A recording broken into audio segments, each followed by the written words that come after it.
Hello everybody, फेरि पनि स्वागत छ PMPL सिजन 4 मा खेल्ने नेपाली टिम्सहरुसँग हाम्रो कुराकानी जारी नै रहेको छ। आज हुनेवाला छन् थोरै स्पेशल टिमका खेलाडीहरु। म कुरा गर्दैछु डेडाइजको बारेमा, जो आफ्नो चौथो सिजन इन्ट्री चाहिँ लिँदैछ यो PMPL को कुरा गर्ने।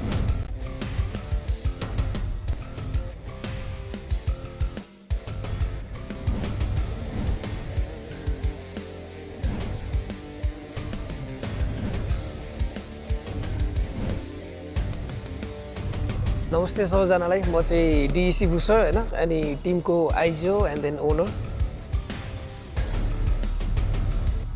नमस्ते, म चाहिँ रमेश गुरुङ। मेरो इन्डियन नेम चाहिँ डेडेड छ। म चाहिँ डेडाइजबाट खेल्छु एज अ असल्टर।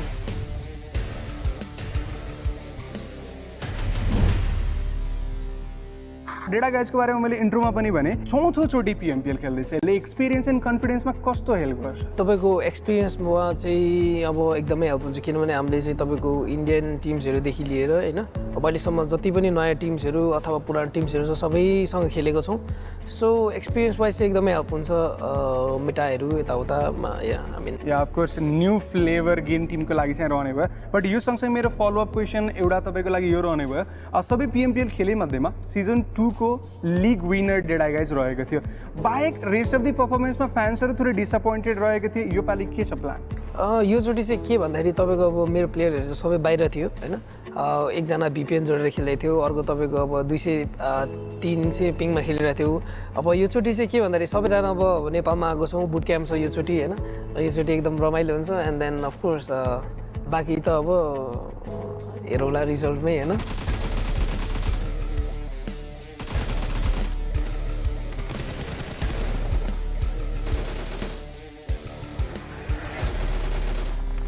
बट रेटेडको यो चाहिँ घर फर्किएका थिए भन्दा पनि हुन्छ एक हिसाबले। यस घर फर्किएका नेपाल अनि घर फर्किएका टिम फेरि डेडाइज, यसमा के लाइक चेन्जेस रह्यो अथवा एक्सपिरियन्स कस्तो रहेको छ? इज लाइक फर्स्ट टाइम पुरै एकै ठाउँमा हुनुहुन्छ सबैजना? एक्सपिरियन्स एकदम राम्रो छ। अहिले बुट क्याम्पमा छौँ अनि हामी चाहिँ सबैजना बुट क्याम्पमा गेम सबैमा फोकसमा चाहिँ गेममा मात्रै छ नि त, त्यसैले चाहिँ एकदमै राम्रो भइरहेछ।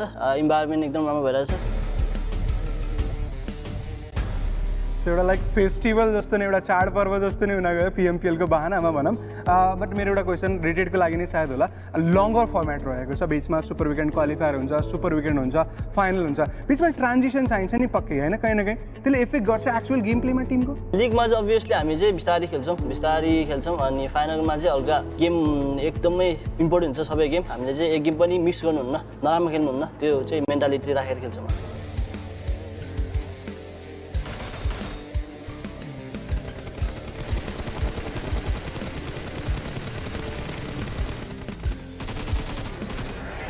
अब डेडाइजको रोस्टरको कुरा गर्नुपर्दा लङ्गर फर्मेटसँगै रिलेटेड हुने भयो। हामी प्लेइङ 4 सँग स्टिक गरेको देख्न पाउनेवाला छौँ या एक्सपेरिमेन्ट पनि एक्सपेक्ट गर्न सकिन्छ? अफकोर्स तपाईँको अब एक्सपेरिमेन्ट पनि हुन्छ। एन्ड एक्सपेरिमेन्ट भन्दा पनि तपाईँको अब मसँग सब्स्टिट्युटमा अहिलेको लागि हुनुहुन्छ इल्युजन होइन।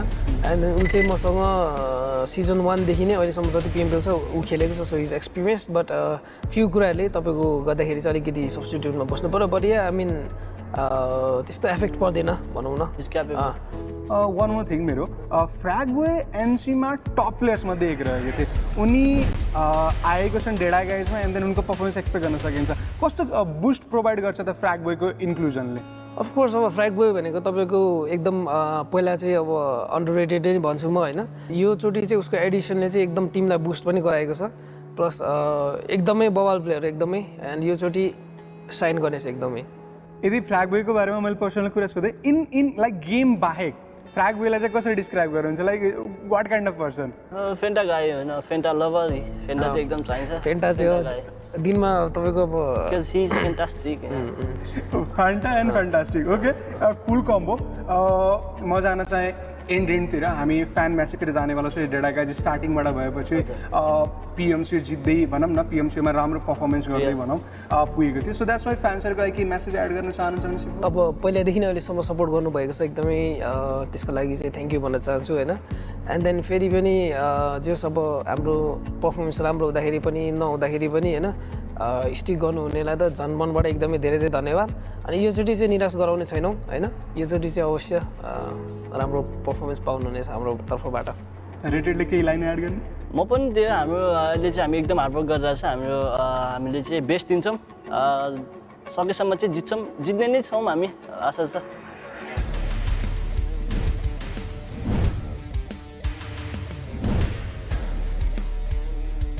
सो उनी थिए डेडाई गाइजबाट सिफू अनि रेटेड आफ्नो टिम्सको बारेमा एन्ड देन माइन्डसेटको बारेमा थोरै बताउँदै थिए गेममा के हुनेवाला छ त्यो त हामी हेर्नेवाला छौँ बट अहिलेको लागि stay tune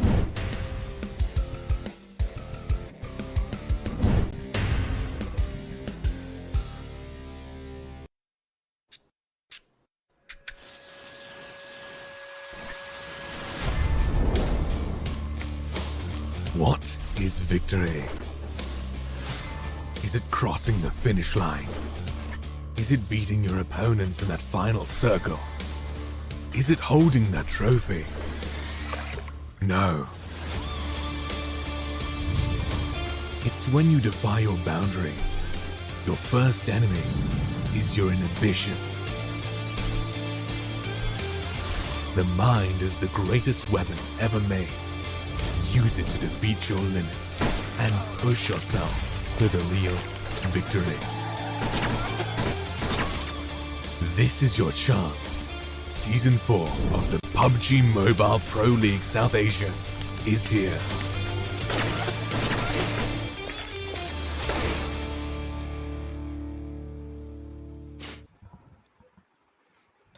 Hello and welcome to the finals of PMPL South Asia Season 4. This is the finale. This is the day number 3, the day that all these teams have been waiting for. And of course, it's a big thanks to Oppo F19 Pro. #book up your phone. I'm going to be your host. Brother, joining us are going to be these two incredibly talented analysts. That's going to be Ocean Sharma and Super Johnny. Dudes, how are you guys feeling? How excited are you? We're going to get those champions today. 6 games, a few more hours left. And we'll get to the, who just is on top right now. I mean, True. On top, I don't know. We'll see about that. On top is definitely on top based on the stats that we've got. But on the other front, there are going to be other teams as well. Exactly. I mean, and talking about those teams, we saw how close the competition is. And as you said, I mean, the excitement is going to be there to find the champions. But along with that, the top 6 teams that will be moving forward to the MENA and SA Championship as well. So, who's going to make it to the list?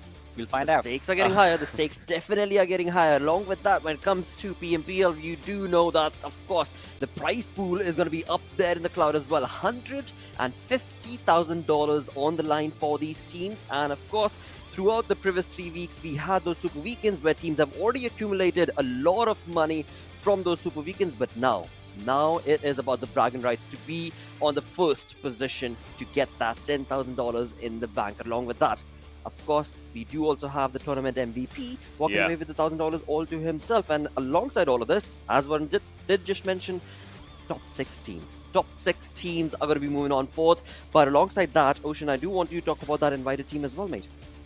Yeah, I mean, winner of PMPL South Asia Championship, that's going to be there for sure. And if we're just talking about the other teams from PMC Africa, from Hong Kong, Taiwan, Macau, there's going to be 2 slots from that, and from Africa there's going to be 1 slot. And just as we were talking about, right, 6 teams from PMPL Arabia, 6 teams from PMPL South Asia, all are heading for MENA and SA Championship. Oh, this is going to be huge.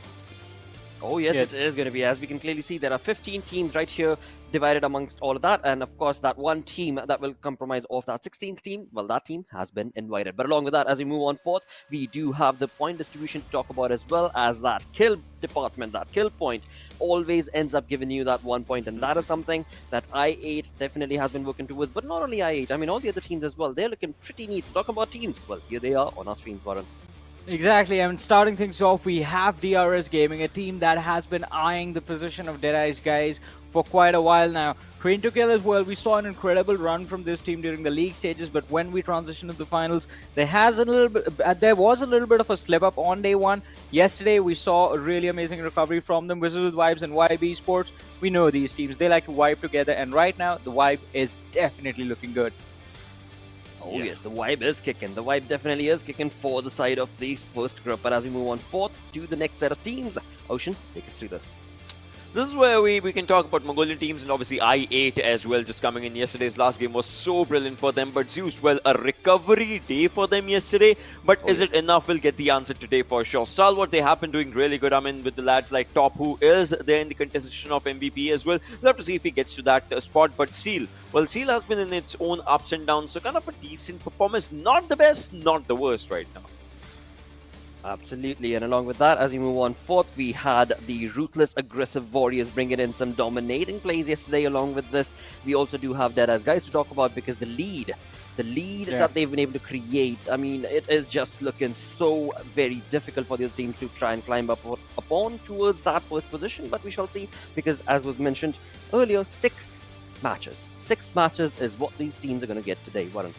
Exactly. I mean, 6 games, and that is what is going to decide who will be walking away with the crown, with the throne, with a lot of cash in their pockets, in the banks. And it is going to be really exciting to witness how things are going to go about with the 6 matches. We do have A1 Esports, High Voltage, 7C, and R3D as well as part of the competition. A1 Esports showing putting up decent numbers on the board. On the other side, R3D is still a lot of more recovery that the team needs to showcase in the matches today, so that they can finish in a decent position. Absolutely, and as we have already been a part of the previous 2 days in the final week itself, the storyboard has been lighting up. Yesterday was, of course, a wonderful turn of events for the side of ZEUS Esports, but today, along with ZEUS, we do have to talk about the teams that are trying to climb up. But Ocean, talk about those numbers, dudes. I mean, Deadeyes guys, the lead that they've been able to create, do you think it's possible for DRS to, even if they have those consistent plays, to be able to catch up to that point? So, possibilities, yes, possibility is a word for a reason, right?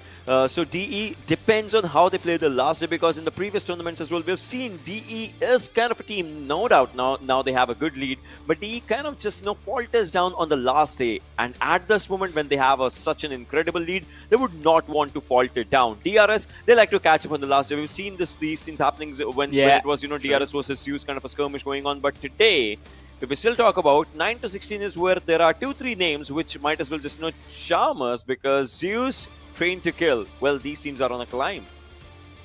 Exactly. I mean, as we did discuss this when we were talking about these teams during the roster reveals, I mean, ZEUS Esports, Train to Kill, impressive recovery from these 2 names in particular. But A1 Esports, the momentum that the lineup had built on day 1 got lost somewhere in the matches yesterday, so I do expect them to recover as well.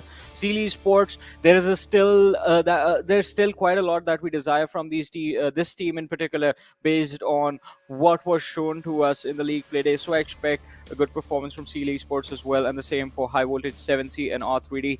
Let's see what these teams are going to bring, because again, last day, the final YOLO moment has arrived. Oh yes, it certainly has, and I definitely do hope these teams have cogged up and greased up those cogs, rather, is what I wanted to say. But along with that, moving on forth, we do know that when it comes to that $1,000 for the MVP, it is going to be that one dude who is just reigning in supreme on top, so right there with 32 kills. And again, when it comes down to the stats, Ocean, yesterday you were mentioning how big a climb will top 2A need to be able to catch up to that? I mean, his major climb should be in the survival time for sure. Obviously, the damage stats are there. Kill department, it's just one thing, 20% weightage. So he can get a few more kills to just, even out the weightage percentage. But his survival time should be getting more and more better with each and every game today, which I'm pretty sure they would want to do it, because you remember last time when it was Top and his teammates, what they were doing is they were getting the big chunk of money for themselves, and obviously the MVP stats. So they love to get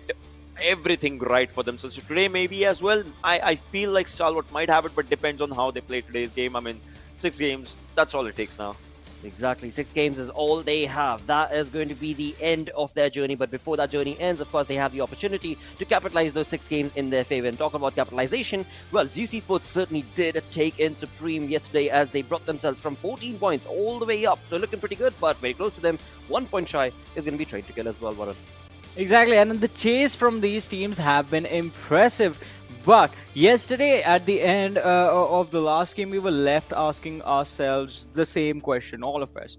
What is going to happen today? And is it a little too late? Because we know, I mean, the goal right now is, along with finishing on the first, primarily the goal is to finish in the top 6. And while ZEUS Esports and Train to Kill both of these teams have really high caliber. Let's not forget that the other teams are going to be fighting the battle as well, and their goal also remains the same. So it's definitely going to be a challenge. But ZEUS Esports, if they perform the same, both Train to Kill and ZEUS Esports, if they perform the way they did yesterday, I think they might just be able to slip their way in.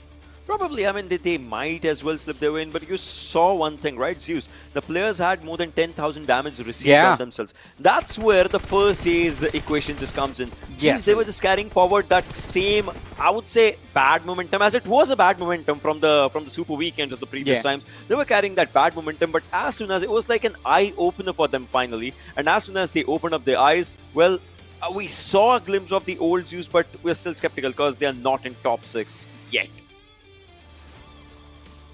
Oh yes, that is true indeed. But today, of course, the hopes are going to be there. The fingers are definitely going to be crossed. And again, when it comes down to the graph that we can clearly see, the teams are definitely on the rise. They are definitely trying to improve their performance and get those points working for themselves. And that is exactly what is required, because the pressure is definitely something that is going to get to them. But not necessarily, because these are experienced teams, right? We know for a fact they are going to be thriving in this sort of a pressure. And kind of Ocean, I was just going to point out, like, kind of a similar climb from both of them. Like the matches yesterday, we do see the lines pop up, but I hope that today the same rise happens. Otherwise, there's definitely going to be trouble. Even if they slip up in one match, it is going to cause a lot of chaos for them. Oh, do you talk about every match counts. Indeed, it definitely does, and that is so very true, because again, I mean, when it comes down to a team joining us from the Pakistani region, that's going to be I8, a team that has been looking so good in the previous 3 weeks in terms of that kill department, in terms of the aggression, but when it came down to the finals week, things have kind of been a bit of a hunky-dory affair for them. What do you guys think? I mean, yeah, because just, look at this. The day 1 versus day 2 stats, if we just talk about, no doubt they had a really good chicken dinner yesterday as well, and on the first day as well, right? This team has a good chunk of chicken dinners for themselves. That actually shows that they are trying to maintain the consistency, but as of now, it's not that big of a deal. But look at this, 1,000 plus damage versus 800 damage. It shows that yesterday they were trying to play smartly around the circles with their rotations, and that kind of just changed a lot of things. But well, I8, the way Crypto just plays with his own independency, being a sport player as well, that is where the team just does really good. Blade is really good with his understanding of those throwables. We saw a glimpse of it yesterday as well. So yeah, the lads are doing really good. I mean, it is an incredible performance from I8, but still, yesterday they did get that chicken dinner. Apart from, despite that, I have to say, I mean, yesterday was kind of a shaky day for I8. Day 1 was really good. Day 1, they put up an impressive performance. We saw them on the standings as well, quite a decent performance at the end of it. But yesterday, before that last game came in, I8, they were struggling somewhere along the lines, as we did see in the average points for the day as well. Today, I hope, as Ocean mentioned this as well, they were trying to slow things down, trying to go for the placement points a little bit, but that is not their style. I8 is a team that just brings along with their presence death and destruction upon anyone who stands in their way, and that is what I love to see. Imagine if in like out of 3 Erangels, imagine if in 2 Erangels we see a military base circle. We know they like dominate those kind of zones because they don't have to rotate a lot. Because you saw what happened. Look at the jump of the second last to last game, the points that they accumulated. Obviously, the circle was around very pair. They got so much points because they had a really good area. We saw that in their path as well as they were moving. True. So imagine if there's a military circle, the team is just gonna do really good. I would want to see at least one military circle today. Yeah, absolutely. Because again, I mean, that is the location where I8 drops down towards the military base, and that is something that has still not been able to contest from them, or rather against them from any other teams in the lobby. And that is, of course, going to be the hope that, of course, the circle, the PUBG gods, favor I8. But on the other front, when it comes to the PUBG gods, another thing to actually discuss with them is going to be the fact that, will DRS be able to catch up to Deadeyes guys? Because again, I mean, Deadeyes guys, the lead that they've been able to create, the matches have just been theirs. They are just writing it down as if it's their destiny to get that $10,000. I mean, definitely. It was an impressive run from Deadeyes guys, and majority of the lead was built by their performance on day 1 itself. And we did have a conversation with Sifu sir yesterday as well, where he explained they took that 3rd super weekend that they missed as an opportunity to learn and work on their synergy, which is just looking really impressive. Yep. Think about this, right? Yesterday, obviously, we had a conversation, but look at the difference in first 6 matches, day 1 versus day 2. because of yesterday's few bad games, Yeah. look at how their performance actually dropped down. No, they're still at the first position because, you know, a lot of chaos was happening in second, third, fourth, like all those positions. So they had that lead. But you saw the difference of points. First day, 17.3 point of an average for themselves. Second day, it just comes down to 10 point of an average for themselves. This actually shows if you know, even if you're at the top of the leaderboards, if you're having a bad game, and if that happens today, some other team would want to get up on top. And it's like, still they have their comfort zone, and Yeah. they would not want to just, you know, remove this out for themselves. Because if this comfort zone just leaves them, that would be a big blunder. Imagine 2 days chopping up and the third day just going down. I mean, it's definitely going to be brutal, and I completely agree with you because, I mean, even though they got a chicken dinner for themselves yesterday as well, it was that inconsistent performance in the next few matches that allowed DRS to close the difference. There is still like a 40-point difference. I believe it's going to be like 38 or 36-point difference between the teams, but still, DRS was able to close it that much, and that is something that needs to ring a danger bell in the eyes of Deadeyes guys at this point. They need to start going at it just like day one. Look at this. The last 3 games for DE. That's what I'm talking about, right? Yeah. The difference is not much. In their own performances, obviously, there's a difference if you talk about their performance in DRS right now, because DRS, they're just a bit onto the backward side if you just, you know, look at it. Surprisingly, when the first day started, right, DRS was at the top because of their first chicken dinner, but then DE started picking up the pace. Now they should not leave that pace for themselves, because even if it is slow and steady, they should be able to win the race. They That ought rhymes. to. It's just working for them. It's definitely working for them. But along with that, what's going to be working for our viewers is going to be these wonderful giveaways that we've got set up for you lads. Now, for this giveaway to be yours, you have to, first things first, go on to PUBG Mobile Esports South Asia page. That is going to be critical because all the codes are going to be shared for this perfect looking skin. The White Rabbit Org skin is going to be on that page, PUBG Mobile Esports South Asia page. So go ahead, as you can clearly see, every single day, and today being the final day, 100 of those skins codes are going to be shared in the chat itself. And PUBG Mobile Esports South Asia page, well, you do have to be on that page to be able to, of course, be a part of this perfect reward. Along with this, as you move on forth in the third game or around the third game, we will also have Q&As in the chat itself, for which once again you are going to be rewarded if you get the correct answers. PMPL 2021 fall parachute, look at that beauty right there. But to be a part of that, once again, you do have to answer questions, but you ask, how can I answer those questions if the questions are not even in the chat? Dude, you have to be on PUBG Mobile Esports South Asia page. That is going to be so very crucial. And once you are on that page, do not forget to subscribe and click that bell icon, because it's not only for the finals week. The rewards are going to keep on continuing. As you can clearly see, celebration rewards are going to be coming out on the 24th of October.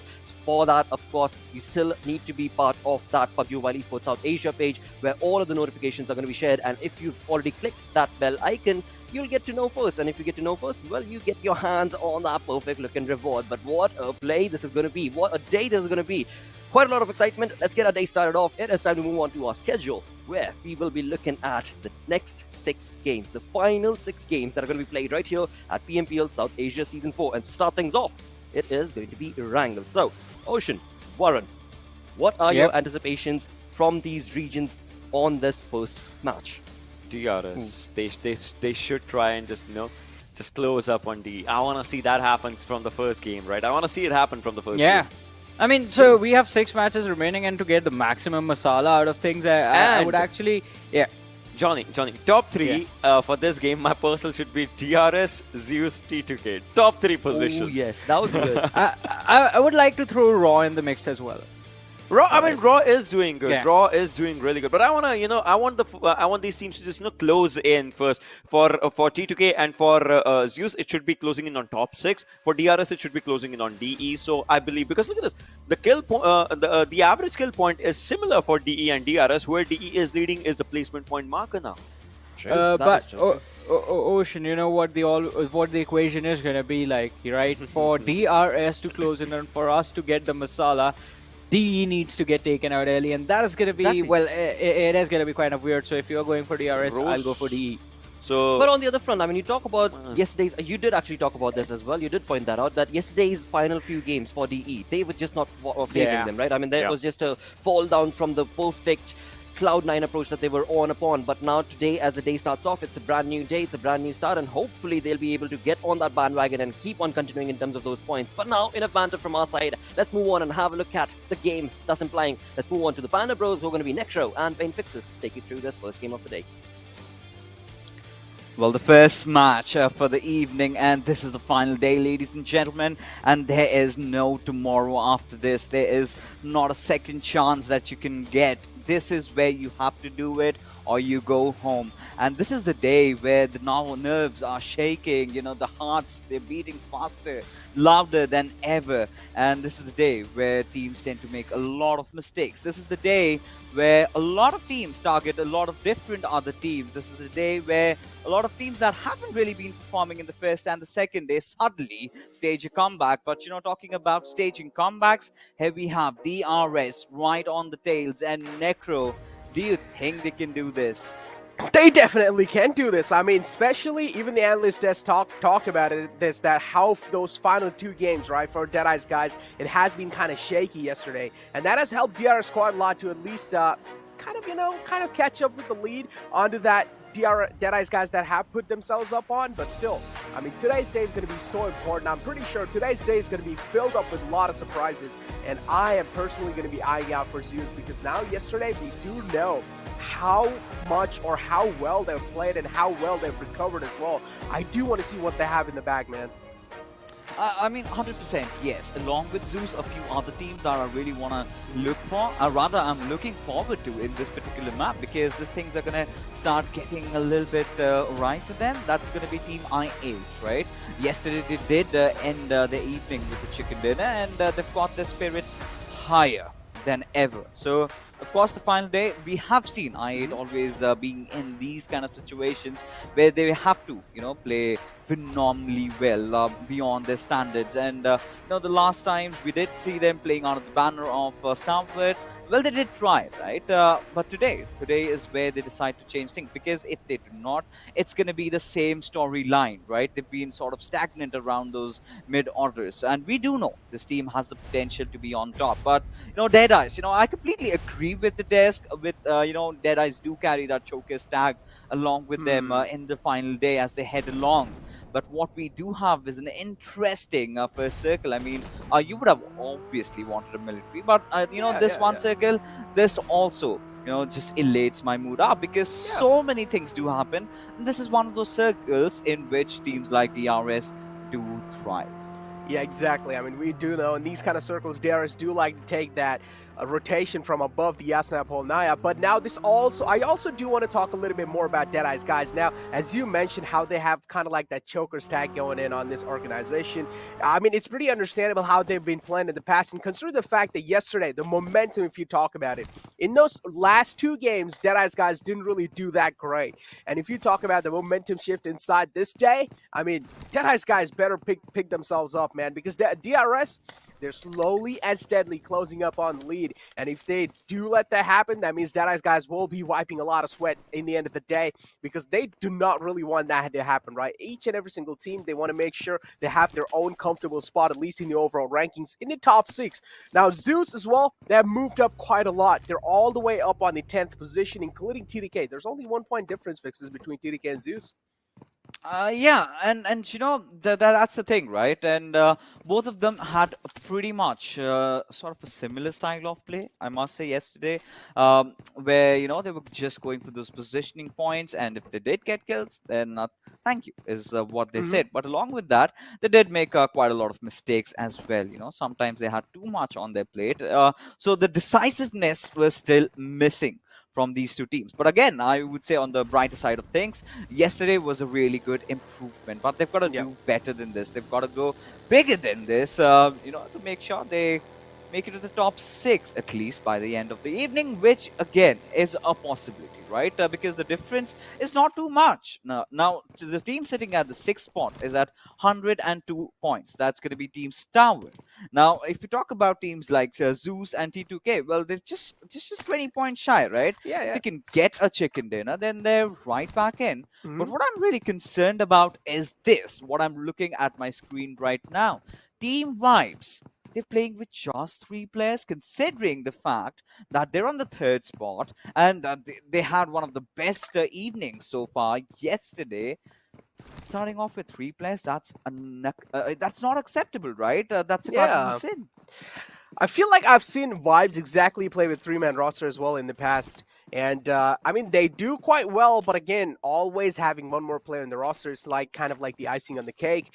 But Vibes as well, I mean, they have played with just a 3-man roster in the past as well, so I'm pretty sure they have a decent amount of experience on how to like handle things with just 3 men in the squad.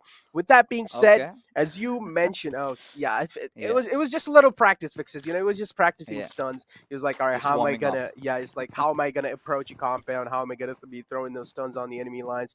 But yeah, now we were talking about ZEUS and stuff like that. And ZEUS, I mean, yesterday it did seem like they were being quite aggressive, right? I mean, compared to the other days, how they were playing. Yesterday, ZEUS was definitely, they had the pedal to the metal because they realized, right, it was a do or die moment. If we're not really going to be performing today, well, then it's pretty much, we would rather just surrender at that point. I don't think I would say they were aggressive yesterday, because they were waiting very late up until the point they made a rotation. Yeah, now in the final circles, it's imperative that you've got to take a fight, right? There's no backing out. So they did take fights, but I have seen better days for Team ZEUS, right? If you're talking about ZEUS's aggression, we have seen more aggressive days, and everybody sort of would agree with me on this note, because yeah, there was a time they did not care about anything at all. Yeah, They season spot a 3. body. They just not just season 3, man. I mean, even previously, we've seen Godless in previous renditions. You talk about World League. We've seen this lad as well. He's explosive. He can play anywhere on the globe, right? But now we're seeing a completely different version of ZEUS. So we've seen them mature a little bit. I do not know if that's for the better, because that hasn't really been delivering them. Yeah. But the second day's resurgence from their side has certainly been good. It's a good start. But it's not about ZEUS again. I want to remind everybody watching over here, because it's also about the fact that look at the Nepali teams, right? The top 5 teams that we have on the overall standings are Nepali. So clearly shows how this region has taken the driver's seat, right? Because in the previous renditions, it was Mongolians just coming in out of nowhere, thrashing everybody, and they used to come and take down all that sweet honey money, and they used to walk off. But the improvement is certainly visible as two Nepalis collide, as Legend will take a few shots at on top, and they make it out of harm's way.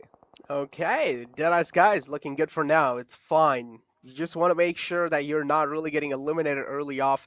Even if you are getting eliminated, just make sure you're getting enough points for yourself to at least secure that top place on the overall rankings. If you're not really going to be able to do so, then DRS is right behind your back. They're following the trails, and they're going to be catching up on the overall rankings. With that being said, I also do like how Seal made the rotation all the way up north.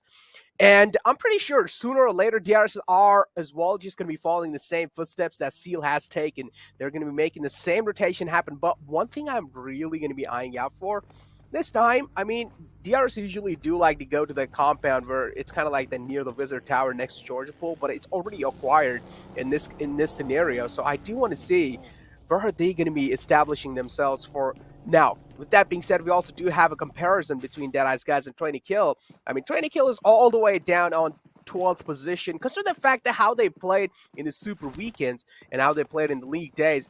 TDK is definitely missing quite a lot in the Grand Finals, but I'm pretty sure, just like how ZEUS catched up, they also did. And Finals Day is really important for a lot of teams. Yeah, and when you're always chasing, it sort of gives you that boost, right? Rather than staying at the top and defending, which has been the problem with Deadeyes, right? Those 2 games of slip up, we did see them making some, really bad decisions, right? Rather, really hasty decisions, because yesterday the 2 rotations that they did try to perform in both Miramar and Erangel just shot them right back at their own faces. So today something that is they did again try to take the center, and they've sort of succeeded right now, but they're on the northern side of the map. And imagine if the circle shifts down south, that's where the trouble starts brewing for them, because you've got T2K again over there. Now, 7C and Deadeyes, well, they have a different story altogether. Look at them, in terms of kills, in terms of damage, it has been Deadeyes ruling absolutely everything. And they deserve it, right? The way On Top has been playing, that has been so phenomenal. But I really want to see as to how Team Vibes plays this one out, because we do see that circle shift coming again, and this sort of does not open up a lot of things about where the circle is going to shift next, because both the sides, the northern and the southern sides, are sort of equally distributed. I think it's the next circle shift that decides the fate of all these teams. Still, I feel like southern side has a little bit of more amount of land covered inside the zone, and yeah, but I mean, usually I would actually say the circle is going to be shifting near Rozhawk, because we usually do know in these kind of circles do tend to shift out in the open, and that's the only most like open space out there. So the chances of it shifting a little bit more upwards is more, and that's why we also do see a lot of teams stacking up on the map feed. But with that being said, 7C now. 7C as well is one of those teams that this day has to be really important for them. If they are going to be able to perform, they want to make sure that they are performing really well. If they're not really going to be able to do so, then we do know what happens, Fixes, right? Just target other teams and try and ruin their games. Yeah, I mean, that's something that's going to happen from 4th, 5th, and 6th game, because that is something that we've all thought of, right? And, well, Deadeyes, they've spotted out their nemesis, DRS. Now, this is a very interesting fight, and this obviously makes sense, right? If DRS can manage to pull off the surprise, if they can, wipe out Deadeyes, then the chase is going to be real, right? This is going to be possible again. Now, considering the fact that if both these teams have good games, then again, Deadeyes is going to be walking off with the lead. Now, Deadeyes, they know that they've always choked in the past. Today is the day where they can at least remove this curse that, well, holds them off. And they can do it. They can certainly do it. But it all just comes down to where does the circle shift next. Now, Team Vibes missing out on Jiggle. I really do not like it, man, because, this is one of those players that I would always would want to be alive in those 1v1 situations. He's got numerous chicken dinners out of that. I mean, this player is absolutely really phenomenal in those 1v1 skirmishes, and him missing out, Vibes have to completely change their game plan, which they do not like. But what we are witnessing from them is not a lot of movements today in the evening, as there you have it, circle in front of us. So a southern shift, you say then?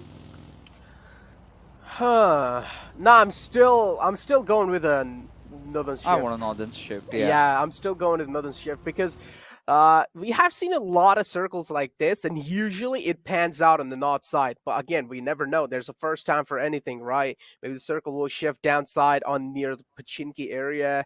It can be out in the open fields like those as well. But I am expecting the northern circle. Let's just see what exactly does happen in the future lines. But now we have Deadeyes, guys. There are quite a few teams in the close lines. We do know Vibes is one of those in the water cities.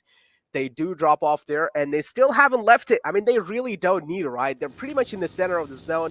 Why would they want to leave it? Just stay there as long as they have the zone as well. So it's pretty understandable. And as I said, as we expected, it is going to be shifting on the north side. This is exactly what DRS anticipated as well. And that's a great position for them. But now all they need to watch out from is Seal, because they're making rotation all the way from north. And if Seal does make that happen, they're also going to be having a little bit more high ground over DRS. And that cannot be good for DRS. They've always, Team Seal has always been infamous for pulling out that northern rotation, right? This is not the first time we're witnessing that. Now, DRS is certainly a team that acknowledges that fact. So they're going to be prepared for a lot of artillery strikes from up above. And the T2K and a lot of teams, rather, are also rotating. What's going to be interesting is that ZEUS' rotation, I think they might be in collision course with them, but we have some 7C A1 Esports battle just brewing up right beside us. Have it, Memo does get that finish over there. And now, high voltage and a lot of trouble, but no, that's not happening, as Johnny and Uzum, both of them have been knocked out. Blade right out in the open and barely surviving with 30% HP, as 7C, they are just manhunting players of A1 Esports now. Exactly, as you mentioned, hunting players down, and that's what they really need to do. That they have realized the final day, you might as well go out with a banger, and that's what they're exactly doing. High Voltage now, they're on a charge against I8. They have left a few players behind. They're like, all right, guys, we're really sorry we can't get you back up on your feet. Instead, we're going to make sure we're going to be securing a few more points with those positioning. So that's why Crypto and Blade take a lead from this compound. They're like, all right, guys, High Voltage, you guys can have this one. But unfortunately now, missing out on 2 players, that's a huge mishap as well for them. Now, I do want to see how I8 is going to be playing the rest of the game because they're already handicapped in a bad way. Yeah. And inside the first game, I mean, especially in the final day, you want to make sure you're having at least a good momentum up forward. But this is how 7C, this is how they took out one player of A1 Esports.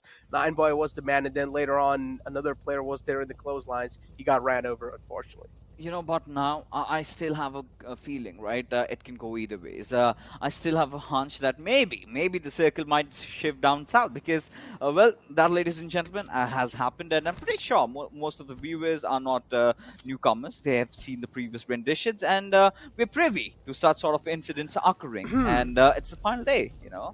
And what is a final day without a lot of masalas being added, you know, just to spice up the final dish that is brewing up, as we see quite some traffic building around the western areas. You know, R3D, 7C, A1, Future Station, everybody just closing in from the west. Now, Clarity BABLU is one of those teams that does have the compound. They really need to hold it strong, as LA spots out the players of A1 Esports again, and Shoykot on really low HP, he falls down, but gets into fair.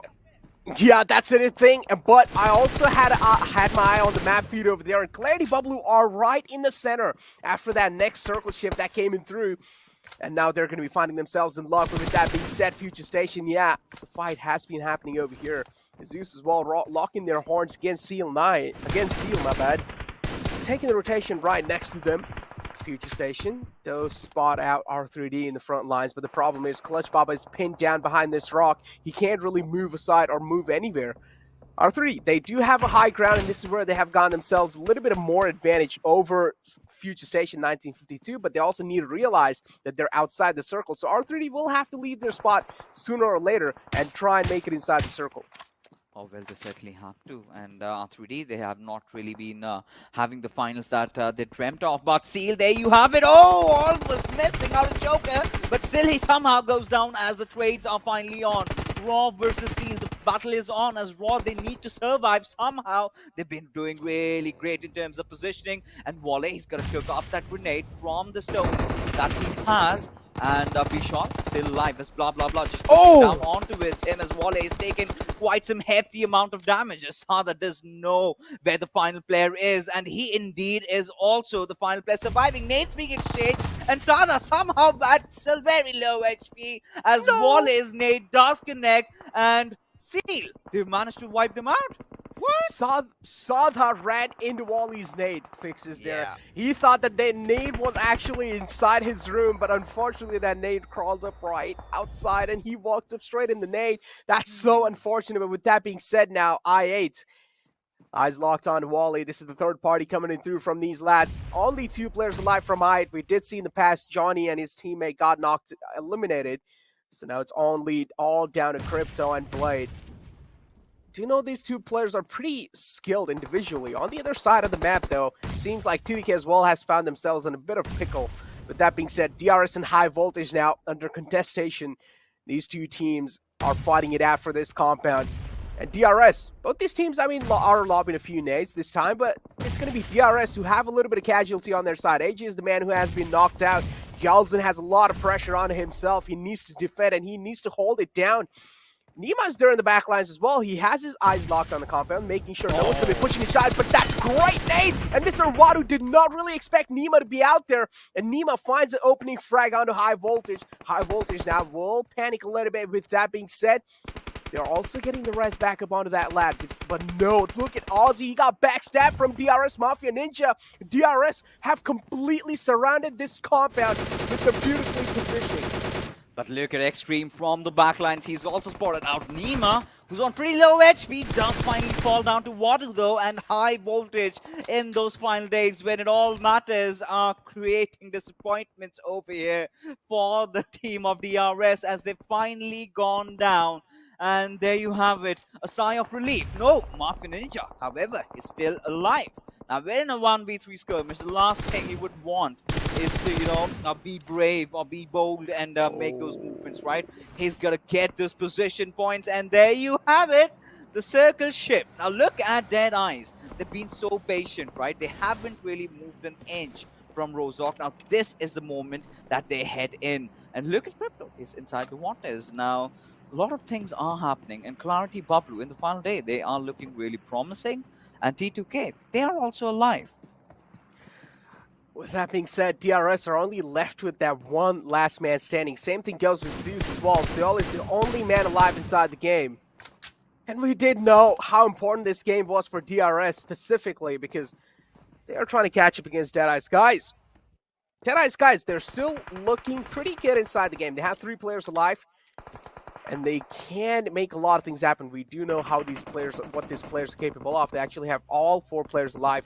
But Wizzes Vibes are all the way in the center of the next zone, and they are going to be the Guardian Angels as well. Now, let's just hope that Wizzes Vibes are going to make sure that Deadeyes guys do not really cross over to the other side. If Deadeyes guys do make that happen, then it shouldn't really be that hard for Deadeyes guys to flush Wizzes Vibes out of that position. With that being said, now Vibes taking a few shots onto Stalwart Esports. Cry goes down. That's a great shot from that DP. He's looking to find another one. And Vibes, though, I gotta give some compliments to this team. The awareness that they have inside this circle is just absolutely insane.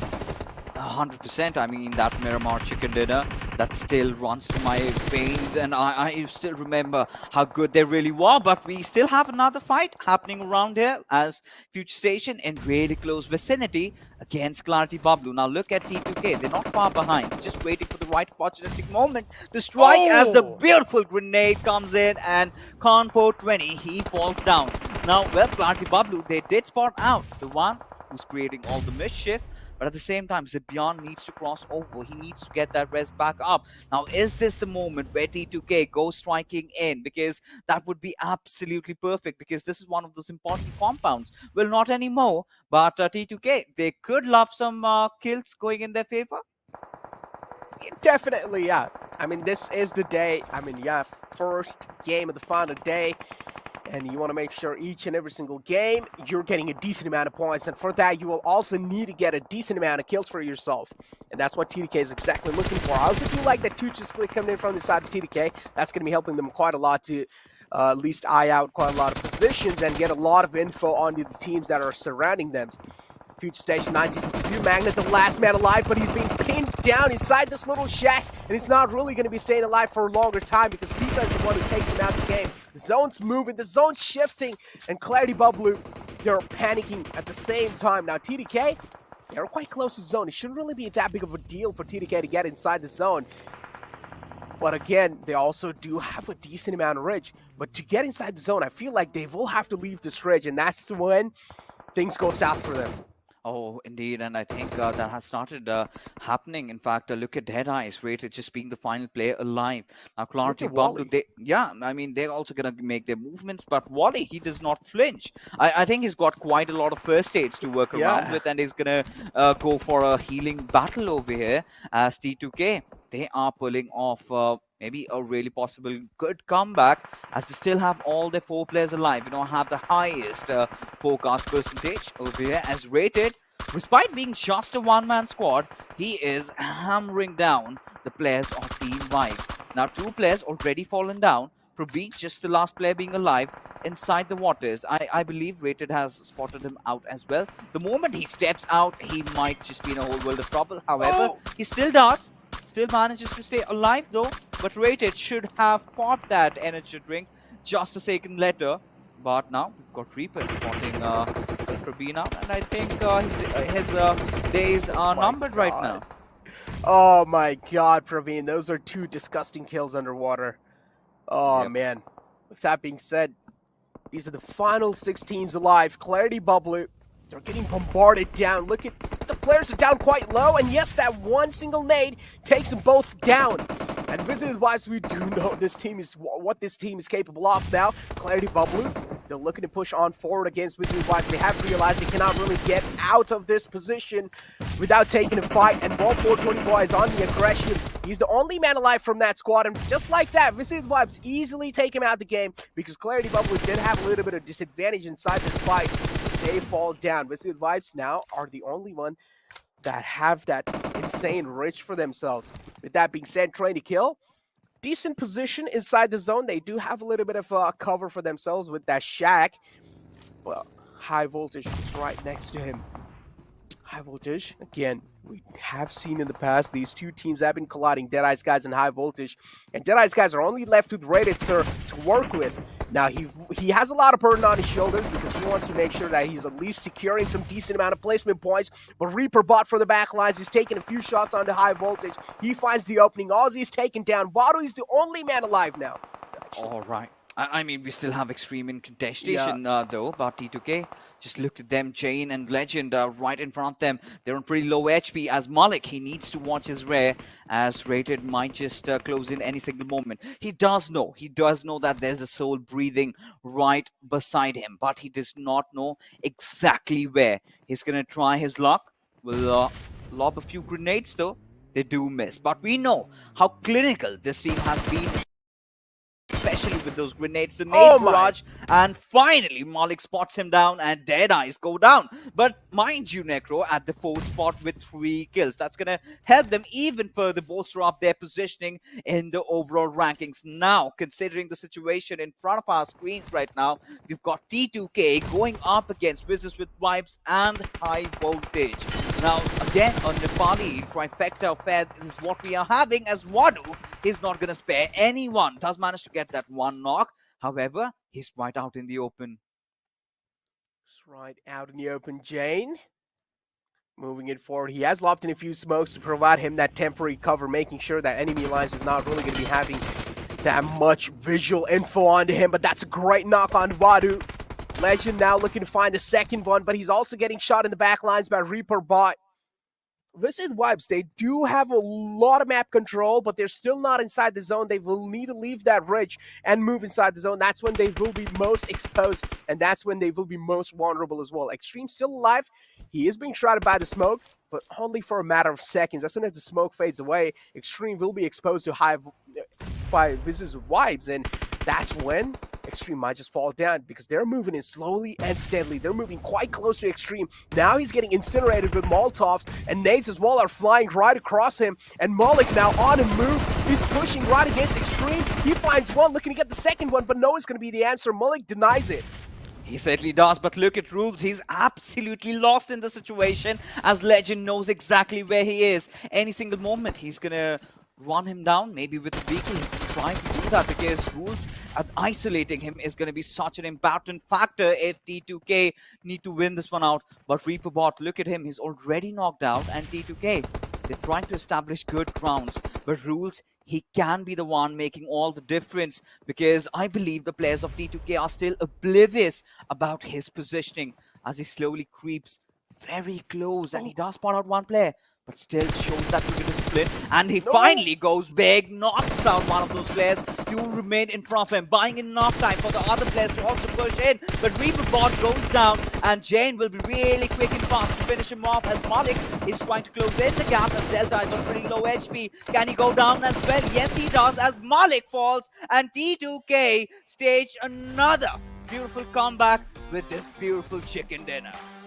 Oh man, TDK, this was well deserved and well needed as well. We were talking about how TDK and ZEUS just had that 1 point difference, but now with that chicken dinner, TDK are going to be boosted up all the way to the overall rankings of #6 fixes, and now all they need to do is that they're having some consistent performance just to maintain that position on the overall rankings. But still, we can't really say anything, right? This is just the first game. They have gone to chicken dinner, that's good.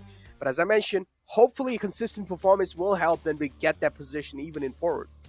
Yeah, 100%. And mad props to even Wizzes with Vibes for playing in such a brutal manner, right? They were absolutely guns blazing, and the same can be said for High Voltage, because they were the ones who pulled off the DRS.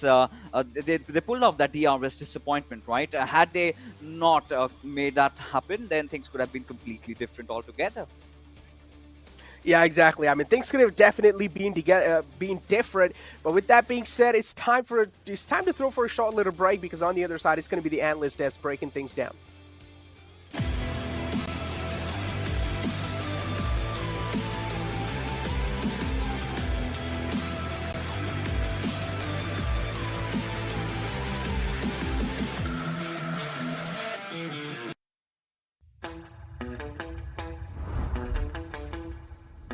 Keeping it real.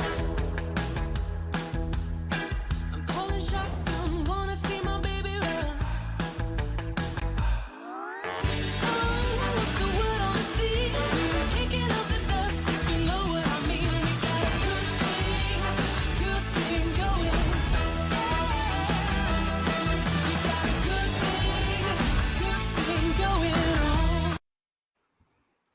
Welcome to the virtual awesomeness right here at PUBG Mobile Pro League South Asia Season 4. A big thanks to Oppo F19 Pro. But dudes, this is the final day. The final day right here at Season 4. And when the stakes couldn't have gotten any higher, T2K bring themselves a chicken dinner with a whopping wonderful performance. What do you guys say about that? I mean, it was right in the nick of time as well, and this guy called it. I mean, it is going to be one name in this match, one big name in this match that is going to be joining the top 6, and T2K right on the 6th position right now. But I'm still going to be quite upset because we saw a lot of the big names taking an early exit. Deadeyes was that 4th position that they got. It is going to give them, some impact just because all the other ones took tumble quite early on in this match. Absolutely. I mean, with the 3 kill along with that placement point, definitely going to be helping out DE in terms of their position. But as we, of course, move on to look at the MVP, we are going to be looking at Vibe Esports' Praveen with 6 kills. Talk about the efficiency right there. Yeah, 6 kills, 686 damage. That is indeed efficiency. Look at his survival time, 21 minutes, like almost touching down 22-minute marker. 198 healing done. And now with a circle like this, I would say this circle kind of played against a lot of teams. Obviously, it did, right? You see a certain, you see a northern shift overall is going on. DE, just like you said, Johnny, they were trying to move in from the water lines as well. Previously, it was high voltage on the area around Rozok, trying to put pressure on a few lads here and there. So yeah, and Seal just going for their northern rotation. This was indeed like a circle that we have seen in the previous seasons of PMPL as well here and there.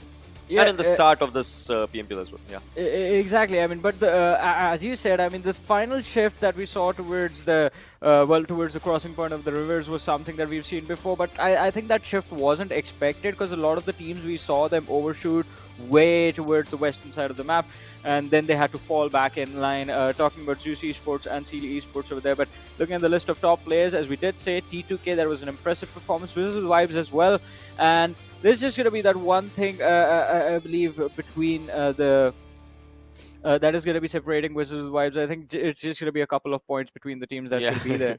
True. I mean, as of now, after this game, it is like 24-23. Like, if we talk about this game's points, right? And both of them surprisingly have the same survival time. Same survival time. That's just amazing. Both of the teams have decent damage dealt for themselves. That's really good. And kill department, obviously T2K just coming down on 9 kills and Wizzes Vibes with 11 kills for themselves, respectively. That indeed is amazing. I mean, if we talk about it, yesterday we saw a really good jump in grenade kills when the day started. Today it was just a bit decent. However, utilities usage has increased. That shows the amount of smokes that these lads were carrying for themselves. And if we talk about smokes, right? At the start of the game, we saw one stun being used by a lad on himself only. I mean, Seals players, they did that. I mean, we are getting to see a lot of interesting things in the matches that we're seeing in the finals. I mean, talk about vehicle runovers, back-to-back runovers. This tournament has been interesting, but as we do move forward, I have to say, although in those final few situations, I did love the performance from T2K, and not just in that final fight, but before that, even when Wizzes with Vibes, we saw them close in as well. And the players of High Voltage were actually closing in. I remember because Extreme, he was almost about to finish the last surviving player of Deadeyes, guys, but he had to disengage because his teammates were being engaged upon by Train to Kill. There was such a risky position, but still, the players did manage to survive, and they did manage to get themselves those 15 points. True.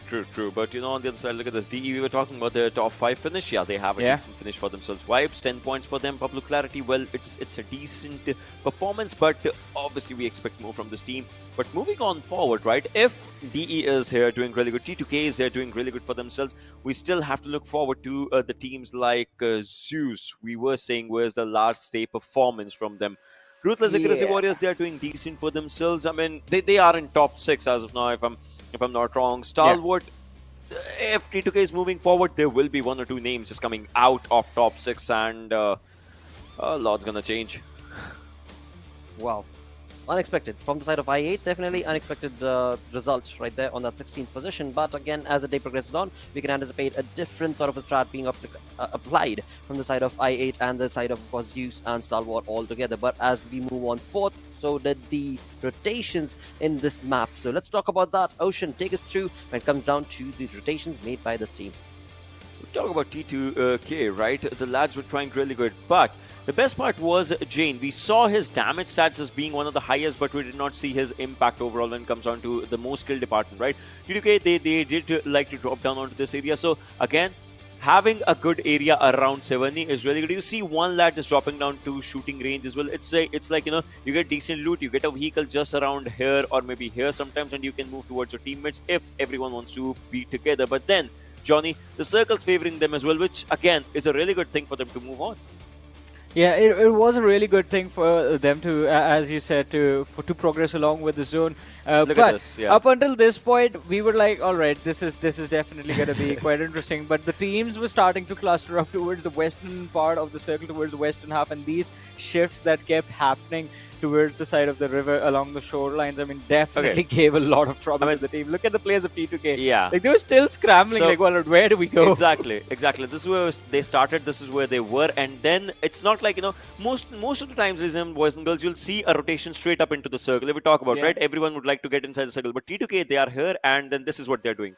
Exactly, this is what they're doing here and there, right? So that's just moving around the zone to actually find a really comfort spot. They never wanted to be just in the circle with their impact. They wanted to play around the circle. Well, they're sightseeing. They're sightseeing for their opponents. They're sightseeing around the areas, and that's given what this, for them. Yeah, given this app more and more, I'm telling you, I can actually make really good artwork.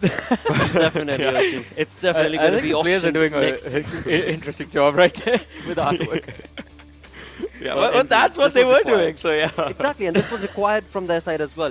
Being out on the lookout rather for your opponents is going to be so very critical when you try and get into the zone or when you're around the edge of the zone. But as we move on forth, there were so many fights that took place throughout the entirety of the game. Let's of course combine those efforts through the Oppo F94 moments. Exactly, and I mean, it was quite interesting the way this game started with the aggression. We saw I8 sort of get into a little bit of a scuffle against the players of High Voltage. A1 Esports taking a massive hit as they lost multiple players in those early stages. But as we move forward, I mean, those mid-rotation fights from 4th to 5th circle onwards became really interesting because as we were having a look at the rotations of I8 a few seconds ago and we saw them just roaming around towards the northwestern part of the circle, majority of the teams were doing the same thing, but as soon as they got out, they would get into those fights. Plus, crossing the river definitely became a really big challenge. ZEUS Esports had an interesting workaround for that. They just went super wide and tried coming in from the north, but even that sort of failed when the circle just moved towards the south and, well, again, quite close to the river. And think about this as well, DRS, at one moment it looked like they were having a really comfortable fight for themselves, but then those bad decisions that were being taken down, the hasty ones, indeed just took them down, took the 3 players down, and then it was just one lad surviving. And then this is where the game had its majority impact. You saw the Clarity BABLU, the nade against Clarity BABLU that was just being taken up, and then obviously the players, started trying to move forward. T2K, they were on the back lines as well. Wizzes with Vibes trying to take down the players of Clarity BABLU. So this is where majority of the impact was being taken down, and it was needed as well. Yeah, it was definitely required, and these are the final few fights of the game. This is the moment I was talking about, because at one point it almost felt like Jane was going to get taken out, but then all of a sudden we do see Wizzes Vibes chime and take out the players of high voltage, and then it was just left the final fight, the fight to settle the differences between Wizzes with Vibes and Train to Kill for the final chicken dinner, which, as we do know, Train to Kill was the team that came out on top. And again, so this performance that we saw from this team is quite reminiscent of the way they were playing during the league stages, when we used to call them Take 2K. And well, they did in fact get a lot of money for themselves, but they have to carry this performance if they want to get themselves even into a much more comfortable position. Because right now they are on the 6th, but they need to get a safety cushion so that they move on to the next stage of the tournaments that are happening. And that's where, you know, multiple games comes in, because they have 5 games remaining right now. They can have it for themselves. But let's talk about those teams that we were thinking of as well. They did not get any kills for themselves. ZEUS is there, DRS, Stalwart, all 3 names together. I8 as well. These names are there, but their impact was just missing. Well, because their impact was missing, T2K, now they are moving forward on to the race. If we talk about race of T2K and ZEUS. Absolutely. They certainly, I mean, T2K certainly has capitalized upon that. And on the other front, when it comes to ZEUS and their momentum, well, it is off to a shady start. But we can definitely anticipate a different approach as they try and move on along, because, of course, the maps are going to be changing as well from one game to the next. With that, let's move on to the storyboard. As we were just discussing, the little bit of point that DE were able to get will definitely help them create that lead that much more. On the other front, from the side of DRS Gaming, it is looking like a very difficult job to try and get up on to that first position. Exactly. And as I said, I mean, I thought Wizzes with Vibes and Vibes were going to be close to each other, but they are closing in on DRS as well. So DRS, they need to buckle up as fast as possible, Johnny, because these 2 teams are coming for them. Yeah. Imagine if Stalwart has a double-digit chicken dinner in the next game, they can be at the 2nd position as well. Exactly. That's just how it is right now. That's just... We have been talking about this since yesterday. I mean, there is a lot of stress with these teams. So I'm not gonna say it again anymore. Let's just leave it out, right? But that's just how close it is, and that's where DE's lead is kind of helping them, because everything that's happening is from 2nd to 8th right now, and obviously 9 to 16 as well. And DE is just they're just there. They don't care right now. So here's the thing, right? DE, even though this, I mean, from our perspective, because we've seen this team perform better in the past, from our perspective, this was like a really decent game. But for DE, this was okay. This was all right. This is something that can get them the first position. If they get like 10 to 11 points in every single game, the difference is going to keep them afloat.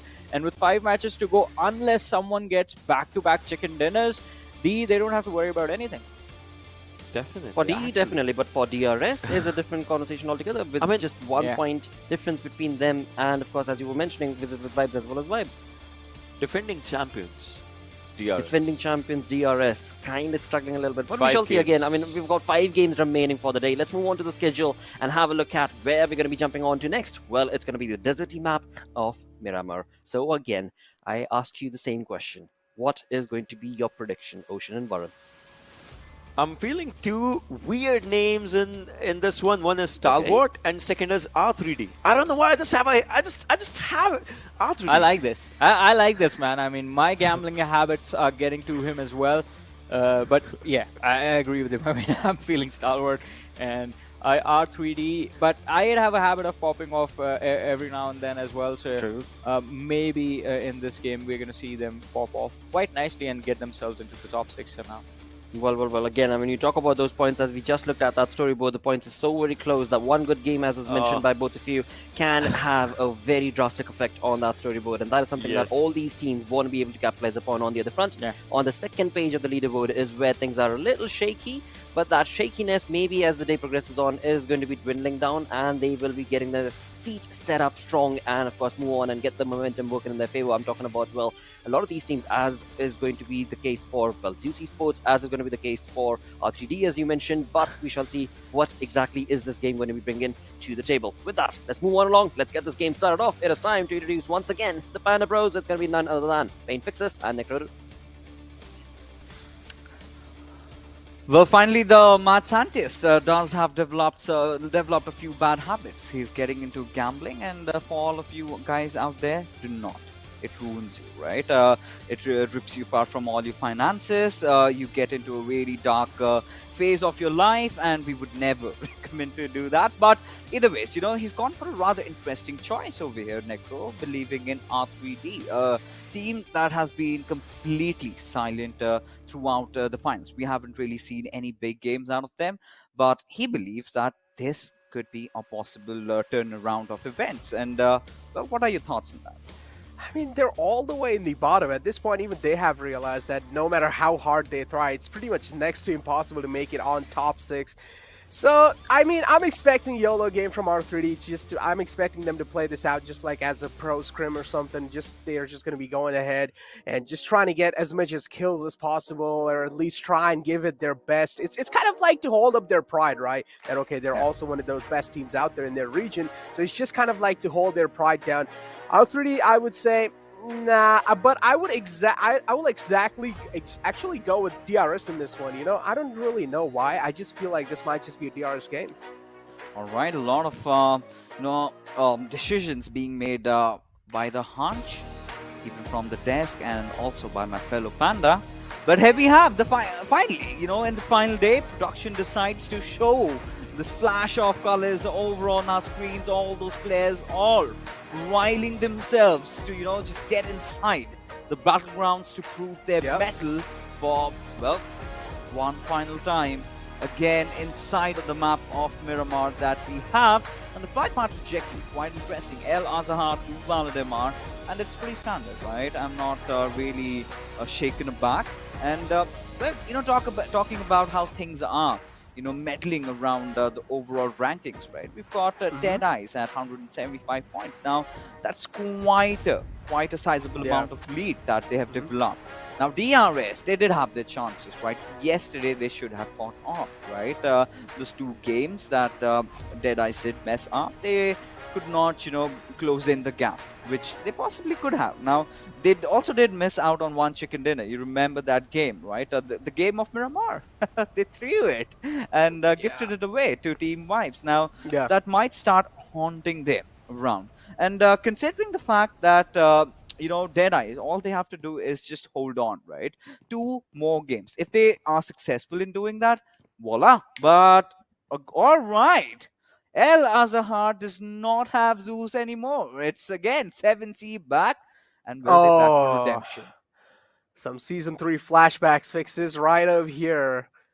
I do remember the same kind of thing in the past as well. It has happened, but in the past instead it was ZEUS actually who made sure that 7C are going to be taking a lead from this place. So maybe this time as well it will be happening, but let's just see. Till now, these 2 teams are just getting ready, loading themselves up with the loot that they want.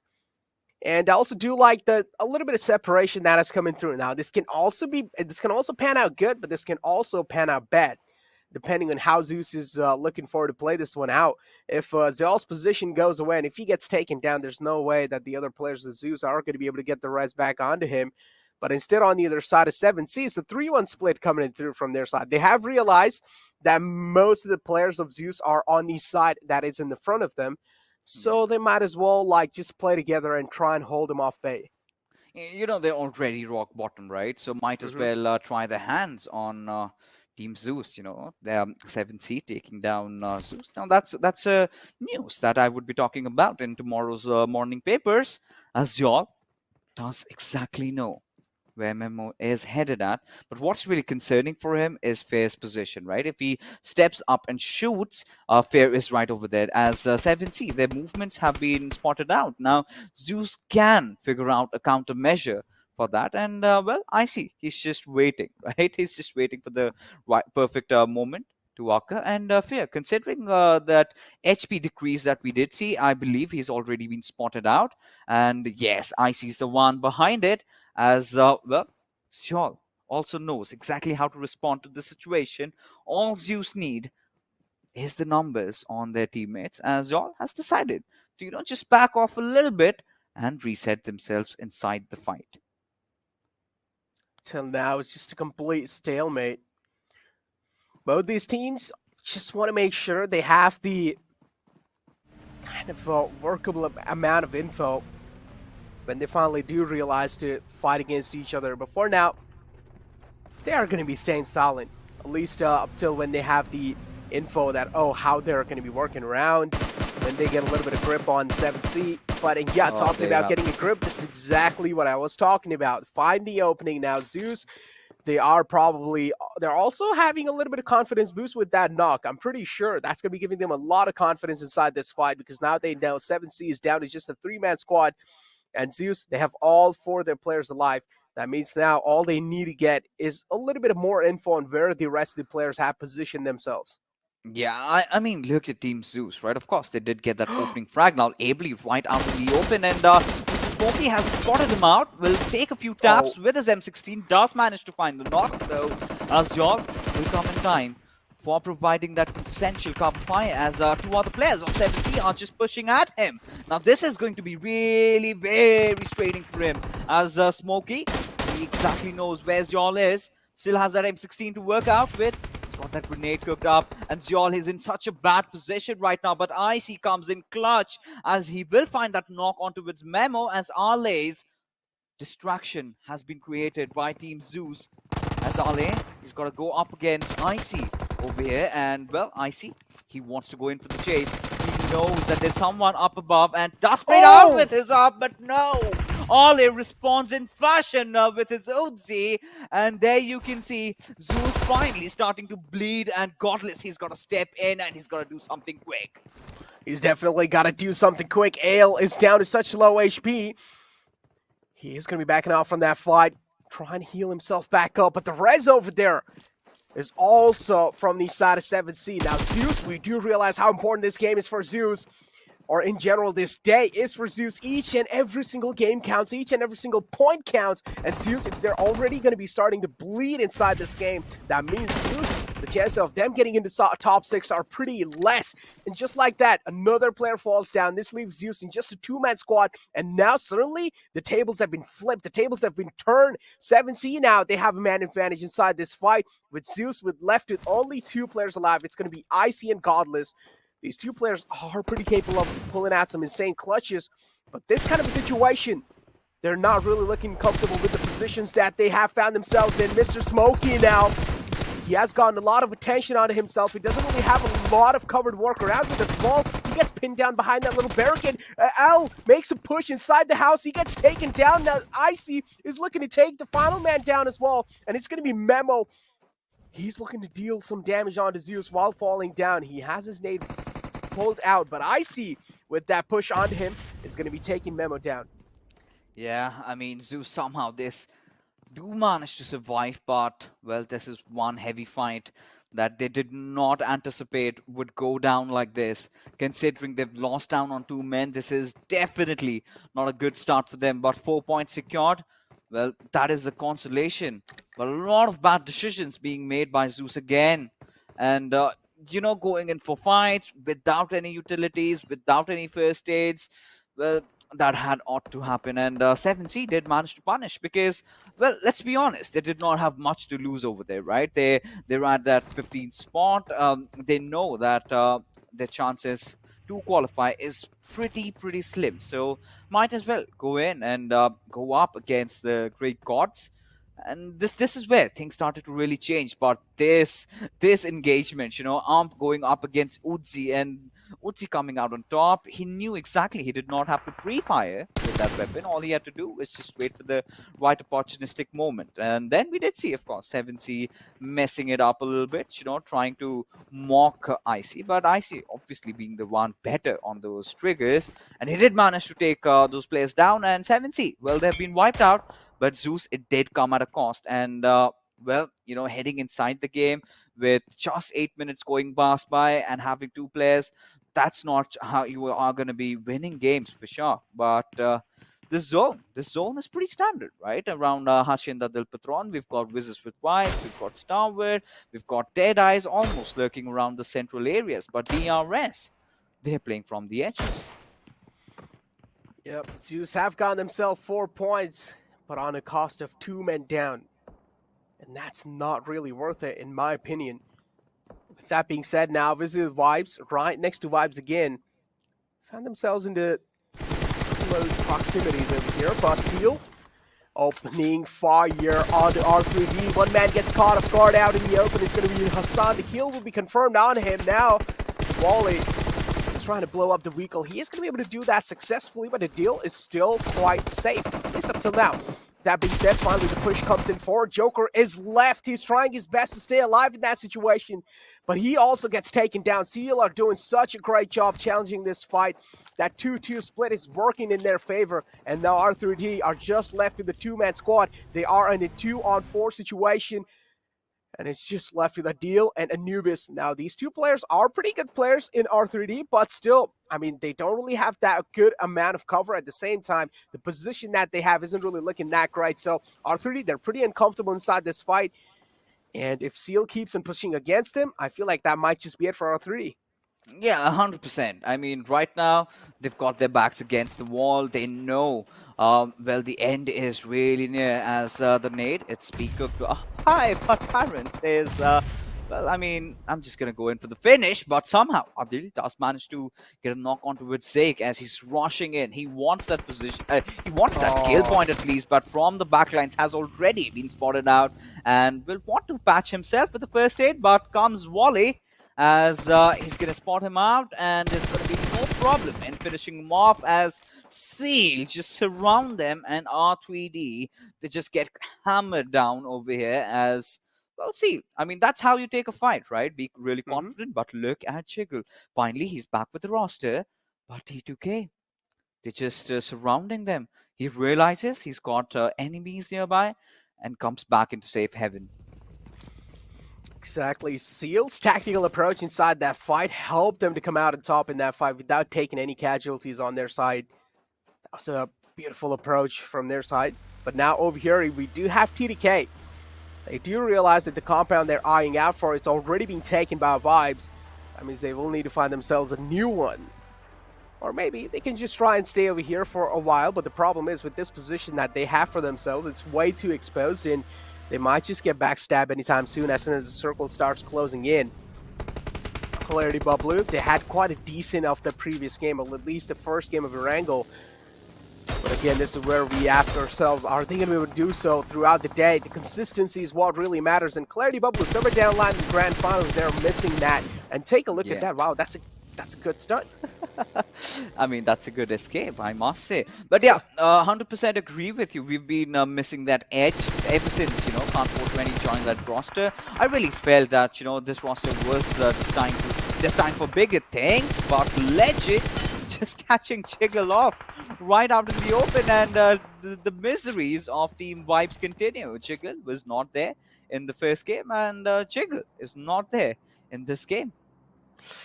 Well, the three-man roster continues. Unfortunately, I don't really know what was going through Jiggle's mind. It was all the way out in the open fields, and I don't know why he wasn't really with the team. Yeah, I do understand that's how he likes to play, but in this certain scenario, playing with the team, considering the fact that you have a good position inside the circle, that was probably the best thing he could do.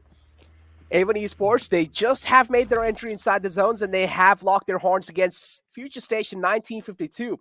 One man has been taken down on the side of Future Station, but don't worry, he will be back up on his feet in no time. But Avon Esports, I also do like what they're trying to do here. They're trying to surround Future Station 1952. But the circle shift as well is moving right on top of TDK. This means this game as well, we can expect TDK to have a good performance. But now Future Station, they have also caught one player from Avon Esports, which is going to be 9boy. He has been taken down, but Sinister is going to be getting the res back up onto 9boy, and in no time, 9boy is going to be back up on his feet. And Future Station doing quite a good job, making sure Avon Esports is not really being the one to dominate them. Instead, Future Station are the one dominating this fight now. Yeah, just going up against the Bangladeshi brothers. Sinister will, of course, try and lob a grenade. And as another grenade gets responded back at him, as Entry, he's going to not stop at all. As C1 is going to be the man to push it on, as Entry has been spotted out. Sinister makes no mistake in taking him down, as he's also spotted out C1, as he just goes charging right at him. But no, the response is, of course, there, and the numbers for A1 Esports definitely do help them in getting these two important knocks. And, of course, Sinister is going to get back up alive. But look at Magnet. I believe he's making a run for his life. He's abandoning his teammates because there's no chance on earth he's gonna want to form a different angle. But right now, this is the fight that we've all been waiting for.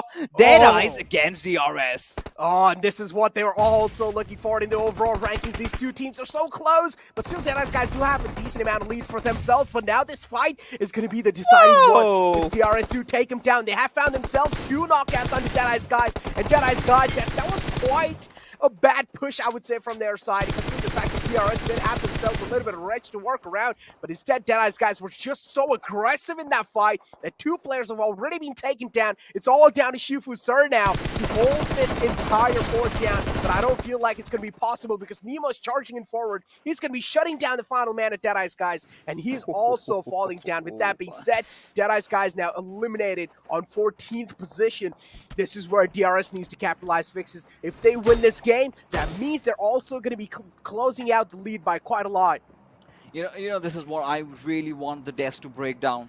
Why on earth did Deadeyes push, try to, kind of get into such a fight, get into such a situation? Because that was absolutely not necessary, right? They were never in a position to fight. They did not even have a single knock, and they were on the lower grounds. Look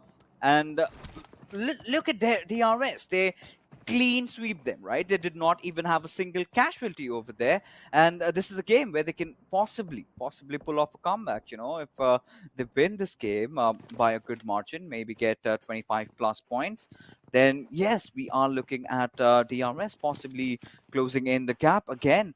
The one that Deadeyes did build up. They were never in contestation as the circle certainly shifts away down towards the eastern side. Well, ZEUS, they have a good position, but they do not have the numbers.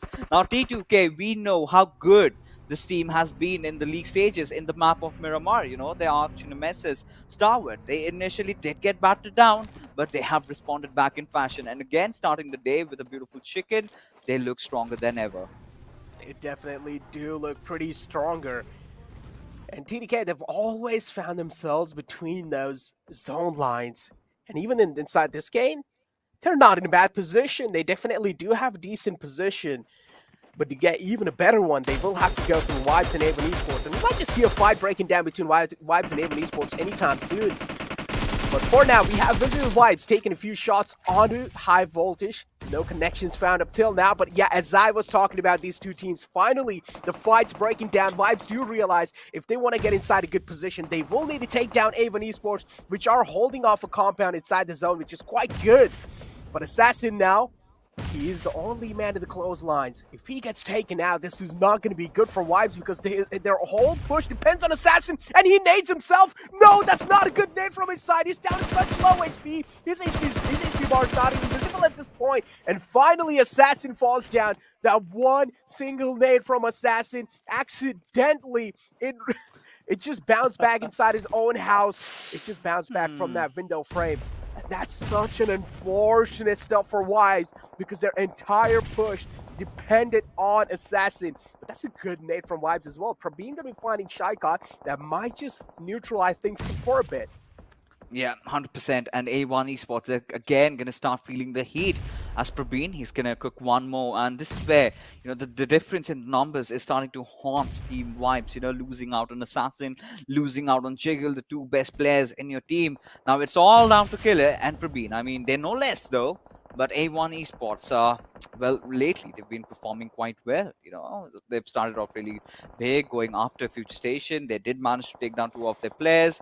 And now, against Team Wibbes in a really good contestation, which can possibly get even hotter because we've got Future Station, we've got High Voltage, everyone sort of trying to engulf this area, right? Now, one of those teams is definitely gonna, third leg inside this fight, and that is where things are gonna start looking dicey because Praveen, I mean, he's of course lobbing those grenades, lobbing those Molotovs, but he needs to understand what is he getting out of that. He's neither being able to flush out the players or he's not getting any sort of objective-oriented advantage for himself. Now, that is really going to be detrimental for him because all he's going to do is lose out on his valuable utilities, which he could use in the late game, as we see some beautiful crackling bolt action shots. And Stalwart, they're continuing the spray.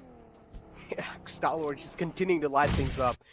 This is what we'd like to see from a squad like that, but yeah, Vibes' push, as I mentioned, was completely dependent on the Assassin, and that one single mistake, it cost them that entire position, and now they're in such an uncomfortable spot inside the zone. With that being said, now Raw as well on a move. They're quite on the edge lines, and finally seems like AJ has realized that's why he is facing right on the Raw. Raw, though, they're looking good for now. They are looking good for now. They can definitely recover from the way they're looking right now. They can try and patch themselves back up. But talking about Stalwart Esports, it seems like top 2A is going to be the man to find the opening frag on the Clarity BABLU. Zibian falls down, and now it's just all down to the IGL. It's going to be Wolf in the clotheslines. He's trying his best to fight back. He takes 2 players almost down, but no, it's not going to be enough while the backup arrives. And even Wolves is going to get shut down. And just like that, Stalwart Esports successfully take out Clarity BABLU out the game. The previous game was good, but this time the consistency did not move over. Yeah, and Team Clarity BABLU again. Well, this has been a disappointing finals for them. They've been trying, but not really getting the success. And, you know, this was one of those conversations that was left out, right? Ever since Khan 420 come in, but I believe we've got to pause it a little bit longer, because Raw, now they're in close contestation against C2K, having that high ground, but being brutally hammered down by the players from the left. I believe that's going to be Team DRS. That's going to be causing all those ruckus around SJ. He's going to lob that grenade. Vishal, he's bleeding. Finally, has met his makers over there as Jane. Now he's going to contest for the higher ground. Sada taking cover behind the cars. Oh, but there you have it. Jane again being shot from elsewhere. And I'm really starting to wonder, which team is that? Yes, it's DRS. yeah, it is. DRS taking a few shots, but now they're also fighting against ZEUS. And DRS have already gone 2 men down. But with that being said, Wizzes Vibes pushing on the Vibes. As I mentioned, Vibes just had such a bad positioning. They couldn't really get control of those compounds. That's why now they were left out in the open. And take a look at Raw. Sada is down to such low HP. But in the nick of time, he's going to be patching himself up back. And now this is where the fight continues. Stalwart Esports now pushing against Wizzes Vibes. Malik is the one who has been taken down. 2 players down from Stalwart Esports. 3rd player being knocked out, and that's a good nade from Action. It finds the final man alive as well. And just like that, that's going to be it with Wizzes Vibes. They also get eliminated. So many eliminations happening at the same time over here. But DRS now just left with a 2-man squad, including ZEUS. This is a 2-on-2 situation. And ZEUS, they have managed to take 2 players out of DRS. DRS are looking to contest this compound, but they're still not really able to do so. ZEUS are successfully able to defending it. Yeah, I mean, for now, 100%. But DRS, look at them. They're in such a bad spot. They need to find some cover for themselves. Now, ZEUS considering that early skirmish against 7C. And, well, that is something that we did see in those previous renditions in which ZEUS had no trouble taking them down. But now the numbers have been limited, right?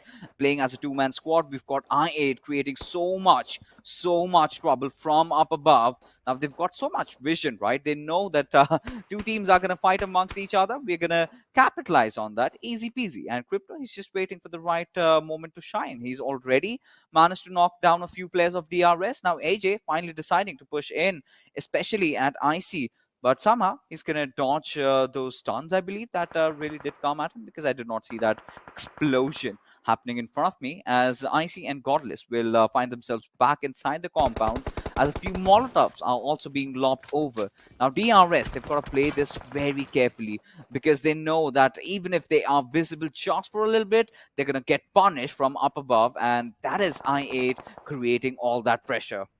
Oh man, I8s are just raining down death and destruction onto those teams, including ZEUS. They're just pinned down inside this compound. They cannot move out anywhere, actually. DRS, all they have is this little compound wall to work around with, and they're also taking a lot of damage from the zone. But ZEUS have realized this is their go call. They need to move in. If they're not really going to be able to do so, this zone's going to be chunking out quite a lot of damage. IC falls down. It's all down to Godless now. And Train to Kill as well, joining the fray. They're like, all right, we're also here to collect some freebies. They might as well be able to do so. Godless now finally opting out for that heal battle. He has realized there's no way in hell he's going to be able to make it out of this position. So now he's going to be going for that heal battle for as long as possible. All the teams, including TDK and I8, they're finally realized that, okay, it's their time to move inside the zone, and that's what they're exactly going to be doing. A1 Esports still with a prime position inside the zone. They have been able to hold it successfully up till now, but let's just see in the future as teams are closing in slowly and steadily on that compound. I feel like it's going to get harder and harder. Oh, it definitely is. As Cutlass, he's just going to resort to a healing battle over there. As Blade, he's on really low HP. Crypto, he's going to revive his comrade. And Johnny, once he gets back up, we're going to see him back in action. But now R8, they also have to take a good position inside the zone. And T2K standing in front of them, they are looking so hot. As Suyo, is he complacent about Wadu? Because Wadu seems to have not even moved a muscle over there inside the little compound. As finally Godless falls down to the zone, and Team ZEUS, of course, they get eliminated. But again, this game certainly looks to be like T2K's the way they've been playing. But A1 Esports, they've been doing a rather decent job at holding this position off. But you know, you're talking about teams that have looking absolutely hot. Stalwart is definitely one of them, but Sanhok does manage to find that opening frag. Sanhok punishing Stalwart Esports for that overconfident. They were peeking over the ridge. He finds that opening. Finds that crucial opening, actually. They really needed that. But Sanhok from the backlines now is getting punished by Waruji. He's also being spotted out inside that little shack. Crypto is the one taking a few shots onto him. Wadu prones down in the nick of time now. Crypto, he does realize they also need to move in forward. That's why lobbing in a few smokes to just make sure. But no, that was not actually a smoke. It was a nade onto Sundays. That's quite a far distance, Fixes. And he still manages to connect it onto Sundays. And TDK now, out of nowhere, they're into shambles. Oh, they certainly are. As I8, you know, the way the first game started for them, they're finally looking to recover themselves as high voltage. All right, Wadu, he had to do that, right? He had to make the world a lot more messier for T2K because they almost did feel that this chicken dinner was theirs. But now, Stalwart back with the numbers, all 4 players alive with 8 kills. Already will find the better out of Wadu and will put him down 6 feet under. As I8, they're starting to close in, but no, it's Stalwart rather going in for the push on T2K. Well, they've lost on 2 occasions against T2K in the map of Miramar. This is where they look to redeem themselves, as I8 still having that high ground advantage can definitely want to change the course of things as the map progresses, because it's looking like a really weird fight, right? We've got 4 teams. Everyone is just absolutely going at everyone, and A1 Esports right in the middle inside the compound, they're just hiding. Guys, you fight it out amongst each other. They don't even need it. Yeah, exactly. I mean, they don't even need to do anything, right? All they need to do is just hold it down, and that's what they've been able to do successfully up till now. But again, the main issue inside the game is that Stalwart Esports have all their players alive. If this keeps on going on, there's a massive chance that Stalwart Esports might steal the chicken dinner as well. Sinister! Oh, his pixel was a little exposed. Stalwart Esports top almost capitalize onto it, but take a look at this now. Trying to kill, taking a few shots on their front lines. They have managed to deal a decent amount of damage onto IA. Crypto is the man. Taking a few shots now onto TDK. It's a 2-on-2 situation. Johnny and Crypto versus Sundation Jane. Oh, is he gonna do this? Yeah, no, I don't think so. It's possible. I don't even think so. It's Is he gonna possible. Yeah, reflect? he is not. No, it was not. It was just a little bit of the pen. Unfortunately, just got stuck by the tree there. Yeah, indeed it was. And imagine, you know, the stun grenade coming up and Crypto just throwing his pan away, and well, they meeting each other, the pan reflecting that stun back at the players.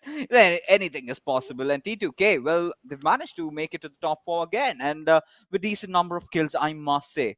But this game certainly looks like Stalwarts if they play all their cards right, because Johnny, he is definitely showing intentions to go in for that push, but has been spotted out by Stalwart, and his push has been stopped over here as A1 Esports. They finally decided to move, and Crypto has managed to get one, but instantly gets traded off by Shoikoth, who will make no mistakes in finishing him off. Now, considering the smoke has already broken down, he can pull off that revive on his teammate, but no, Stalwart says that we are going to charge in at you and going to finish you and wipe out your existence.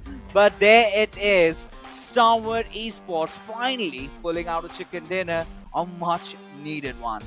I'm pretty sure with that chicken dinner, there's going to be a lot of movements being made on the overall rankings from their side. On out hashtag 4 fixes, oh my god, that's a huge leap from their side.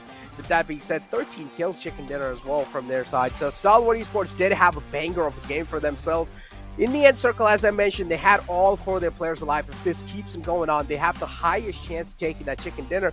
And they also played that final moment to perfection, right? They let A1 Esports and I fight it out, and then later on they realized, okay, this is now our go call. We go in, we third party, and they take out A1 Esports.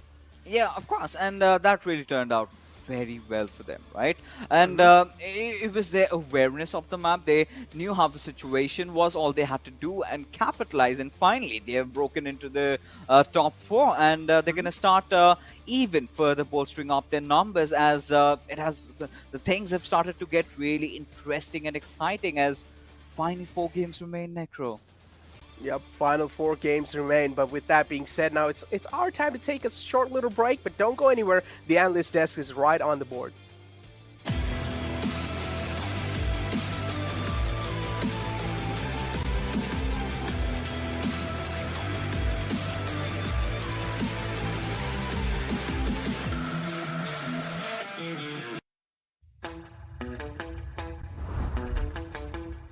Are you keeping it real?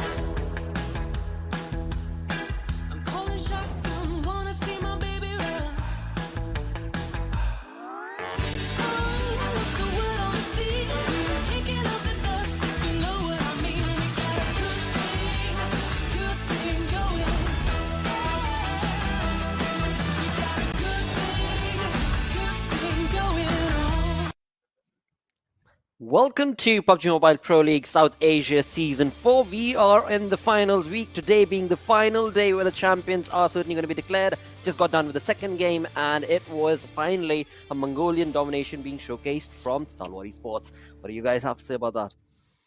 I mean, the first game I said T2K, a big name, should be in top 6. Well, that was second game. Well, I went onto the Johnny's lines and gambled a bit, and well, Stalwart, they have it for themselves. Exactly my point. Exactly.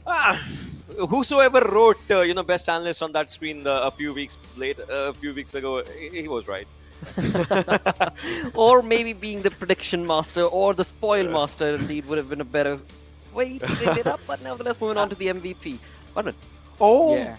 no. I mean, oh yes, but... Decide. MVP, if we're talking about the tournament MVP, I want to love, I love it, I love it. True. Yeah, I mean, we were talking about, Ocean was talking about top working on his survival time, on his damage. Has done both in this game. The 1000 damage is definitely going to help him out, and I believe this match is going to boost up his average survival time as well. And talk about this, Ocean, it came out on Miramar, the map that on average lasts the longest as well. And we saw Pika as well using a few bolt actions here and there, just taking a few players down from Wizzes. I remember that. But right now, look at this. His damage is higher.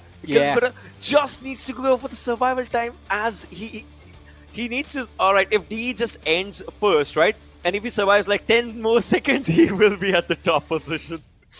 Well, for that, of course, they still have 4 more games remaining. It is definitely doable. It is possible. Well, but talking about the top players in the previous game, right? Action. I mean, if it's top, action has to be there as well. That's how the synergy works. Yeah. Crypto's there with 5 kills, 700 damage right now. Waru 4 kills, 607 IC. Alright, ZEUS coming up slowly and steadily. I mean, it's just about that first fight that just happened, but I would still say there were a few bad decisions made by ZEUS in that fight as well. Still they came out on top of 7C, so no complaints. But Yeah, still.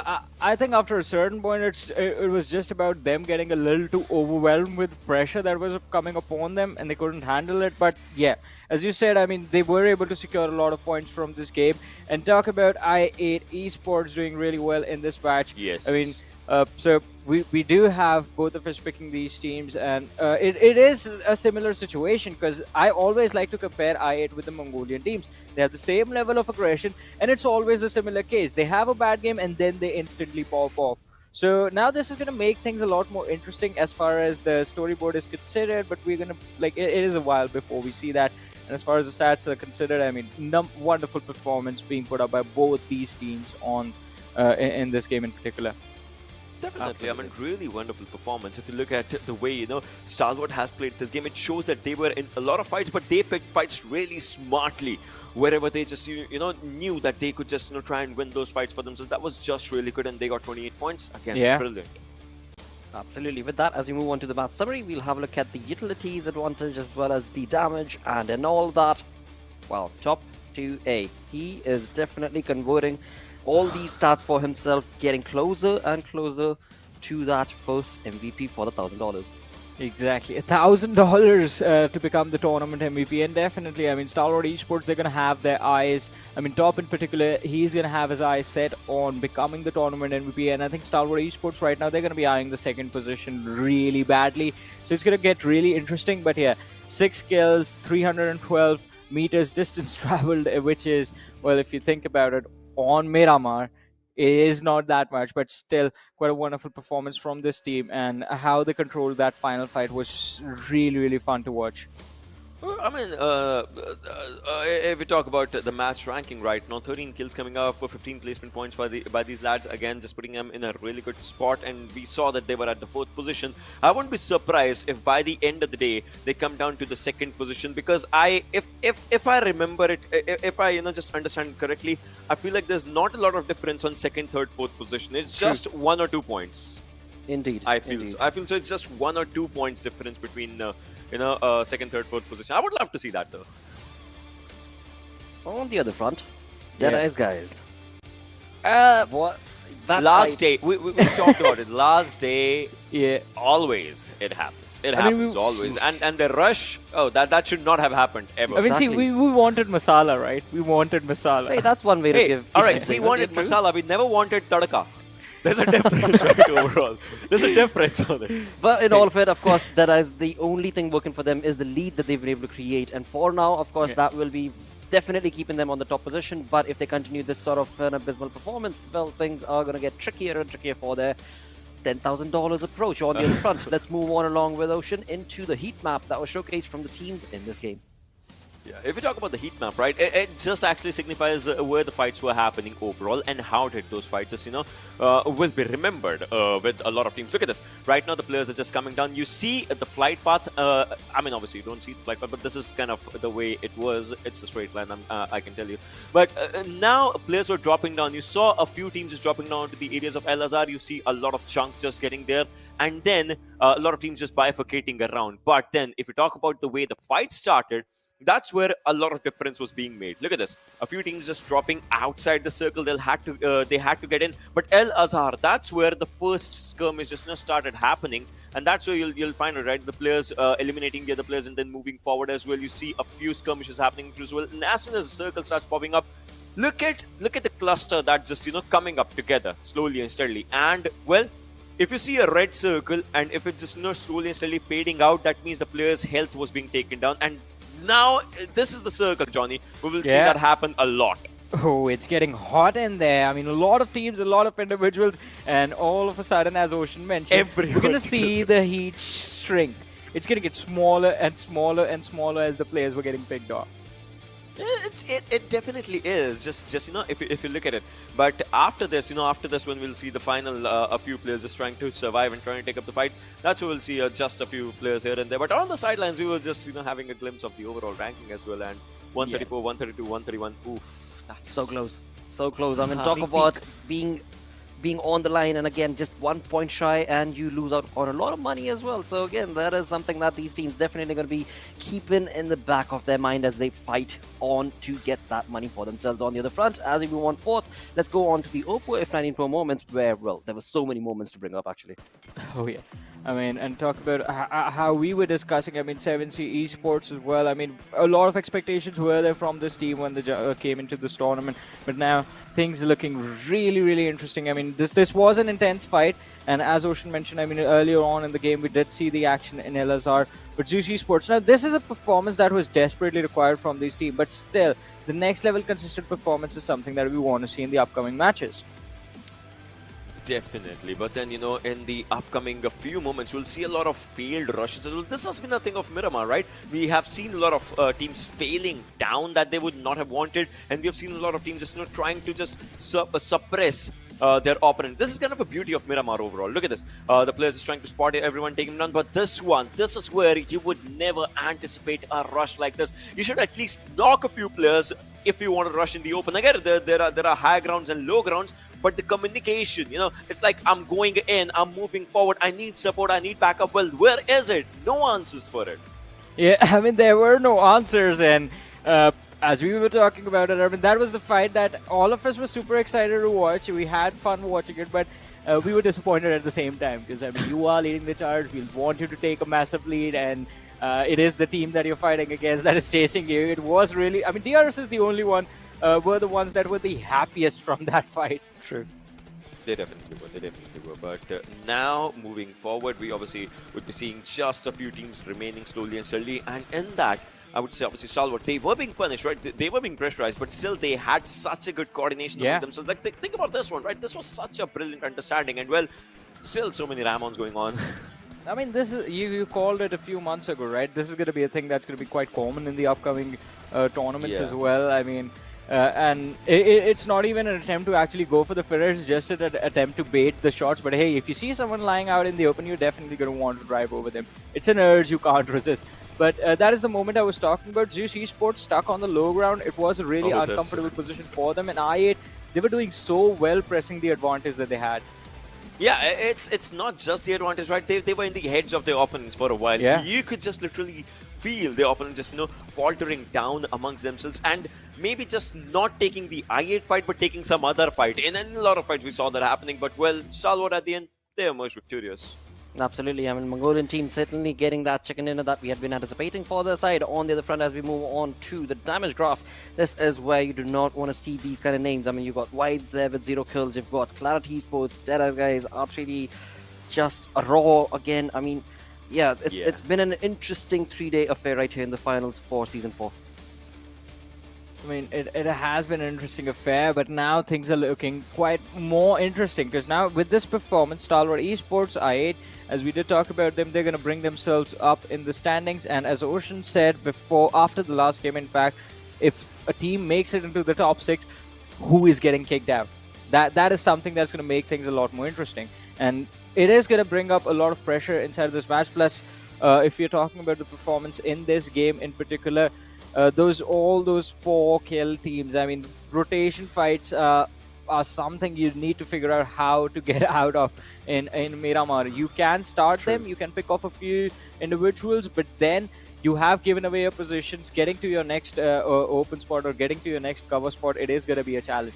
It most certainly will be. On the other front, talking about the challenges, well, the challenge is getting pretty trickier on the storyboard because, as you both mentioned, the points are so very close, so very close. 1 or 2 point difference there, you see.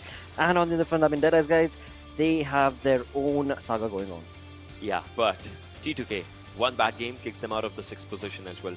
I8 is capitalizing there. I mean, this is just getting so good. And if Stalwart keeps on playing like this, I'm telling you, by the end of the day, the 2nd position will be for them. And then history will repeat in one way or the other that 1st position is by a Nepali team and 2nd by a Mongolian team, just the same as happened in the previous season. I don't know, the previous time the points were really close. This time there might be a difference, but DE, well, they've had 2 bad games right now, right from the start of the day, and we have seen only 2 games. True. Yesterday's 2 final games were also not for DE. Today, start off the bat, again, not really favoring them, but maybe they'll be able to pick up their pace. As we move on to the next page, this is where a lot of shenanigans are taking place. ZEUS Esports trying their level best, but it seems like a hard affair for them to move on into that top 6. I mean, it is definitely going to be a challenge because, I mean, 130 marker is where we see the team of Stalwart Esports, and they're quite close to the players of DRS, but ZEUS Esports stuck at 89 points. Then again, it comes down to those YOLO moments. Can't make a single mistake going forward. Exactly. 4 matches remaining, you can't mess up. Margin for error, it's literally 0 at this point. Definitely is. On that front, let's move on forth and get our schedule on the screens where 2 games are done. As we move on forth, it is going to be time to jump into Sanhok. Now, on Sanhok, what are your anticipations? What are your predictions going to be for what team do you think could maybe lead the charge in this one? Could we see a comeback? I'm not gonna pick one specific name, but in my mind, what I feel is some team is gonna have their third chicken dinner in this. Ooh, okay. Yeah. All right, We're that is going to be we're an see interesting a one. third one. Yeah. I mean, I would love to see that, but then again, the masala that's going on in the top 6 is getting more and more interesting. So, again, in this game, I want to see Stalwart do really well. I want to see if someone can cut Oh, the they difference will. between them and DE. Also, if Stalwart does really well, that means DRS, a team that has been. I mean, we talked about DE not having a good day. DRS is not doing any better than them. And they're Exactly. still sitting on the second position, but the difference against them is also being cut down. So if they get pushed down to the third, maybe that's going to be a wake-up call for the team, and they're going to push even harder. Absolutely, that is going to be the case. That we will have to see if DRS is going to be able to pick up those pants and get them moving along with the aggressive stance that we have seen that team perform again and again. But again, we shall have to see, because it's all speculation coming in from the desk, because now it is going to be all based on what these players do when they jump on into the battleground. And on the other front, I mean, I do kind of feel like R3D should also maybe on this map bring up their play, or should be able to bring up their play. What do you think? I mean, now it's time. It's not about bringing up a play, right? Because they are leaving. They are far behind the competition Oh, at yes. this moment with their play, with their points. They might experiment a bit here and there, but hey, again, just like talking about experiments. The previous game we saw a contestation of ZEUS against 7C. This time we know A1 Esports and ZEUS. That might happen. So again, I have that thing in my mind as well. Which team comes out on top, or maybe both of the teams land at Paradise and they part ways. No one takes up a fight. ZEUS, I know we know that this team loves to take up a fight. But what happened in the previous game? No, they won the fight, but it still was not easy for them. So maybe for a survival instinct, they might not want to have a fight for themselves. Exactly. I mean, we did have that conversation for the side of ZEUS Esports, because again, I mean, you did point this out as well. When it comes down to Paradise Resort, A1 Esports as well as ZEUS Esports love to go down there, but ZEUS definitely did change their drop location as was showcased from them in the previous Sanhok that was played. So maybe this time around they might just bring in that sort of a curveball. Is it going to be required? Is it going to be essential? We shall have to see. On the other ball game altogether, Stalwart, when it came down to the map chance itself, well, that team was looking pretty phenomenal. So we could very well see that rising, shining star coming in from Stalwart Esports' side. And as you so perfectly are predicting, they might find themselves on that second position of the overall standing. I mean, maybe that's what we want to see. But this guy over here, the prediction master, has said that someone is going to get that third chicken dinner. I just want him to make it clear exactly who is talking about, because there are a couple of teams over there. And oh yes, hey, let's not give everything right at the moment, right? Then what's the point of the match in its entirety? Why 25 minutes? We're gonna watch how it happens. Well, that's one way of looking at it. On the other front, though, when it comes to the viewers, we do need to tell you one special thing that's going to be taking place in the third game, or rather after the third game. That's going to be the show match. The show match that is going to be showcased today. And again, I mean, dudes, we've spoken about this. This is going to be an exhilarating one where those two teams are going to be dropping on Vikendi. Exactly. Yes. That's going to be after a long time. Chilly. That's a cold one. I mean, that literally is a cold one. It's going to be a chilling experience for all of us. Yeah. What more can I make of this? Well, again, I mean, I'm definitely excited. Let's see. Let's see if the teams just ski their way through victory. See if they can ski their way, but we is definitely keen on the desk, that's what I would say. But on the other front, again, talking about the play that is going to be made on Vikendi, that is going to be after the third game. On the other front, viewers, I do also want to tell you that the rewards are also set up. So for those rewards, where we do have the AUG skin as well as the parachute, the PMPL 2021 parachute, for that you need to be participating, of course, on the chat section itself altogether. But with that, it is time to move on into the map of Sanhok. Let's move on to our Panda Bros. We're going to be really happy because it's the greeny, lovely place of Sanhok. You know, we might be sweating right now because, of course, we're going to be heading inside the rainforest. But right after that, Necro, I'm really happy. Vikendi and the show match at that. Wow. But, you know, right now, a lot of things have changed, considering we're heading into Sanhok and the way the table is turning for a lot of teams. You know, you've got teams going inside the top 6, you've got teams going outside, and Sanhok is a map, you know, a map that is completely unexpected. Anything can possibly happen. Well, Ocean did make his prediction that a team is going to get a third, but what do you think? I mean, He didn't really exactly say it, right? What's going to happen? I mean, he still kind of like kept that little bit of mystery going in forward. Maybe he was not sure himself. What do you think, so? I mean, yes, he's been trying to pull this off, right? Yeah. We've got, those Even his tricksters out in the market. previous kind of failed, dude. Even his previous R3D, he went with R3D, kind of failed out. They got taken down as well, so. You know, that was two ways out, right? He did say R3D, and he did also mention Stalwart. So, you know, he's either way wants Safe quite game. a chunk of money there. I'm telling you, you know, he's developing this habit of gambling lately, and well, he's earning quite a lot of bucks, and he's gonna get a lot of things out of it. But now here we have all these players nervous, excited, feeling themselves, because yes, in the map of Sanhok, you've got to start. You know, you've got to start things in a really good manner. Now, one thing, of course, that did happen was ZEUS getting back to their old drops, right? Yesterday, they did not contest it against A1 Esports. Now, today is something similar, I must say, or do you think ZEUS wants to take the fight head on? I would say ZEUS would actually want to take the fight head on. I mean, yeah, I do understand just like how Dante did that 1v4 against ZEUS, or 1v3 against ZEUS, that might just drop kind of like the confidence a little bit inside Paradise Resort, but I would still say, I mean, ZEUS does have that little bit of mental edge over A1 Esports, so they might as well go and try to get there. But what we're seeing right now, that's not really the case. It seems like they're slowly and steadily traversing around the quarry area. That's also pretty understandable. They want to play safe. As we have mentioned, in the first two games, I mean, their performance hasn't really been as expected, Fixes. Yeah, I mean, it certainly hasn't, right? And I think the ship has definitely sunk. And nice circle. Whoa, nice. We have seen this exact one a lot of times.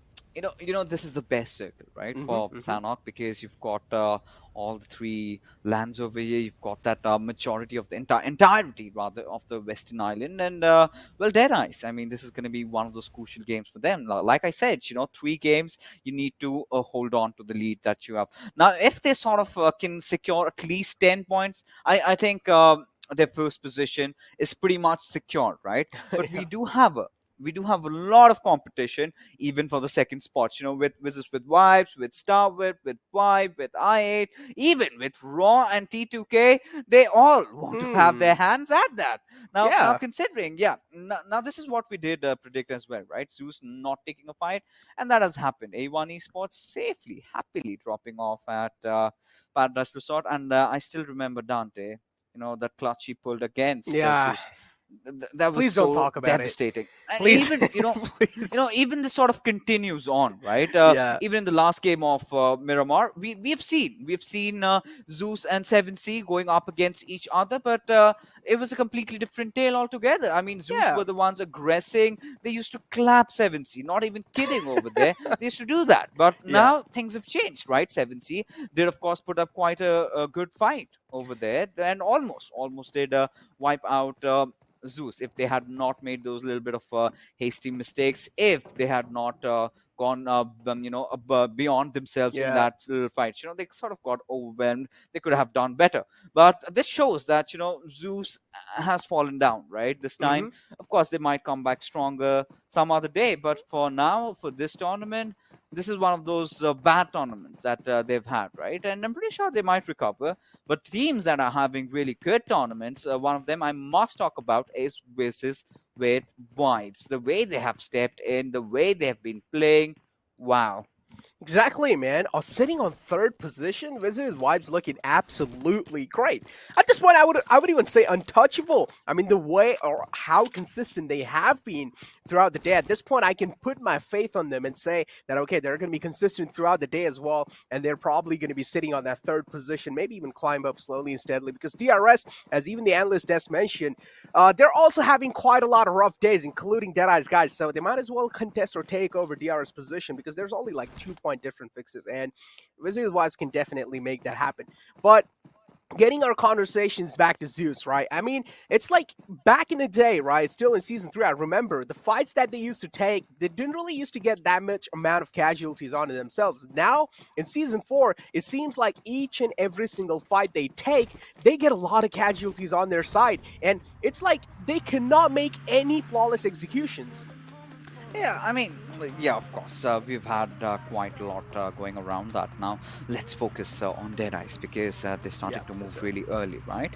Well, holding on to those junction points where where all the rivers meet, those little areas.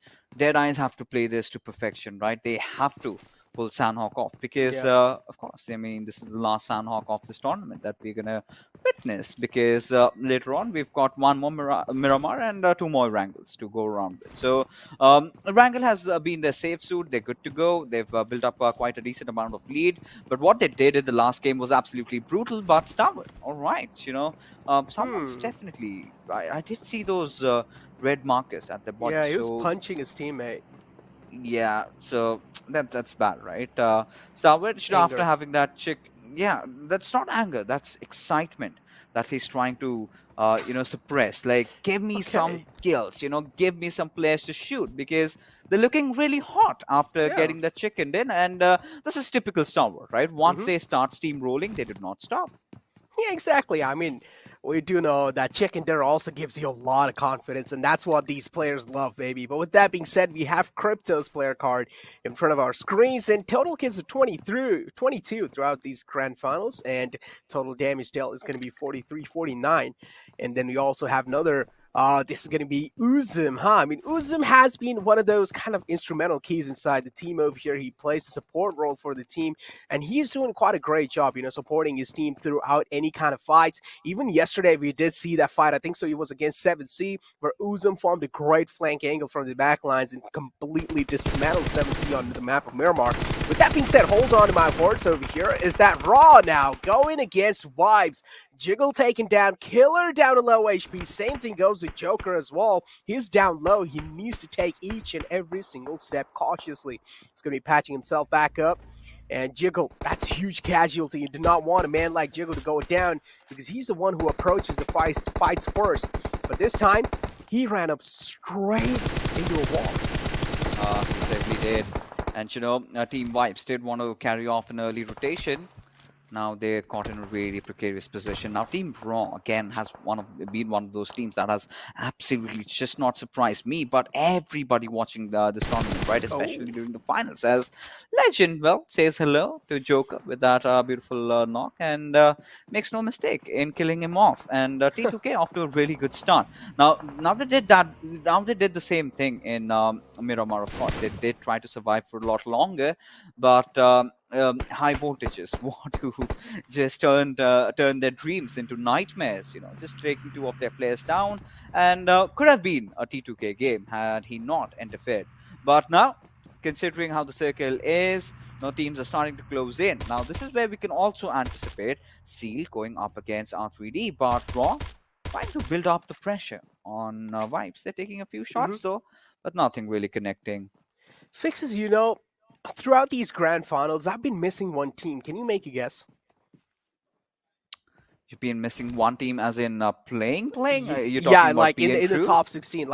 Yeah, exactly. Well, there you go. You guessed it. P and Crew. I've been missing them, man. I don't know why. Just the kind of content they were providing, man, in those end days, especially how they were always behind TDK.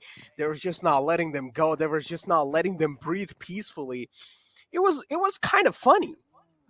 It was funny, but come on, you've got to be in those shoes, right?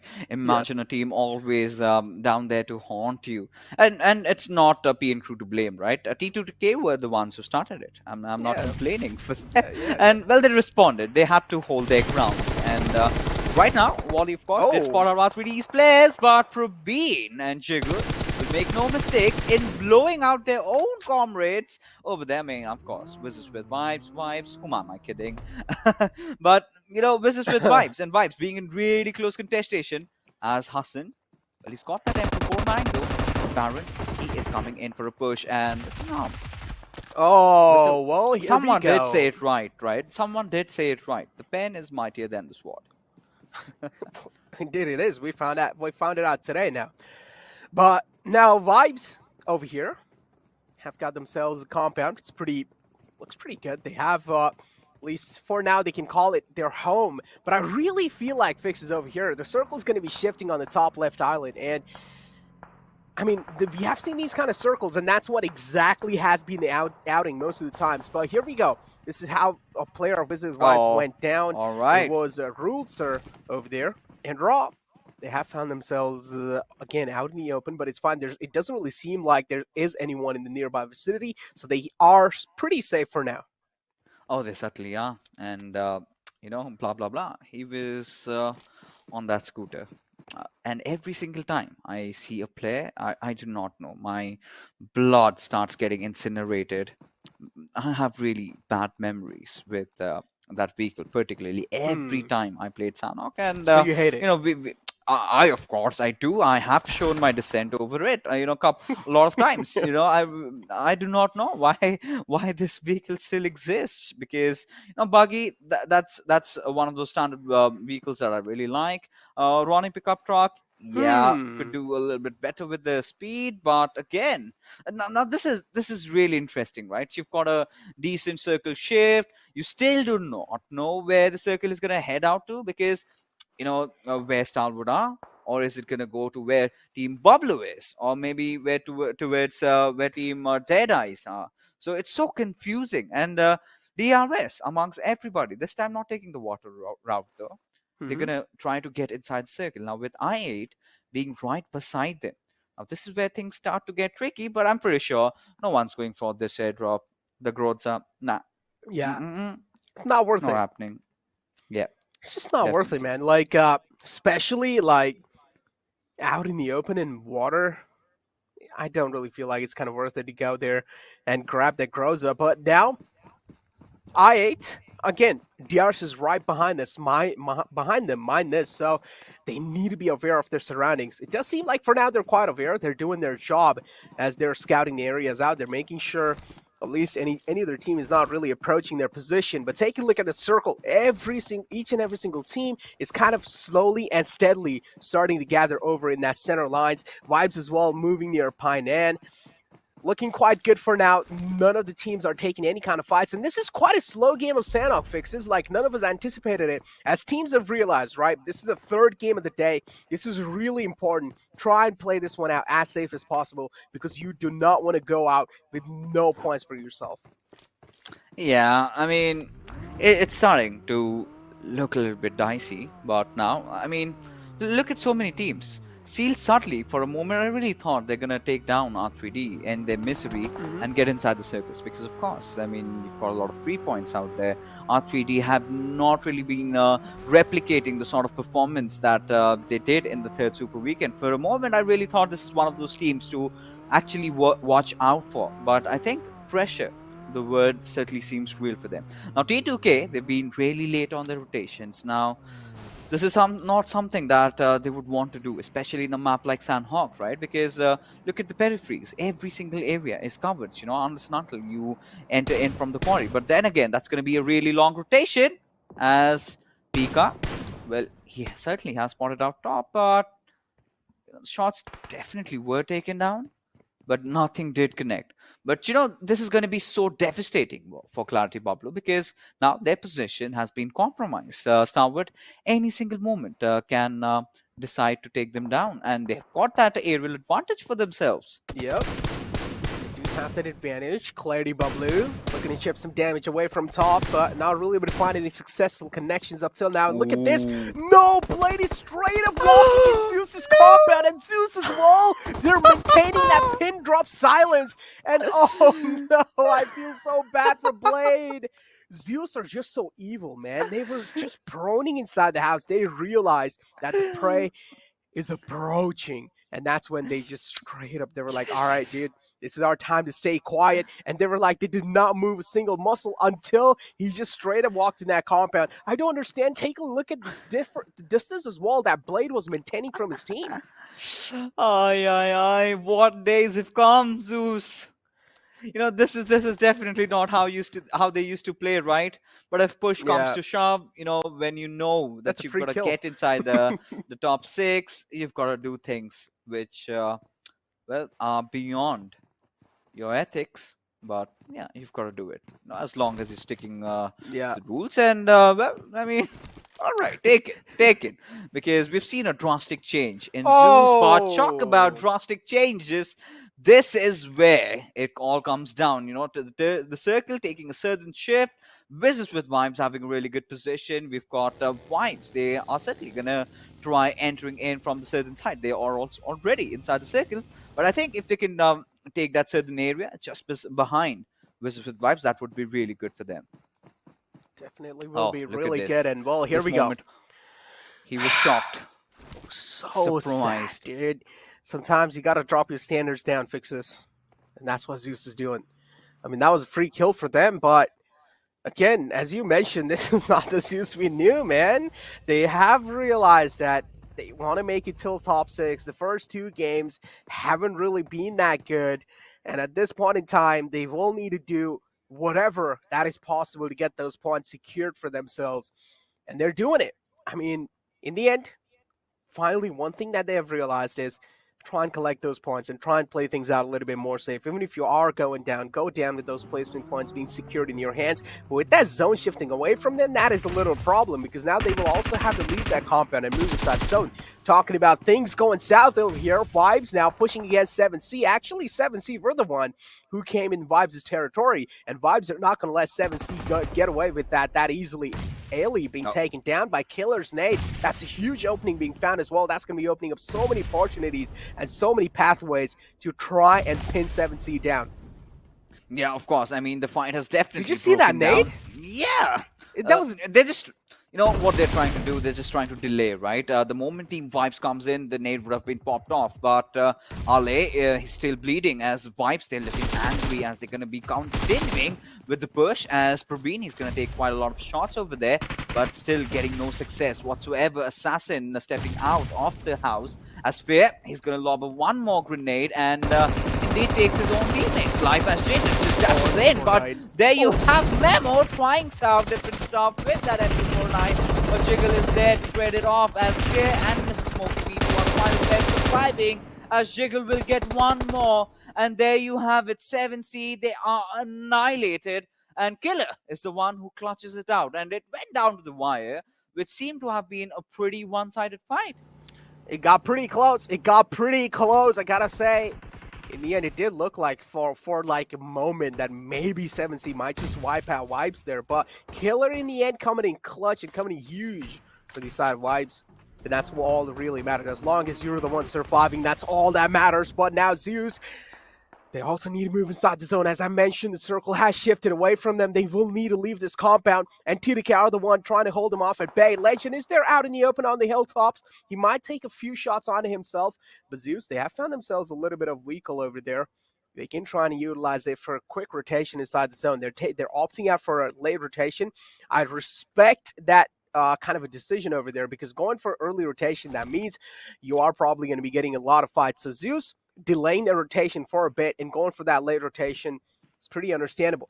Nade lobs in from the side of Scry onto RX Jax. That's going to be finding a huge knock. And just like that, Stalwart Esports, they did realize that there was a threat, but just in no time, the threat has been neutralized. Yeah. He's so far away. And Jax never really thought in his wildest of dreams that, Nade would come from up above and being the Tarzan in the jungles. That was Scry. But look at the zone shift. And if you could have the map feed in front of us production, and there you have it.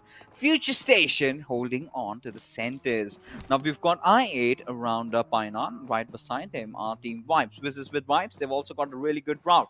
But this is where, things are going to get so much more troublesome for ZEUS, right? How on earth are they going to enter in? Like you said, it might be a good decision, but I personally feel that's really horrendous for them, because Stalwart watching you out from the edges, they're gonna gatekeep you, and that's the last team you would want, to holding down the door.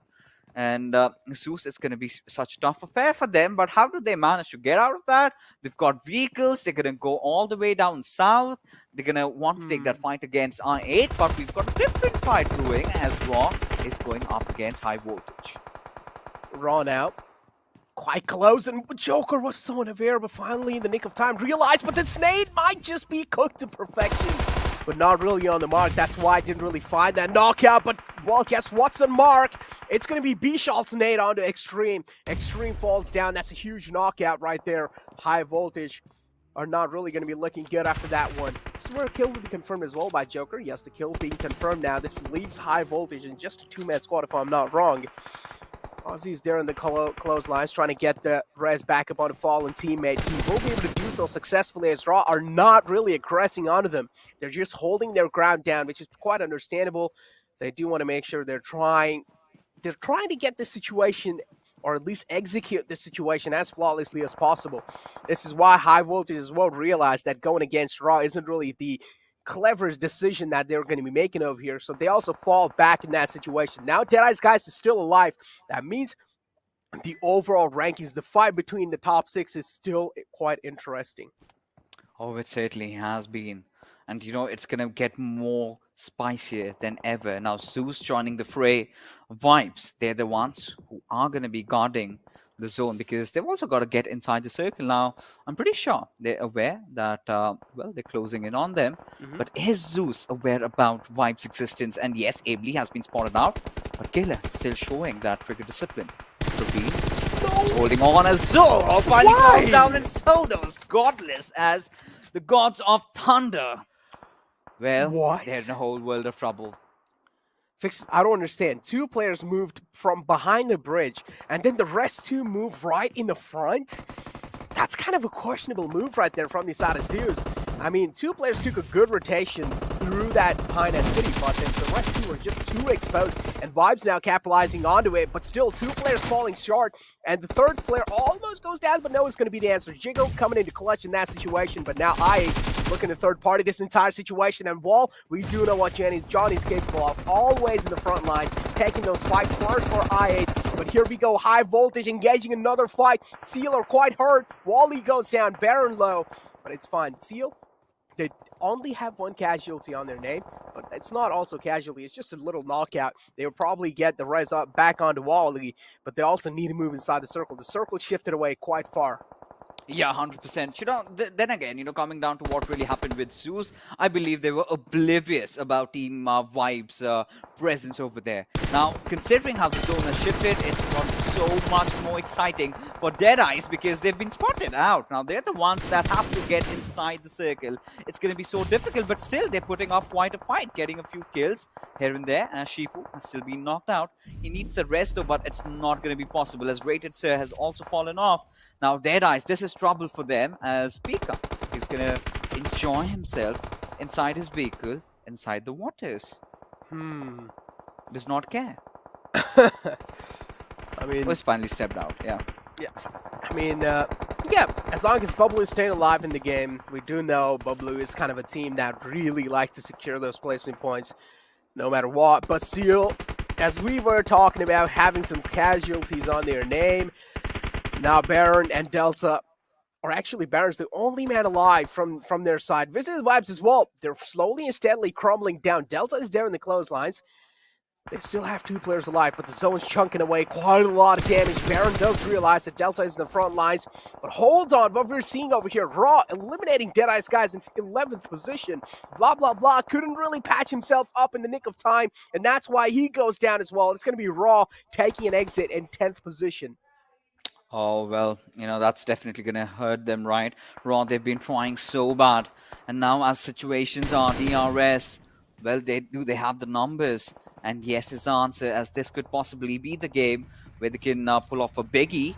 But right now, they've got I8 right in front of them. Now, they've got to make an interesting decision. They have got to get inside the circle. But look at Ozim's position. It's going to be so instrumental. As AJ, he knows. He's heard that vehicle running through. The smoke's popping up. He knows that he's got a slight idea as to where I8 are.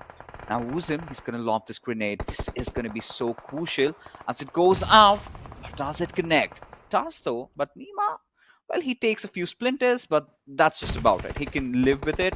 Gets one more right at his face, but still manages to survive as he responds with one. And the players of I8 now seem to be in a little bit of trouble because they've got the low ground, of course. But look at Pika! All right.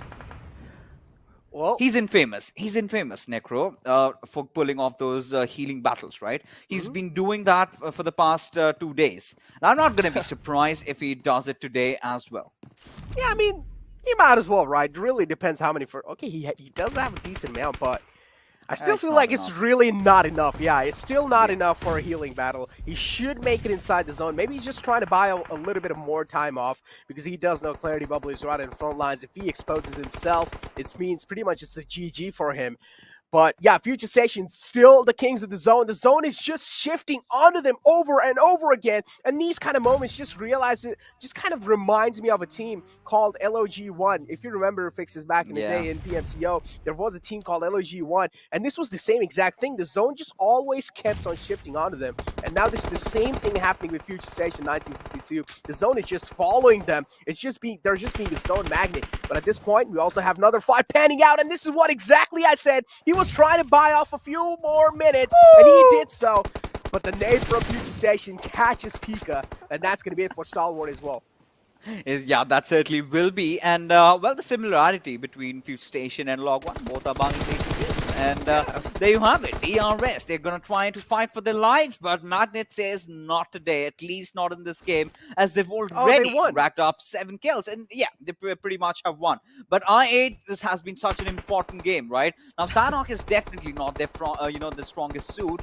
And Future Station, they're just going to enjoy the moment, right? We did have this discussion, right? The chicken dinners that come out in today's evening are definitely going to be coming from the off teams. Now, I really want to see where does Future Station stand over here after this chicken dinner, because it's not going to be their first, right? But at the same moment, we're not going to see a third. So that's a different story. But Future Station, they're just waiting. They're just waiting for Johnny to run out of his first aids just before they can perform the victory dance, or are they going to do it right now? They might as well do it right now because there's like no threat nearby. Johnny, there's no way he's going to be able to come out of his cover and then find a clear line of sight on the Future Station. But still, Future Station are looking to get those kills. Like, they want these kill points, and that's why they're moving out in the open. They're pretty hungry, man. It's pretty understandable. Look at Clutch Baba. And Johnny has spotted Clutch Baba as well. He might just go for the final blow on the Future Station. Yup, he is doing that. Clutch Baba is low. He's quite vulnerable. And he will find him. Yes, he does go down. But it's fine. Future Station, they take the final man of I8 down as well. Malik, again, from Wizzes and Wides. Somehow, things are looking really bad for them. But still, they get third position just because of Malik's, man. All props given to Malik. You know, Ocean is going to be so happy with Future Station getting the third. Now, on the overall ranking, now they've got themselves so close. At the 7th position, right? They're ranked 7th right now. And all they have to do is just climb one more rank with, well, 3 more games to go. Anything can happen. And, well, you know, Sanhok does favor the ones who have the blessings of the circle, right? And Future Station, of course, played it to perfection. They did not overextend themselves even for a bit. Of a lot of teams, however, we did witness that, you know, they were going for really, really late rotations, which sort of did bite them in the back towards the very end. But overall, a really good game of Sanhok, the way it was supposed to be played, and the best team did manage to win over there. And, well, now it's time for some chilly weather, I believe, Necro. Yeah, exactly. I mean, Future Station being blessed by the zone, that's a good chicken dinner on their side as well. But yeah, I'm waiting to see Ocean's reaction. So yeah, without wasting any time, let's push to a little break. On the other side is going to be the analyst desk.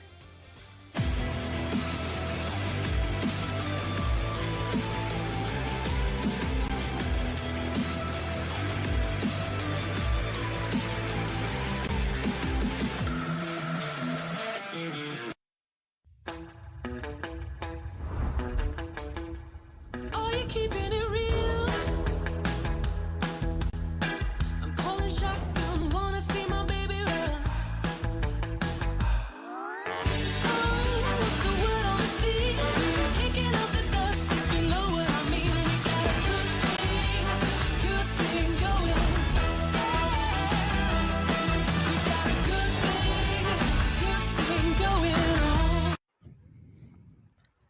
Welcome to the virtual studio of PUBG Mobile Pro League South Asia Season 4. We are in the finals week, the final day right here. And 3 games are already done. But what a play being showcased right there from Future Station. Getting that chicken dinner in style. And what do you know? That third chicken dinner that Ocean kind of spoiled has... Yeah. It just happened. It just happened. Yeah, the man dodges questions like a boss, but makes predictions like a boss as well. And I'll give him that. Definitely, definitely. Ocean, no word from you, mate. I mean, mic drop. That's what I did. That's all. Nothing coming in. But look at Baron with his healing numbers. 766 healing done. That's really good coming down from Baron. 22 minutes of survival time. I get it, right? If you're surviving not a lot till the final circle, that will kind of just come down to your healing factor as well. Maybe you have a few first aids here and there, just trying to make up a few point jump in the placement department. 628 damage. And 4 kills by this lad. That's good. I think that's wonderful considering the fact that his team almost got entirely destroyed by the players of Wizzes Vibes. And it was I'm happy seeing Seal here. Exactly. It was him and Delta, so the moment that was there was him and Delta, Baron and Delta. They were both trying to crawl their way inside the circle. All of a sudden, Baron just decided, hey, I see a few kills. Can I get them? Let's see. Just start shooting.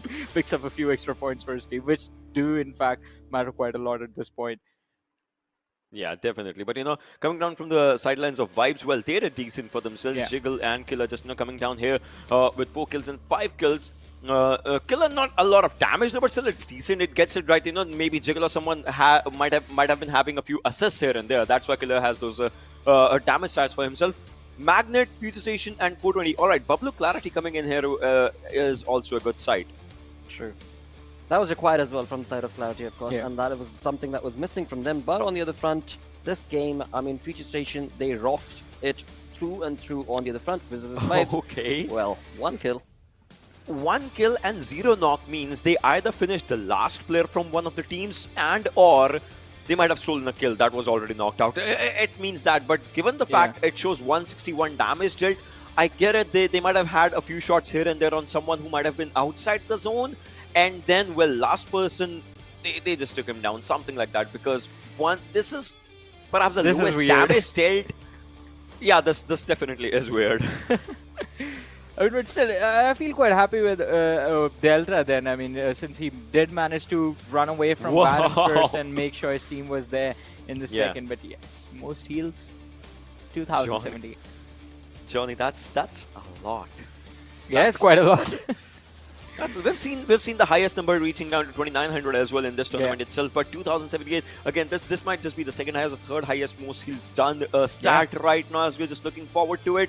And well, and now I get it, right? Obviously, he was a lot outside the circle as well. You saw him just here and there, and his teammates were being taken down early as well. Most utilities is in a single digit now. That's a new one as well. That's a low one. That's And I mean, combined together from the side of I8, we did see a lot of utility issues because the three players in that list were from the same team.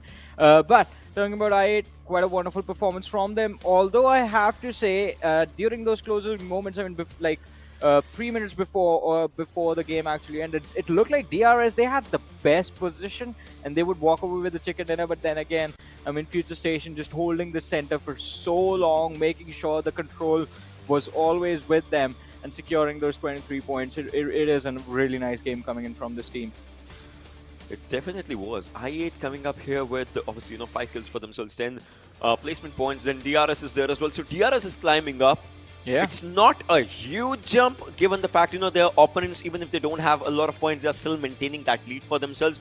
But DRS's climb, it surely makes DRS fans a bit hopeful for their performance by the end of the day, if that happens. But moving up forward, 9 to 16 is where I guess we'll be talking about those teams that obviously are at the top or maybe just fizzling out here and there. Because Stalwart, they have 9 points for themselves, but DE 3 points. That's now they are moving on the road, but they are experiencing a few bumps here and there. But meanwhile, DRS is road, but it looks like it's still clean, it's still good so far. I mean, it looks like a highway. In fact, I mean they are really moving up the pace and closing the distance against DE. Absolutely, for the side of DE though, I mean, since yesterday we've been seeing them kind of just faltering down again and again, but again, that lead that they've been able to create is working in their favor, but for how long? Because again, there are 3 games still remaining, and in those 3 games, anything can happen. But before we talk about upcoming games, let's go through the zone analysis. Ocean, Just take us through this. I mean, I love the zone analysis part in this, especially in a map like Sanhok, because right now, Johnny, Yeah. future station, it's here. Yep. The circle kind of ends here. Just think about it, Yeah. right? The way the lads are starting with. So this is where it gets really tricky, but again, it gets really not exactly funny for us to see sometimes, but it just gets challenging for a lot of teams because look at this, the zone's forming up slowly steadily. Even the hard shifts are something that's just taking the lads to the downward side, and now this is where we'll have that one ZEUS I8. What was it? Knock who was there? One kill just taken down by ZEUS's players. This is a really good area for ZEUS. Had the circle shifted here, I mean, the story would have been entirely different. But look at this, Epis. They had such a slow rotation right in the first few zones, but then, oh, Johnny, they popped up. Exactly. I mean, all of a sudden, I mean, they realized where the circle is going to be. Look at that. That is a magic trick, right? I mean, the furthest away from the circle, and all of a sudden sitting in the center, and the next one as well. It was an incredible rotation from this team. How they managed to survive with a really good number of players. Still holding strong, and also, I mean, talk about like the grace of the PUBG gods that majority of the teams were playing the edge the entire time, and all of them were just fighting each other. Future Station were having pretty much a fun solo party. Yeah, and DRS, their rotation was really good. I mean, they never faced any team here. But look at this skirmish, the one that I've circled, right? ZEUS was there, I8 was there, Wizzes was there. I8 just coming up with a really good third party. I'm pretty sure we'll be seeing the clips of this in the open moments as well. But this was just so good coming down from these lads because you see those red blinking markers on that side. That shows the fights that were being taken down. But the circle and Future Station, oh well, they enjoyed it. Yeah. At this point, this is the moment I was talking about, not this one, before this one, where I thought DRS actually were going to walk away with a win in this game. But closing in definitely did become a challenge. It did become a challenge for them because it is going to be I8 and the players of Future Station that you're going to have to deal with. And it's never going to be easy against these teams. But still, a really good effort from DRS. And this is going to make the standings really, really fun now. Most certainly, the storyboard is definitely lighting up from the side of DRS, whereas for DE, well, they just steadily making progress from one point to the next, from one game to the other, and that certainly is definitely not going to be favoring them if they keep up that sort of a storyline. I mean, that's just I was just going to say, I mean, we have a few more matches to go, and I mean, I want to know from Ocean, what do you think is going to be a safe bet for DE? Like, all right, this is our threshold, we get this many points and we are safe. Even if they mess up the next game, that's where the safe bet comes in. I mean, for them, safe bet, it's not just their game, right? Their gameplay right now, even if they don't understand, it's being affected by second, third, fourth position because they are slowly and steadily climbing up and they are not having a good day. So if in the next game, either of the teams at second, third, fourth position, which I'm telling you, it's going to happen, are going to get a chicken dinner, and then if DE does not perform good, well, coming up to the second last game, they'll have to do something. Maybe go for a game just for placement points or something. And next game in Erangel, we know Rozok is their area. We'll have to see where the circle forms up. Absolutely, but before we again move on to the next game, we are going to first go through this one as there were so many fights that took place. Well, even though there were late fights, there were fights, and it is going to be Oppo F19 for moments time. Exactly. I mean, full-on team fights did happen quite later in the match, but earlier on, it is Sanhok. You are always going to see those individuals fall down. And this time, I believe it was Train to Kill and ZEUS having the most fun, along with Seal Esports having the most fun in this game, picking off those solo individuals. True that, but again, this one was really good coming down by Wizzes players as they were just slowly and slowly trying to enter in. And well, I gotta give it to Jiggle and Killer. The way these lads entered in, they were just switching up their weapons. Look at this Killer again, switching up his weapon, jumping up. His HP was low, but at the right nick of time. And now this time he spots the last player as well. He was the last one surviving with low HP. And well, this was what, the Spider-Man movement? Yep, I mean, Scry just getting off top of those houses, and the lad from A1 Esports, absolutely no idea where the nade came from. I believe he knew there was an opponent nearby, but he had no idea that Scry was watching him like a god from the top, from up above. And this again, so much pressure on this team, ZEUS Esports. I mean, there's Wives, there's the lads from I8, and I8, we know they're not going to miss an opportunity to secure those kills for themselves. This was actually indeed a really good third party coming in from I8's lads, as they knew it, right? All the fights are happening right around them. And well, as 420 Boy was taking up this fight, there was one more player from BABLU just in the water lines, just trying to stay calm, stay chill. But, well, TRS did it really good.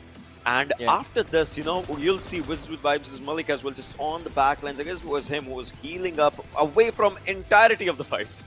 Yeah, I mean, he was quite far away, and again, it was because of Seal Esports that Wizzes Vibes couldn't make it to the final few circles. Malik was left behind to do the heal battle, just constantly put on those first aid, and even that was like a big gamble, because in situations like these, we usually see teams slow the aggression down, but this time Future Station, they were like, alright guys, now we start shooting. And they did so perfectly in time with all the 4 players that they had. With that, as we move on to the damage graph, we shall once again see those names that we do not want to be participating in this sort of fights for themselves on the other front. I mean, talk about Raw. The fights that they were part of, 1200 plus damage, but only 4 kills. Not just Raw, talk about Vibes, right? That team has 13, 45 and 9 kills, but eliminating on, 14th position. I wish I could have said it in a good tone that Stalwart just hit jackpot because of those 777 damage for themselves, but obviously they would have, had they been in top 3, it would have been a different story for them. Seal as well. So it's not, this game is not exactly the top 3 high fragging, high, damage game, but the damage stats are evenly distributed, and this is actually a good sign overall. It is, it definitely is. But talking about signs, let's have a look at the storyboard and have a look at what sort of a sign is that going to be leading us to, as we've got 3 games done. 3 more games remain for the finale right here at PMPL South Asia Season 4, where Deadeyes guys are, of course, maintaining that lead, but for how long?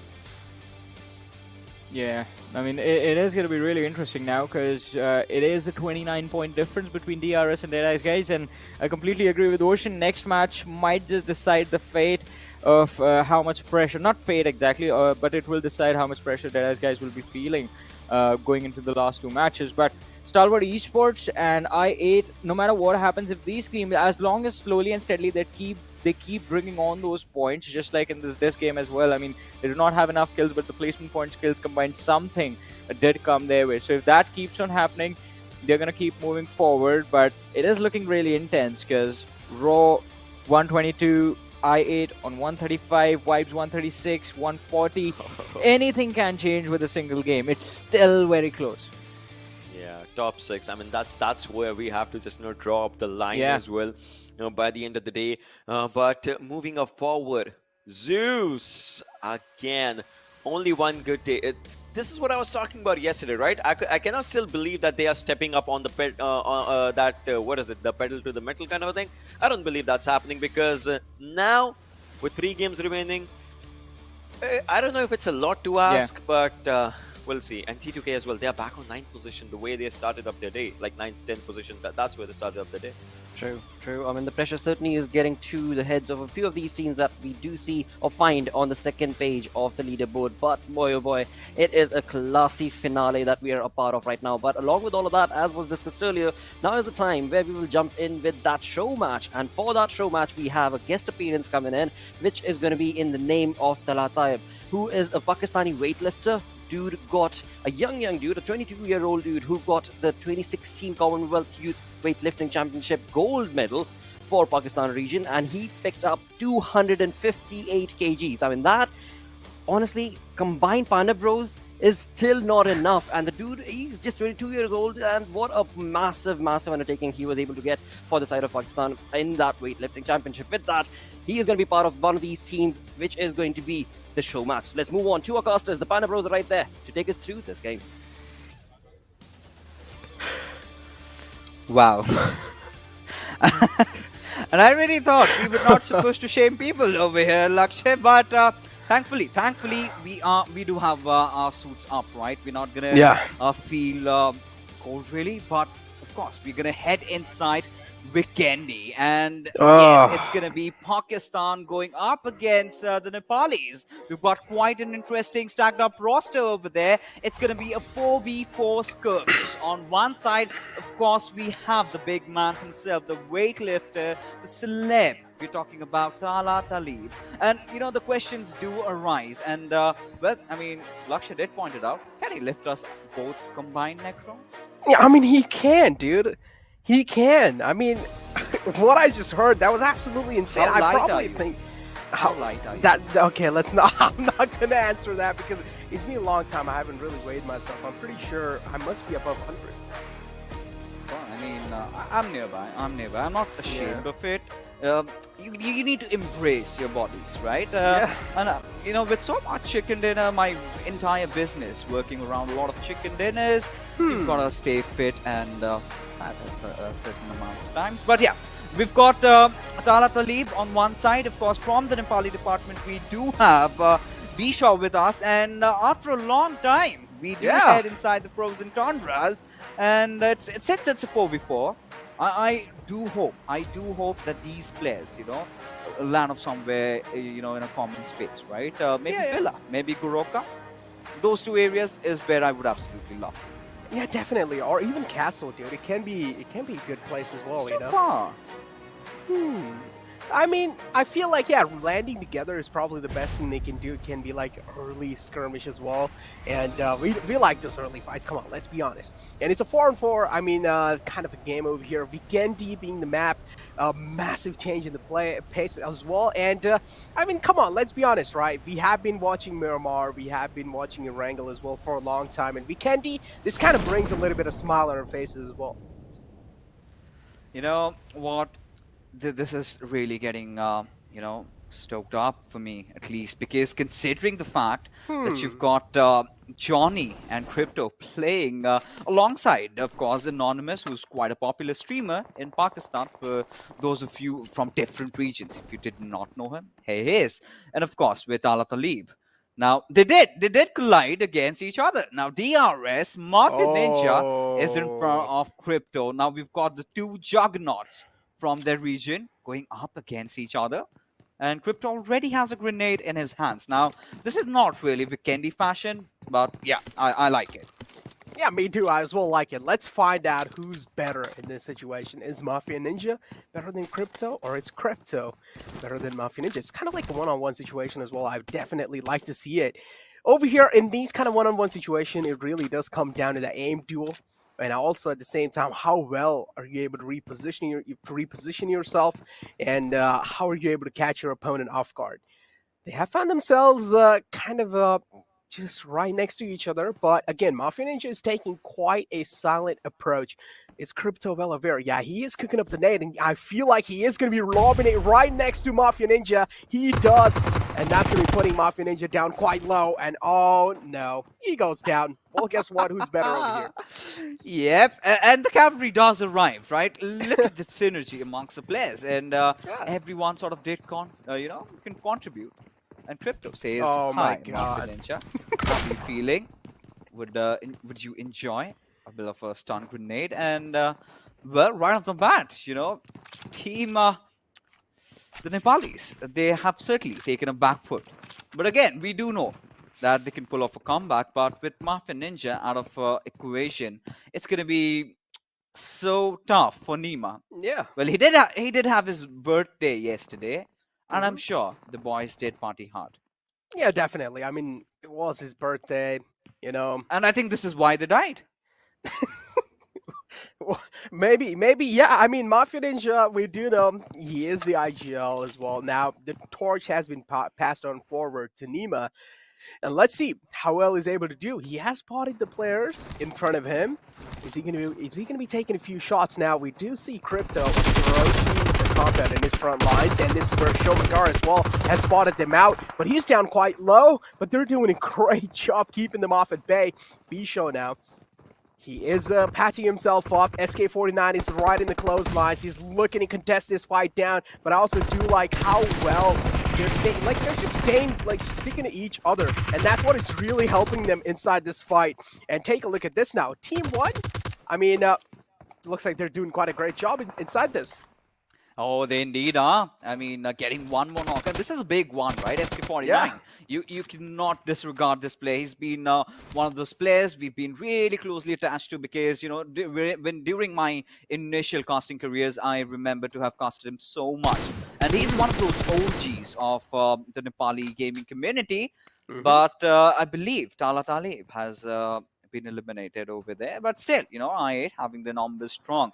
Now, this is where Crypto and Johnny have to do the heavy lifting, right? Yeah. They've got 2 players to deal with. And, well, Maga, he's right in front of him. And Johnny knows exactly where he's hiding. And, well, he's going to make a run for his life. And there you have okay. no difficulties taking him down. And it was almost a clean sweep for the Pakistanis and Crypto. Well, he seems to be really happy. He's laughing. I understand why. He's got Muffin Ninja at least. A lot of you people might be thinking, yeah, it's an exhibition Yeah. match, nothing on the line, they're just having Yeah. fun. But no, that's personal. I'm telling you, it's personal. It definitely is personal. I mean, come on, it was a one-on-one stalemate situation between Mafia Ninja and Crypto, and just that beautiful nade from his side took Mafia Ninja down quite low. Yeah, I do understand there's nothing really on the line, and these are just kind of like the show matches, These are here to just have fun. These are here to just the players to kind of chill out, but without wasting any time fixes. These players are ready for another one. They're like, all right, we're not really going to be settling it down just with the first one. The Nepalis saying, no, we want another one. We want a rematch. So they're going again against these Pakistani players. And let's see now this time who comes out on top. Yeah, I mean, now look at the boys, right? The Nepalis, they've gone serious now. They mean business. And, I mean, if they had any shirts, they would have folded up their sleeves, because that's exactly what they would want to do. Because otherwise, the smiles on the Pakistanis, that's going to stay, right? And, well, Johnny and Crypto, they're, of course, enjoying their time. And Anonymous does know what he's got to do. But I must say, he's the best dressed out of the lot, right? You've got to give it to him. Definitely got to give it to him. But now you can also take a look at SK49. That man seems serious, dude. He's not even laughing at this point. He's just like completely focused inside his phone. Yeah, of course, has to be, right? Considering the fact that he was I do not know if he still plays competitive, but he did have his competitive career going on for quite a long time. Now, of course, you would expect that expect that to happen, right? Now, Pakistan going up against Nepal, we know that things tend to get really feisty. But now, this time, is it going to be Villa again? Because at least one thing for sure, that these teams did not wander off elsewhere. Because imagine having to cast a game of Vikendi and go on for like 33 minutes, just 2 teams in front of you. But thank you to both the teams playing in front of us right now. They did drop right beside each other. Now again, with Vikendi back into the map pool pretty soon. How do you feel about this map? Man, I like it, It's kind of like, it's really pleasing for my eyes to at least like see something unique, right? We've been casting Miramar, Sanhok, Erangel for a really long time now, and it's good to see a little bit of kind of like change over here, It does feel quite pleasant. It does feel quite chilly, as you mentioned in the past. But now, again, these two teams, they're going head-to-head against each other again to find out which one is actually the better one. Now, the first one has went to the Pakistanis, but now Nepalis are looking to get the revenge fixes. Oh, they certainly are. They want to equalize the numbers. And, well, that's what the Nepali fans would want. But you know what the Pakistani wants? They want a 2-0. They get really competitive about it. And, well, as things are, dropping off on that main villa compound, we've got the Nepali teams, SK49 and Nima looting together. We've got Bishwamaga just being away from the pack, right? And it's something that you're not supposed to do, especially when you're 1-0 down, right? You got to stick together, stick with your friends, and of course, rely heavily on the 3 players with you. They're the ones who are going to be carrying the burden over here, right? But, I've really been missing Vikendi. And I've been one of those persons who have said it out loud, I've been really vocal about it. And the reason why we get to see those crispy headshots inside this map, we do have, well, the Zima, one of my favorite vehicles. It's small, it's tiny, it's ludicrously fast, right? And at the same time, G36C and MP5K being those exclusive weapons. could be a change of taste, because somewhere down the line, let's be honest, Sanhok has been heavily going down, or rather bending towards the healing meta. So with Yeah. Vikendi back in the map pool, I'm gonna be in for some excitement, as we've got snow bikes also inside this map.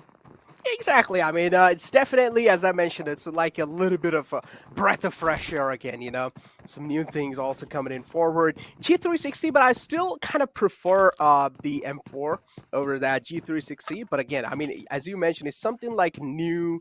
You might as well just try it out. And Crypto is the one wielding it right now in his hands. But yeah, again, I mean, I personally do want to know. Man. Yeah, Fix is like, imagine, right? These two teams, they are inside a plane. I do want to know what kind of talkings they're having when they're on that plane fly past. But hold on, Nima getting caught off guard out in the open. Crypto capitalizing onto it. And, well, the Nepalis are already bleeding. Fixes. This is not good.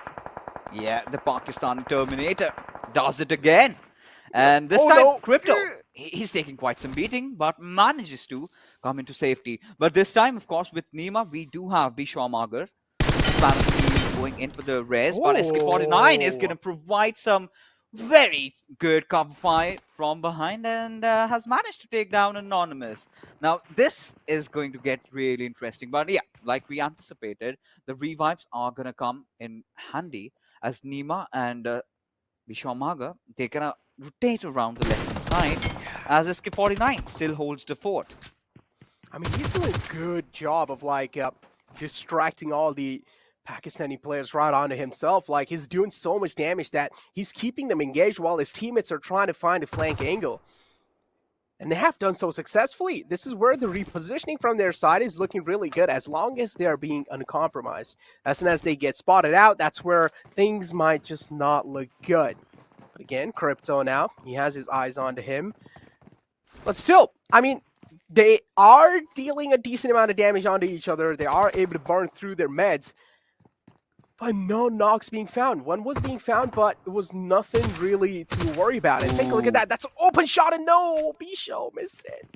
Yeah, he was supposed to stay hidden, wasn't he? Yeah. Because, now the Pakistanis are aware of his location. Any single moment, at the moment, Bishwamagar just show his head. Now, we've come down to a stalemate, right? Nothing really happening. Everyone's checking their angles, but just as we said, Nima strikes, and Johnny, well, he's wiped out. Now things are looking really dicey, but the retaliation fire is, of course, there from Crypto, and a lot of trades happening here and there. And Nima having been knocked out, well, and even SK49.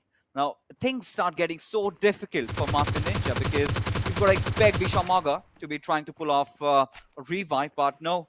Mafia Ninja's position, that has been compromised as well, as we do see the Pakistanis finally making the move, and there you have it. Crypto having no difficulties, and Anonymous is here to secure all the kills.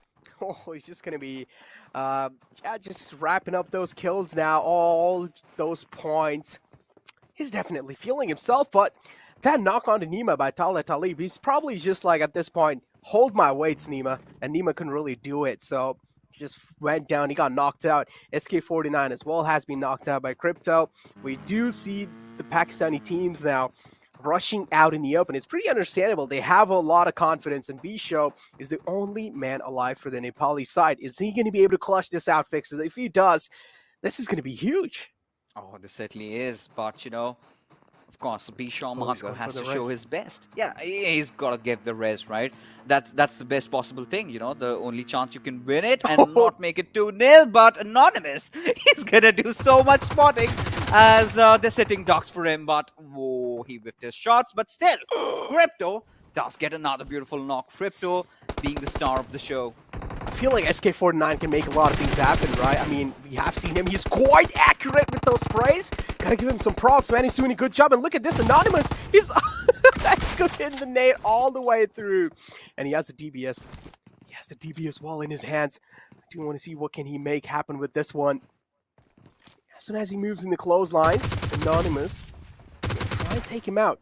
Did lob in the nade, is looking to find the kill on the SK49, but SK49 as well doing a good job repositioning himself after that knock, so he's going to be staying alive for a while now. Oh, he certainly is, but Oh, anonymous. not Oh, anymore. There you go. There we go. A grenade to end things, and it's 2-0. 2-0. Yeah, he's happy. But they still are worried a little bit, right? Because they still have Wow. 3 more matches to play, and they need to ensure that they book their slots, of course, for the MENA and SC championships. But right now, oh, SK49, he's not happy. He's like, all right, I tried, but really good hair color. I mean, I would love to know the shades, but yeah, overall, a really good matchup. And yeah, how did you feel about it, Necroder? I mean, it was definitely a good thing, right? I mean, all the time, the competitive scenario and stuff like that. But it seems like the analyst desk is waiting fixes, so it's time for me to pass on the torch to the analyst desk. All right, well, thank you so much, Panda Bros. That was a good game. That definitely was an interesting gaming showcase. And after a long time jumping into Weekendy, that certainly is reminiscent of so many incredible moments that were showcased earlier. But now it is time to bring in Tala Taleb right here in the show itself. We're going to have an interview with him live right now and ask him what is he feeling like and how is he doing when it comes down to hello, Tala Taleb. Hope you're doing great. Welcome to the show.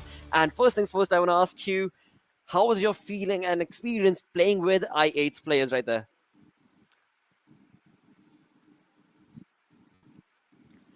मुझे बहुत खुशी हुई कि जैसे इतने PUBG sports के जो legends थे उनके साथ मैंने प्ले किया और जैसे मेरी फील्ड के अंदर ओलंपिक्स जैसी गेम्स में या एशिया लेवल पे जो मैं compete करता हूँ तो पबजी मोबाइल ने एक बहुत अच्छा इनिशिएटिव लिया है कि जिसके अंदर ई स्पोर्ट्स को भी प्रमोट कर रहे हैं.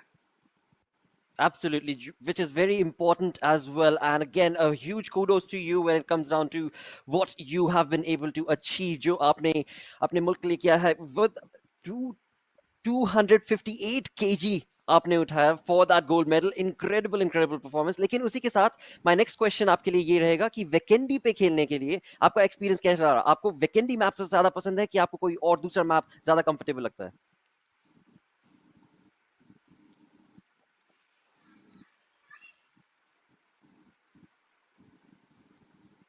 All right.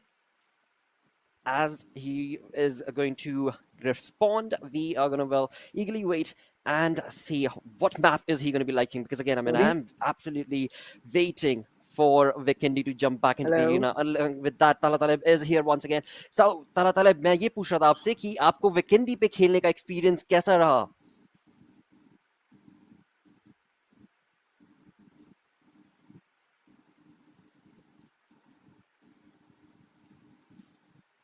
Okay, there seems to be a little bit of a connection problem right there. That is absolutely fine. But once again, it was incredible to get him to be a part of the esports arena right here in this virtual battleground, right? I mean, again, kudos to him for participating, of course. And again, with that, thanks to Talataib for all the contribution that he's been able to do for his country. And with that, the show must continue on, of course. We are looking at 3 more games remaining for the day. So let's move on along. Let's have a look at the schedule where 3 games are done, 3 more remain, and we shall see with that what are we going to expect from the Pakistani region? Because this definitely should give them a little bit of a boost, maybe. Ocean? Yeah. Varun? I mean, that is what we were going to be expecting, but to be very honest, I'm still struck with the nostalgia of that white map that we just witnessed. It was so wonderful when it used to be there. Remember when we used to have those weird circles? Yeah, exactly. And talking about weird circle, I would love a weird circle on Erangel. So me and Ocean were having a discussion before the day started how much we would love and what we would give to see a military circle today. Yeah, probably. I hope it's this game. Probably, but then, in my mind, again, the conversation that lies ahead is teams at 2nd, 3rd, 4th position. I mean, let's time in the 5th position as well. How are they going to play? Because for DE, it's either DE, they maintain that lead, or else other teams are going to come in for sure. So maybe let's see what happens. And I think it's not just that. It's not just fight for the crown for the other teams. For the teams like T2K that are sitting just on the outside the top 8. For them, it's all going to be about qualifying and getting themselves inside the top 6. So the fight is going to keep on going, and it's going to get more and more intense as we move forward with our day.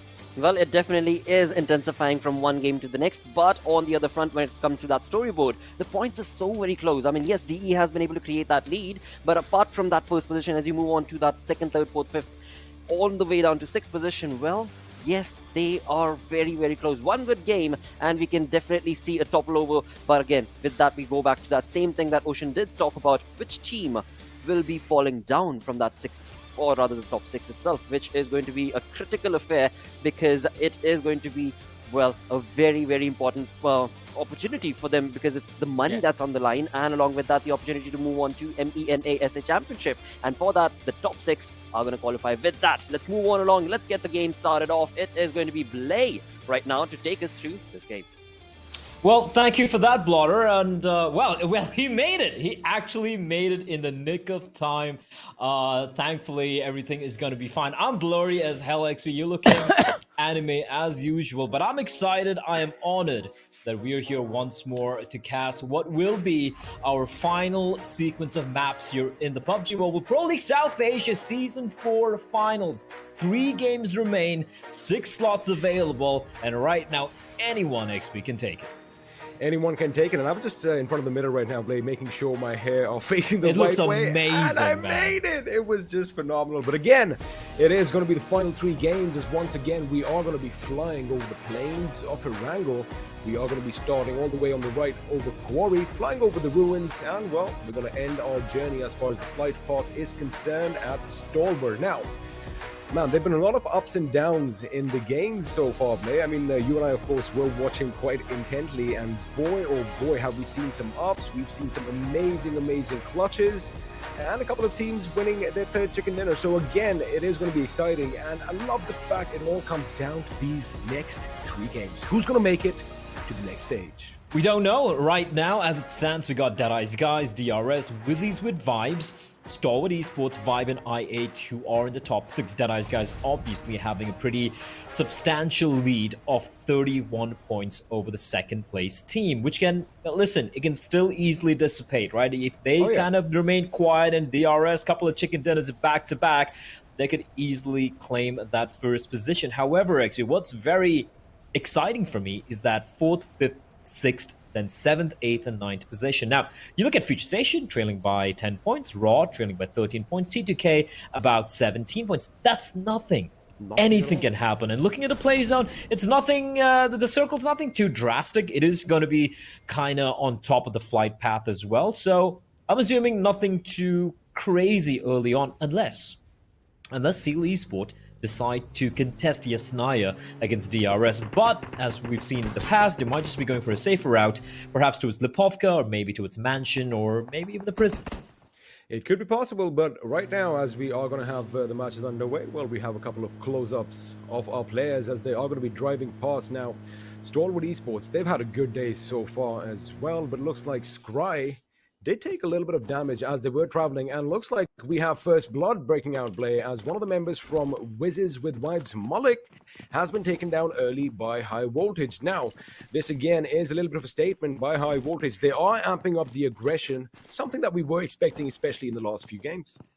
85 points. They need about 50 points, approximately 50 points to guarantee, not even guarantee, but like as at a minimum to ensure they stand a chance of getting that top 6 position. Now, 50 points in 3 games is very much within the realms of possibility, XP. Very doable, but they need to pop out early here. And again, that is also based off the fact, the assumption that a 4th, 5th, that the teams above them don't accrue too many points, right? So, and if you look at the way the format is and the way it pans out, if you are a team getting a chicken dinner top 3 placing, you're also the team who gets a lot of points, meaning you're going to be starving your opposition of those highly coveted kill points and as well as placement points. So there is a chance, there is a real chance, but if there was ever a time for teams like High Voltage, Seal, ZEUS Esports, or even BABLU for that matter to wake up, now is the time. You're not going to get a second chance after this. 3 maps is still a very, very few number of opportunities remaining for these teams. I mean, you know, winning against everything when all the odds are stacked against you. That's what fairy tales are, right? And it could be possible for a couple of these teams to have that fairy tale ending to the PMPL Season 4. Again, it is all possible. It all depends on what's going to happen over the next few minutes. Now, you did kind of mention that teams are already kind of, you know, just skirmishing with one another. We did kind of talk about High Voltage, how, you know, they are showing a little, those little signs of aggression which of course is going to make way for some amazing PUBG Mobile action for all our viewers. But right now, a few things are going to be catching my eye. Stalwart Esports play. Now, they were kind of caught out of rotation early on, but they've kind of opted for, still sticking around the periphery and making sure they have a good footing in the next circle. Now, it is going to be quite the opposite for the team the other team, in fact, that lands at the military base. I8 are going to take their sweet time, but do you think finally, in the last couple of games, are we going to see some epic bridge blocks? Because I think that's the only thing that's been missing so far. Yeah, we've seen some bridge action towards the eastern front, right? Whenever we see teams heading on down south in a military island circle, we've seen Stalwart Esports riding on top of the bridge and making life miserable for a lot of teams. But yes, I agree with you. We haven't really seen much on the western front. And if this entire tournament, if the finals ends with a bridge circle, XP, I mean, I really couldn't ask for more. Absolutely, it is going to be something. In fact, last season, I do believe the Western Bridge was a lot more active, especially with 1952 and A1 Esports, always dropping close by and giving all the teams that go down south a little run for their money. But right now, although we've had one casualty in this game, everyone else is still going to be content, looting to their heart's content, in the places that they've dropped. And if I have a look at the map, there are a few teams out of the circle right now, but again, navigating into the next zone isn't really going to be that much of an issue because, all the teams that are inside the circle near the edge, for example, let's talk about High Voltage to the north, or even Deadeyes guys who are, in fact, making a little uncharacteristic move early on. If you have a look, it does kind of seem like they are trying to make it to the center of the circle. Now, I think these boys are ready because, you did kind of mention if you do get those position points, right, even if you don't go for kills early on, sooner or later the kills are going to be basically falling in your laps because if you do survive to the very end, you are going to have to kill a few teams here and there. Yeah, for sure. But then again, Deadeyes guys, I guess they are afforded the luxury of going for risky rotations, right? Like, I mean, that lead. Yeah, especially 31 points lead over DRS, tippity top of the mountain, and with a very good chance right now of winning the entire thing. You're allowed to go for these fights because they've shown, XP, they have shown that even when the going gets tough and things look very rough for them, they're able to hold their own and deliver in, firing off on all four cylinders. So they are one team, but not only have the buffer to work with at 31 points, but they also have the temperament, the aggression, and the skill set to back it up as well. So yeah, for sure. I feel like, ironically, for a change, the team who's going to be the most disruptive might be the team at the very top. It could be because, if the past teaches us anything, that is the case. That was the case, in fact, in the last season where we did see, this one team that we did say we weren't really going to talk about. But of course, yesterday was a good day for them. Now, ZEUS Esports, man, if they were anything like we've seen them in the past, amping up the aggression, just going for every single fight that they see, which is what other teams are doing now because, it's not a surprise anymore. And every other team is actually kind of well suited for that aggression now because, everyone's done their homework play.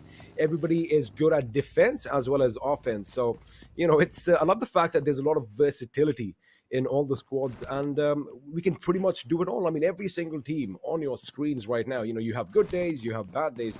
Boy, can they do everything, as right now Deadeyes guys are going to make sure they are going to be towards the northeast of the Gutka Plains, holding down their fort. Of course, the opposition shall come from Pochinki, if at all, unless they have to move out to greener pastures. But as of right now, everyone is still going to be pretty safe, tucked away in a corner of the map. But action is going to break out soon enough, and I do believe Stalwart Esports play just might go up against the SEALs from Mongolia. Oh, as you say, they hear a couple of shots ringing out in the distance. XP, I'm kind of sad. That we won't be able to cast again for a while after this. So we're probably going to meet for season 5, which obviously is going to be taking place next year.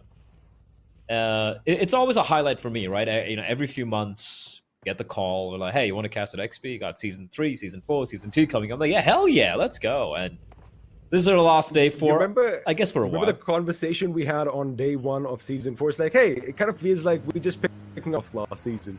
Yeah, that's how it felt like.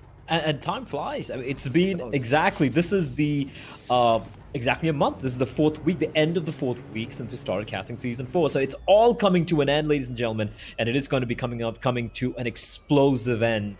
Mark my words, as we do see the zone Shrinking further, that bridge is still very much in the action. So I8, if I'm just gonna guess what they're gonna do over here, XP. They will obviously be crossing the bridge, but they're just gonna be playing the edge. Maybe spreading out towards either the cliffs or towards Ferry Pier. Maybe an option. It could be an option. All that hill between, just beyond the gas station would be where they want to go, and that compound next to it. Because the thing with Ferry Pier is, yes, they'll have plenty of space, plenty of cover. But if the circle shifts away, they're going to have to fight their way in. Especially, that hill right next to the quarry is really popular, as it does look like on top has been spotted by 6ix9ine Boy, and A1 Esports are taking the fight to the enemy. As elsewhere, right next to the quarry, an AUG is going to gently fall from the heavens above. Gently, but once it hits the ground, it's gonna go clunk. As we see DE, okay, that was entry just unloading onto Deadeyes guys, and I do believe that was a knock, and one of them was also a kill. Scratch that, 2 kills already, and as you pointed out, XP, they were going for a very dangerous rotation. Because of that, they have unfortunately suffered a couple of casualties pretty early on in the game. So 3 players out already, as the teams are starting to congregate together, bodies will fall, blood will flow. And Deadeyes guys, they are being hunted down here. It's A1 and Future Station, 2 separate teams who unloaded on the current Kings of the Hill. I like the control that the current Kings of the Hill actually have. Because this particular mountain is more of a flat top, they are spread out thin, but they are making sure they cover their angles. Have a look at this replay. 6ix9ine Boy reacts in an instant and is the first to take one of the Deadeyes guys' boys off their vehicle, as does Entry. Because again, Deadeyes guys, they realize, hey, wait a second, something's happening. Forget that. 7Cs right now are going to be unleashing on A1 Esports' position, but Sinister is the man with some sinister plans up his sleeve, as he has got 2 of the members down. Now Shoykot is going to push in, another grenade goes in, and that is going to be devastating. A 7C is now going to be just one man standing, and that man needs to have no fear because, well, he's the last one for his team.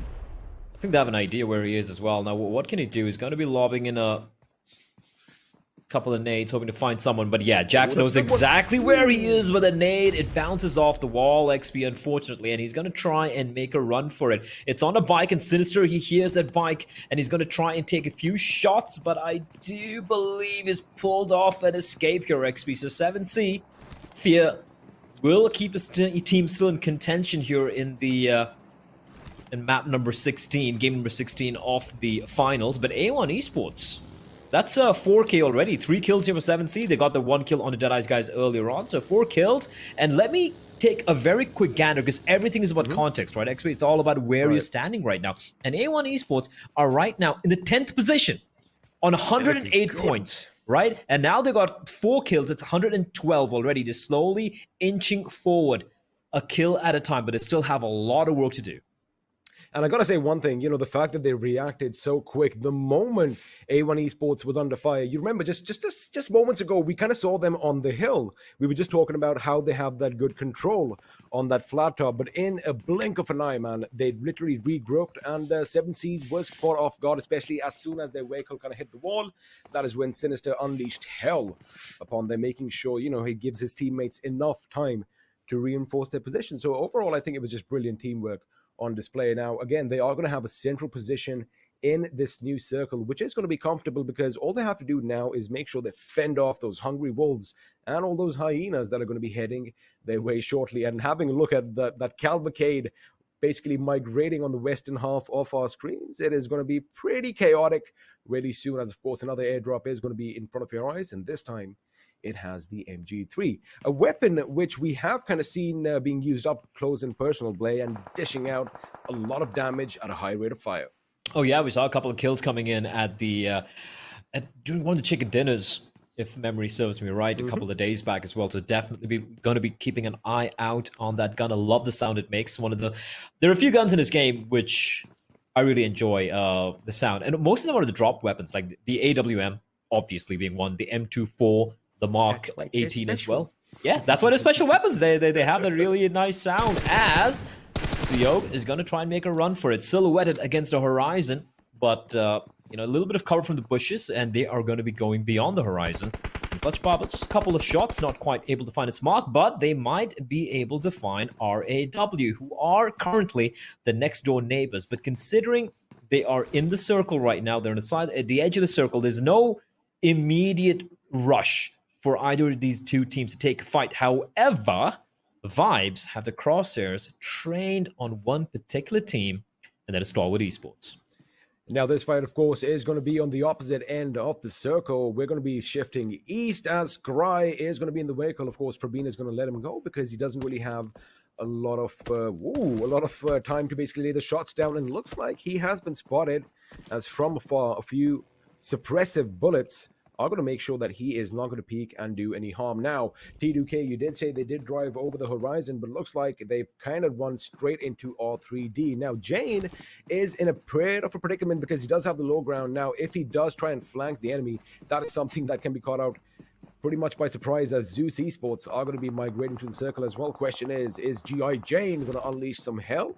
I think that's a smart decision to not give their position away. Now, T2K have a little bit of an issue. How are they going They to have a team behind them. High Voltage is coming behind them. R3D has the hill. There you have it. R3D Anubis is going to open up. They're going to go around Jane's position and hit the hill. Hit R3D from behind.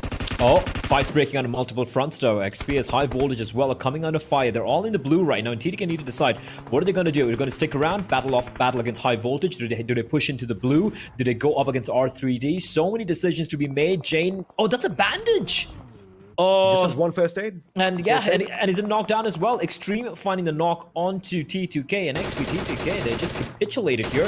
Cloud in the meantime getting spotted out by Maxi from R3D. He's not able to quite get an angle on him. That little hillock providing some cover, but look at how low the members of T2K are. Seo's able to at least patch himself up, but I do fear T2K's days, it's numbered.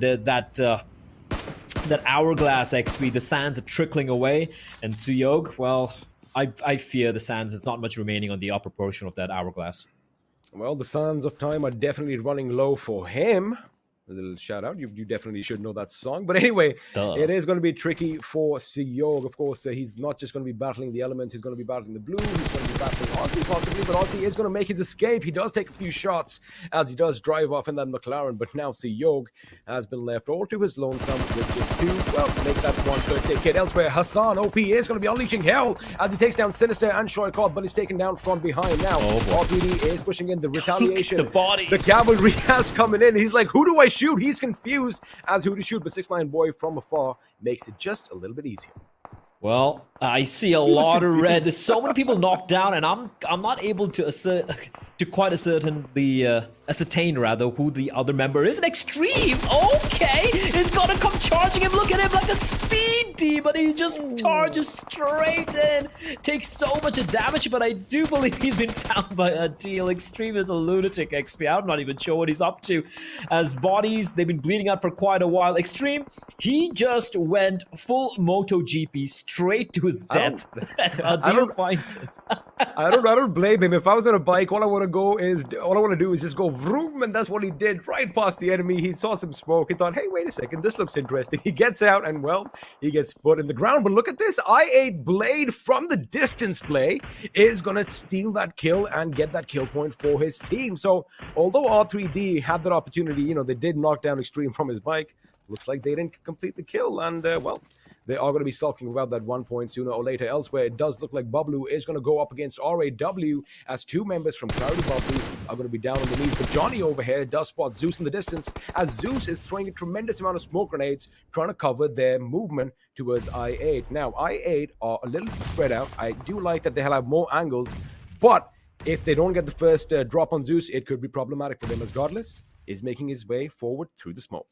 I see kind of low in health here. This is a very important fight, as you pointed out, XP, but we will get back to that, because right now, BABLU are feeling the pinch as RAW are hurling nades, but it's back and forth. A couple of knocks already. RAW are down, and... Ooh, what? What? Wow! Did they just kill each other? That is how you go out, play. Okay, everyone went up in the back. We'll get back to it later on. I need to see, because I saw vibes as well in my kill feed, but I feel like they killed each other. That was mutually assured destruction, XP. That was mad. That's what happened. Is ZEUS are also just getting destroyed here. Blade pushing up, and Icy has a lot of work to do, but he can find nothing, and Blade is gonna slice through ZEUS Esports, and just one player getting knocked down. What a squad wipe. What a clinical wipe coming out from I8. What a clinical wipe indeed. I Seal. did kind of say that, they had surrounded the enemy, but now Seal does hear the commotion and they're like, hey, we want to play with the remnants of whatever's left over here, as grenades are going to be lobbed in without discrimination. They are just going to try and do as much damage before they push up on foot. Now, I did kind of see that Baron, if he had been a bit to his right as he was earlier, they could have kind of surrounded the enemy, but they have spotted high voltage in the distance. Their attention is going to switch just a little bit as Baron is going to see put a few shots down range. In fact, a few of them do collect, but it's going to be... It is Baron who, in fact, does get that knock on Cloud. So now they have two options. They know, Blay, that someone is stuck in that little shack, and if they push that location, they might just get a couple of kills. And they need to move out of there because the zone is definitely not on them, right? So they need to make a move. And look at I8's position, XP. They can leave a player who's straggling behind, and they can easily take pot shots at the two high voltage players inside of that little shack. Adil, lone man standing for his team. So is 9boy, 6ix9ine for the side of A1 Esports. Deadeyes guys are going to be coming in from the left-hand side. So many teams with just 1 or 2 members still standing. It's kind of rough. And I'm not too sure why Wizzes are still out in the blue. They are still taking a roundabout path. Like at this juncture, you'd expect them to just make a beeline straight for the zone, XP. But here we go. Maybe it's heard me. Delta is going to be unfortunately bleeding out into the open, and it's going to be a bit of a mad race.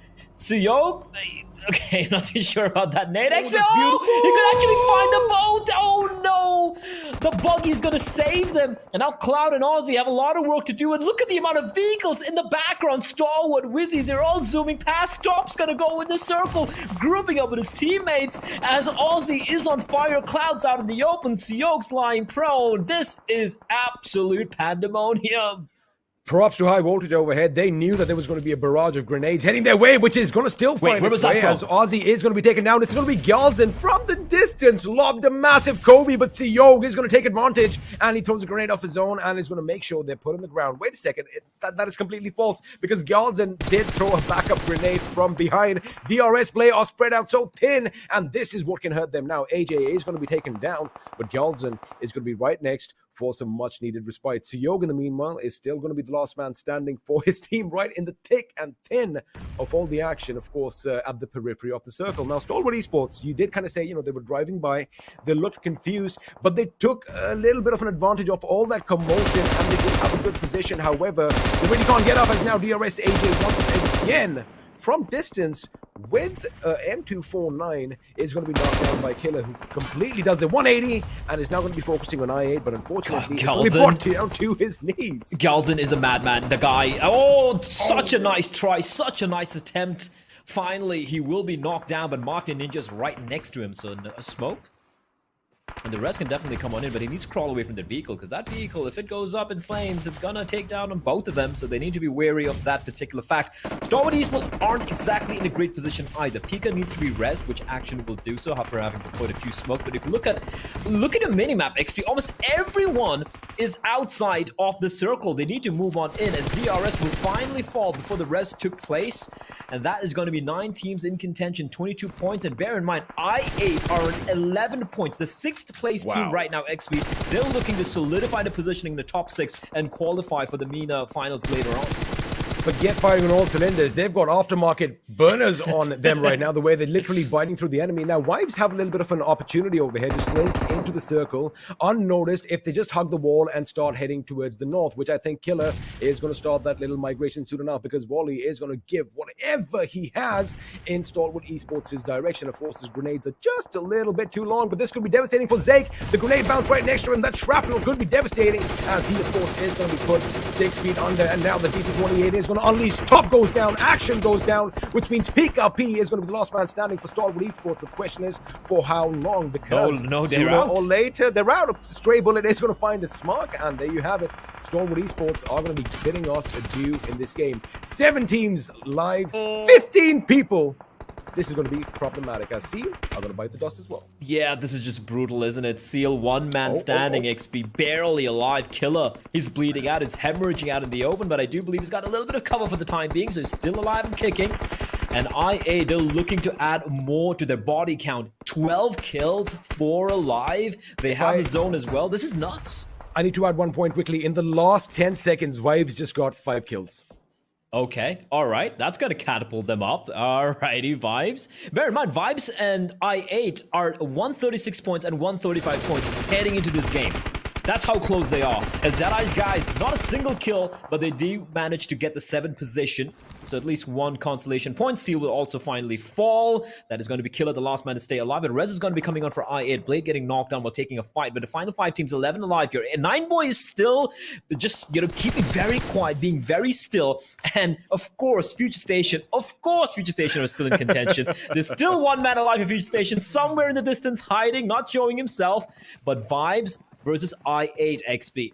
If any of you guys are watching this game, just tuning in right now, just keep an eye on this. Vibes versus I8. Whoever wins this gets a chicken dinner. Is there going to be a team coming out on top and maintaining or claiming the 5th position? Well, they are going to be going up against one another as Johnny does spot some movement in the distance, laying down lead in that direction. Now, of course, Future Station, I know why they named themselves that. They really can look in the future, and they know exactly where to place themselves, as Magnet is going to come under heavy fire. But the fact that he is behind cover is going to be a little bit of respite for now. But Killer does have that killer mentality. He wants that kill blade. But I8, on the other hand, are going to be the big thorn in their side. Now, they do have the smoke up, and now I8 is making the move, but looks like 2 of their members are going to be taken down in rapid fire. Killer is going to be firing on all cylinders. Johnny is going to bite the dust. Crypto goes in. Blade is the last man standing up against 6ix9ine Boy, and it's 6ix9ine Boy from A1 Esports that is going to put the final nail in the coffin. I8 play out of this game. Vibes still a 4-man squad. That's nuts. 6ix9ine Boy, he had no business. They had no idea. And patience, it pays for 6ix9ine Boy. And Vibes are probably looking at a kill feed and being like, wait, what the hell just happened there? What the? Wow. Okay, that happened. Magnus is chilling. He's like, all right, I think I might just make it to the top 3. He's even tossed his backpack. He's like, all right, I'm just going to make sure we get its placement points. Yo, I8, man, that like 13 kills, I believe. And at the very end, I thought this was a guaranteed top 2 at the very least. And 6ix9ine Boy's like, nope. Well, all right. Magnet. Oh, I think he took a bit of damage here as Adil's going to be rattling a few bullets in the direction of Vibes. So I believe Vibes are now aware of all the 3%. Okay, let's take a look at this, all right? 6ix9ine Boy, replay. He runs around the corner, finds one. Goes prone, gets up, shoots a second, held out a little bit by Vibes from the distance, but hey, a kill is a kill, a knock is a knock, and they stay alive. Adil will be finished off by Jiggle, and now we're down to the 6ix9ine Boy XP in a 1 versus 3. Unlikely, but they at least guarantee themselves a top 2 placing with 8 points to their name, and look at Vibes. Look at Vibes. Oh, he connects. No. He does connect. Jiggle is going to go down, but looks like before the car could run him over, a bullet did find its mark. And there you have it. We are going to have a new winner round. Vibes are going to be taking this victory. 19 kills. That is just insane. And boy, oh boy, we did kind of expect, it was going to be an 15? Oh, never 15 mind. kills. Yeah. Well, let me tell you one thing. They did get a lot of those kills in literally the blink of an eye in just a short moment.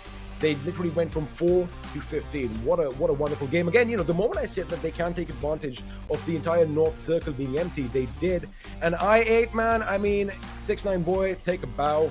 I think he just pretty much handed Vibes this victory. Listen.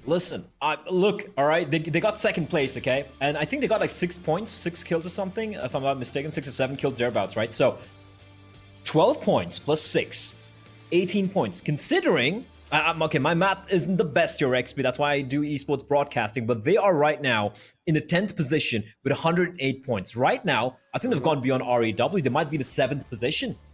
7th or 8th? Well, maybe. That's not a bad showing at all. Like we said, these games, again, I love the fact, Blade, that everything is so razor thin once again. It's pretty much wide open. You can't really take away anything. If somebody has a bad game, they could actually tumble down. But of course, with that is going to be an end of action in game number 4, which means we only have 2 more games left to decide the fate of the top 6 teams who are going to go on forward. But before that, we're going to have the analyst desk breaking this game down at the other end of this break.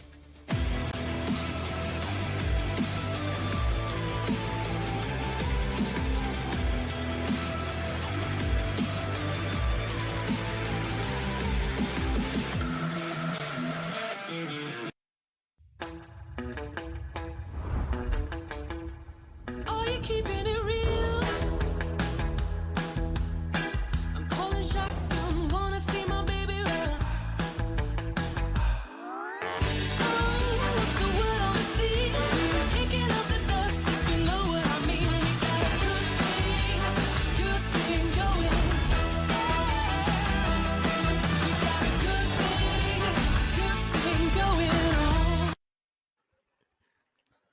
Hello and welcome to a chaotic hot mess is what this is turning out to be right here on the final day of PMPL South Asia Season 4, where one after the other, one game after the next, it is just absolute bonker performance being showcased from all of these teams. Yeah. I mean, wow. Johnny, you want to say something first? I mean, I just want to say 6ix9ine boy should change his name to the Destroyer of Hopes and Dreams, because that's what he did to I8. Yes, there were so many hopes and dreams around that one shack, that one little tiny shack, and well, 6ix9ine just comes in and he's like, "Hey, I'm here, catch me if you can," or just This and is mine now. He was Give something this like back to me. It was actually like catch me if you can. He just drops down, stands up, drops with every fight that there is. Again, I mean, the momentum for I8 was looking so good, but then again, there was that one final player from A1 Esports. But before we move in with that, let's have a look at the MVP coming in from this game. And the most valuable player is going to be Blade from I8. Wow, 7 kills, 827 damage, 4 assists as well. I mean, I8 was doing so good. Oh, they so were good. doing so good before 6ix9ine boy decided to show up. I mean, I for sure thought this was going to be their game. I mean, I knew it was going to come down to I8 and Vibes in the end, but I thought I8 with the momentum that they had, with the confidence they were showing, they were going to snatch this win, snatch this chicken dinner, and climb up in the rankings. Yes. But as I said, 6ix9ine boy. I mean, Johnny.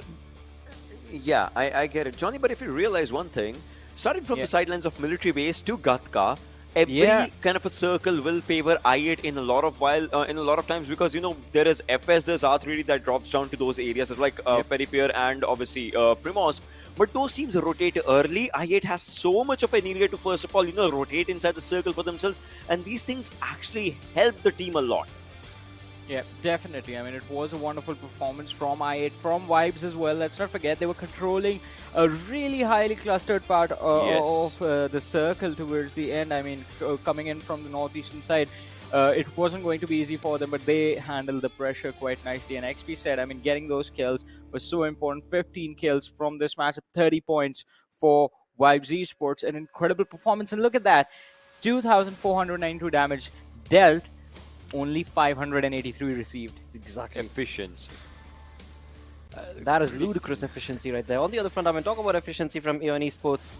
They had 8 kills, and 4 of which, of course, were thanks to that final player, 6ix9ine boy, who was able to just deliver mayhem to I8. On the other front, Vibes, a GG play, of course, with that 30 points. They are going to be boosting all the way up to, as Blade did mention, probably on the 7th position.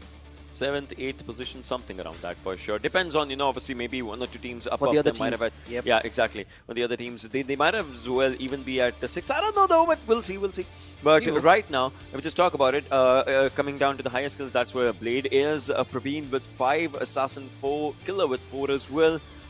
And on the other side, most utilities used by Jiggle. Well, he's the one creating a good path for his team to actually stay in a highly contested area.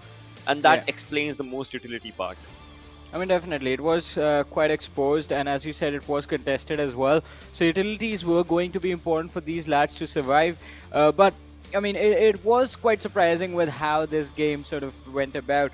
We do see the players of, as Ocean mentioned as well, I8 in the list of the damage dealers, and the players of Vibes also show up. But the point difference is what I want to look at, and 19 points in total for it. Look at that. 13 kills were secured before they got taken out. I mean, Johnny, we also had this conversation. The teams at 2nd, 3rd, 4th, 5th, 6th, one of them will be having a chicken dinner. Well, Vibes was at 6th. They had a chicken dinner, and now they're contesting the 2nd place overall. DRS is going to be a big blow for DRS, to be honest. In the next upcoming map, I guess it's going to be Miramar, and that's where DRS would want to shine back for sure. I mean, this is where the conversation is. Now you can just rule out ZEUS for sure. You can rule out T2K, and obviously they are not here, so they are not accumulating points. And if they want to, they'll have to have back-to-back chicken dinners. Both of those teams will have to have back-to-back chicken dinners with obviously 15, 16 kills if they maybe want to contest. Otherwise, every other team, well, they have stepped up the game. And that is just to make it into the top 6. So it is definitely going to be a lot of pressure on these teams. But yes, although, as you said, I mean, this is going to be a shock to DRS, but it is going to be a wake-up call that the team needed. And I think in the next match, as you said, DRS is definitely going to do really well. But Deadeyes, guys, 2 points to the team sitting on the 1st position. As we said, not too worried about anything at this point. Deadeyes, guys, in a really comfortable position. And unless we see back-to-back chicken dinners in the next 2 matches, it is looking really good if you are a DE player. Yeah, only back-to-back chicken dinners can change the fate of maybe a team at second and or teams that are not in top 6, right? We're talking about ZEUS and T2K. Only back-to-back chicken dinners. Otherwise, well, it's mostly done. Absolutely. It's looking a little bleak for the side of the teams on the second page of the leaderboard. But again, there are two matches remaining. But before we talk about those, it is time to, of course, have a look at Vibes rotations as they progressed along in this game. Yeah, talking about these lads, right? When we talked about Vibes, there were so many good things obviously happening for the players. First things first, just as we talked, the way they were inside the circle. Look at this. If you see everyone just dropped at their own different areas. You see one player just coming around here. You see a buggy here sometimes. So it's pretty sure they got a buggy. They just started roaming in and they went to the schools area. Then you see a player just dropping around this area as well. You see players just looting different areas for themselves. It's good because these areas are obviously not contested, so everyone can loot good areas, and then they try to get inside a good for a good area inside the circle. Well, they were already inside the circle, so nothing to be to worry about for these lads. But then slowly and steadily they start moving to the next zones. Exactly, and that is where most of the action did break out for them. This circle onwards, taking control of the high ground is always going to be a priority, allows you to move into the next circle from a much safer position. I mean, if you do in fact wipe out the teams that are closing into your positions before you move in, that is always going to be a box that you will have to make sure that is checked off. But this is where things actually got really interesting, because now we come to those open area situations where we saw a lot of chaos happening, and Vibes pick up a lot of kills. Yes, and if you see from the last 3 circles, we were just noticing one thing. It's only one player who first things first gets inside the zone always, and I'm pretty sure that's where Jiggle comes in, because you saw his utility usage. He tries to get inside the zone first, then he maybe throws up a few smokes here and there to get a good cover for himself and to let his teammates as well to get that breathing space, which indeed is a really good point, because last 3-4 circles, those are the most important circles in the game. Yeah. Absolutely, and you want to be able to control them as much as you possibly can. Along with that, of course, having the numbers advantage in your team, having all 4 players alive is going to be that much more of a boost to your performance. With that, let's have a look at the teams that were not able to keep all those 4 players alive as we move on to the OPF19 performance. I mean, not all 4 players, but some of them moving forward. And as we did talk about this team as well, the team sitting on the first position, Deadeyes, guys, not a start that they wanted to do this match. But A1 Esports this time turning things around quite nicely, like building up the momentum, moving forward, getting those kills for themselves. I mean, had they walked away with a few more players towards the players of I8, maybe things could have been different. I mean, they did get those kills, but I'm talking about the endgame scenarios. Yeah, I get it, maybe. But then I8, this was such a good rotation for these lads. It always has been, because they try and rotate a bit late for the first 2-3 zones, and after that they try and have a really good fight. Well, this moment here by R3D, as Hassan just did go down, well, the backup was arriving slowly and steadily, and well, so many utilities being used here and there. We've seen so many fights in this one, specifically with the utility usage, and after the grenades just pop up, you can never be sure like who killed whom. Yeah, I mean, it is always quite intense to figure out, I mean, where the nade is going. Look at that, obviously also getting blown to bits and pieces. But again, I8, as we did talk about this team quite a lot, an incredible performance from this team, just controlling the high ground, making sure they were picking up those clusters as they were moving forward slowly and steadily into the center of the circle. And again, at this point, I8, they had the best position, because if you notice, Vibes is actually closing in from the backlines, and they are part of the position of the circle where most of the teams are present. So it was quite important for IA to get picked off in order for Vibes to actually walk away with the chicken dinner. But this is the moment. This is the moment of the day. Look at this, dropping down, getting up at the right moment, and he never stopped shooting. There are sometimes people who, if they have dropped down, when they want to get up there, they would just stop shooting just in order to maybe reload a few bullets here and there. But he never stopped shooting till the last bullet, and he got results. Exactly. Talk about stopping dreams from converting into reality. I mean, that is exactly what 6ix9ine Boy did right there. But moving on forth to the damage graph, this is where, boy, I mean, these 2 teams are just creating their own towers, Vibe and I8, whereas all the others, they're struggling a little to get those points, to get those kill points, to get those fights for themselves. I mean, it's a Vibes, I8, and I'll give it to A1 Esports as well, because these 3 teams were basically vacuum cleaners in this game, just picking up all these kills for themselves. But DRS, well, they know what they have lost in the previous game and they did not just take up good fights. So now in the next one, they would want to come back. We know DRS loves to. And you remember the day DRS had a hat trick, they were playing from around the zone a lot, from the back lines. That was giving them a good time to think critically, and actually just after that they were charging in. Well, those were times of Erangels and Miramars as well when they were having it. And well, we have 2 games remaining, Miramar and Erangel. Exactly. I mean, they would actually stick out in the blue zone as well for quite an extended time, and then try and get into the zone to get those fights working. And as soon as that was being worked from them, games were theirs, and that is something that maybe you can anticipate from the side of the real soldiers. But on the other front, I mean, DE also, they are on a slumber. I mean, since yesterday's last 2 games, all the way till now, in fact. I mean, yes, they have got that lead. But again, I mean, if the teams that are right behind them, right below them, can pick up the pace right here in the final 2 games, it is going to be pretty difficult for DE also. But as was perfectly mentioned by these 2 wonderful dudes, they are going to need to have amazing games. They need to have amazing games and get those chicken dinners along with 15 kills, 16 kills sort of performance. But now, enough of that. Let's have a look at that storyboard, as that will make things clear. 180 points is where Deadeyes are at. Wides moving on to the 2nd position, 166 points to them. As well. Wow. This is good. This is good. This is really good. I mean, we wanted Masala and we got a lot of Masala right now. But let's not forget, I mean, Future Station, they're not far away from the qualification spot. Stalwart on the 6th with 144. Wizzes with Vibes on the 5th with 145. And Future Station is on the 7th with 135 points. So, well, we do have Miramar coming up next. And if I'm not wrong, we saw Future Station in the map chance of Miramar. Yeah, they were at the top. They were at the top when we talked about the Miramar area. But what if I told you we might see another 3rd chicken dinner coming up in? It could be, mate. On the other front, I do have some stat news to bring up, where we are looking at Vibes. That team has 85 kills in total. That is 85 kills right there. So a 13-point difference is all that we're looking at. So if Deadeyes guys, 7 points. Exactly. And if Deadeyes guys do not pick up their baton now, well, that is going to be a pretty tricky situation for them. What if I told you? Vibes will have a good game the next one.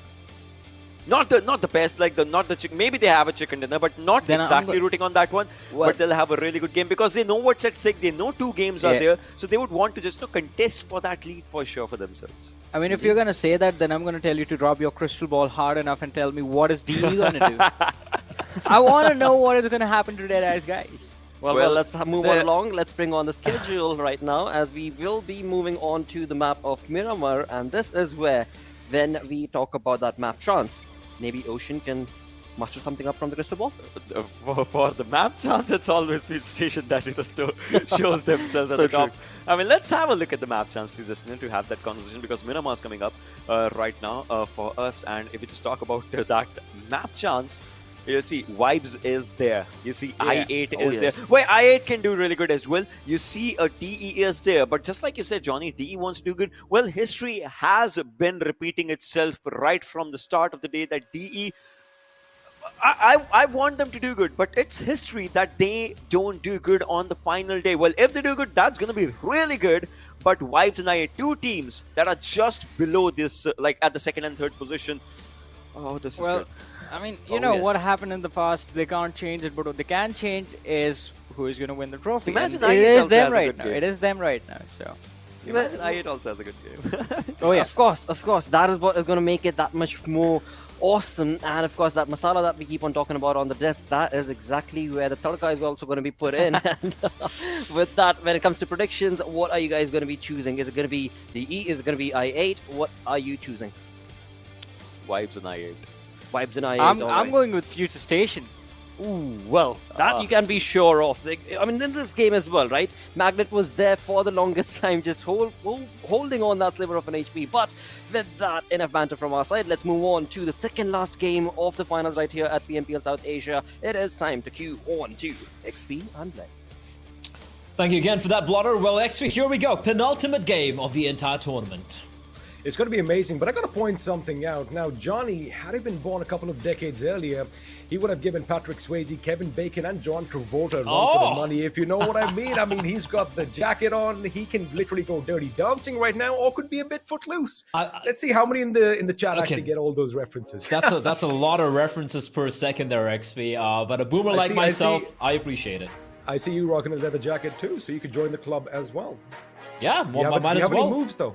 I have zero moves. I'm one of those guys, who sits at a bar, grabbing a beer, just looking pissed off all the time. But I'm not really pissed off. I just have a pissed off face, resting pissed off face. But we're going to be jumping in, ladies and gentlemen. The final Miramar, the second to last game, the penultimate matchup here, and everything on the line. We've seen Vibes catapult themselves to the second position. I8 in the top 3. DRS dropping down to 4th. The Wizzes with Vibes in the 5th position, and Stalwart Esports clinging on onto the 6th spot with 144. Future Station was picked as one of the potential teams to take the chicken dinner here by one of our analysts, and they are trailing by a measly 9 points. So very much doable.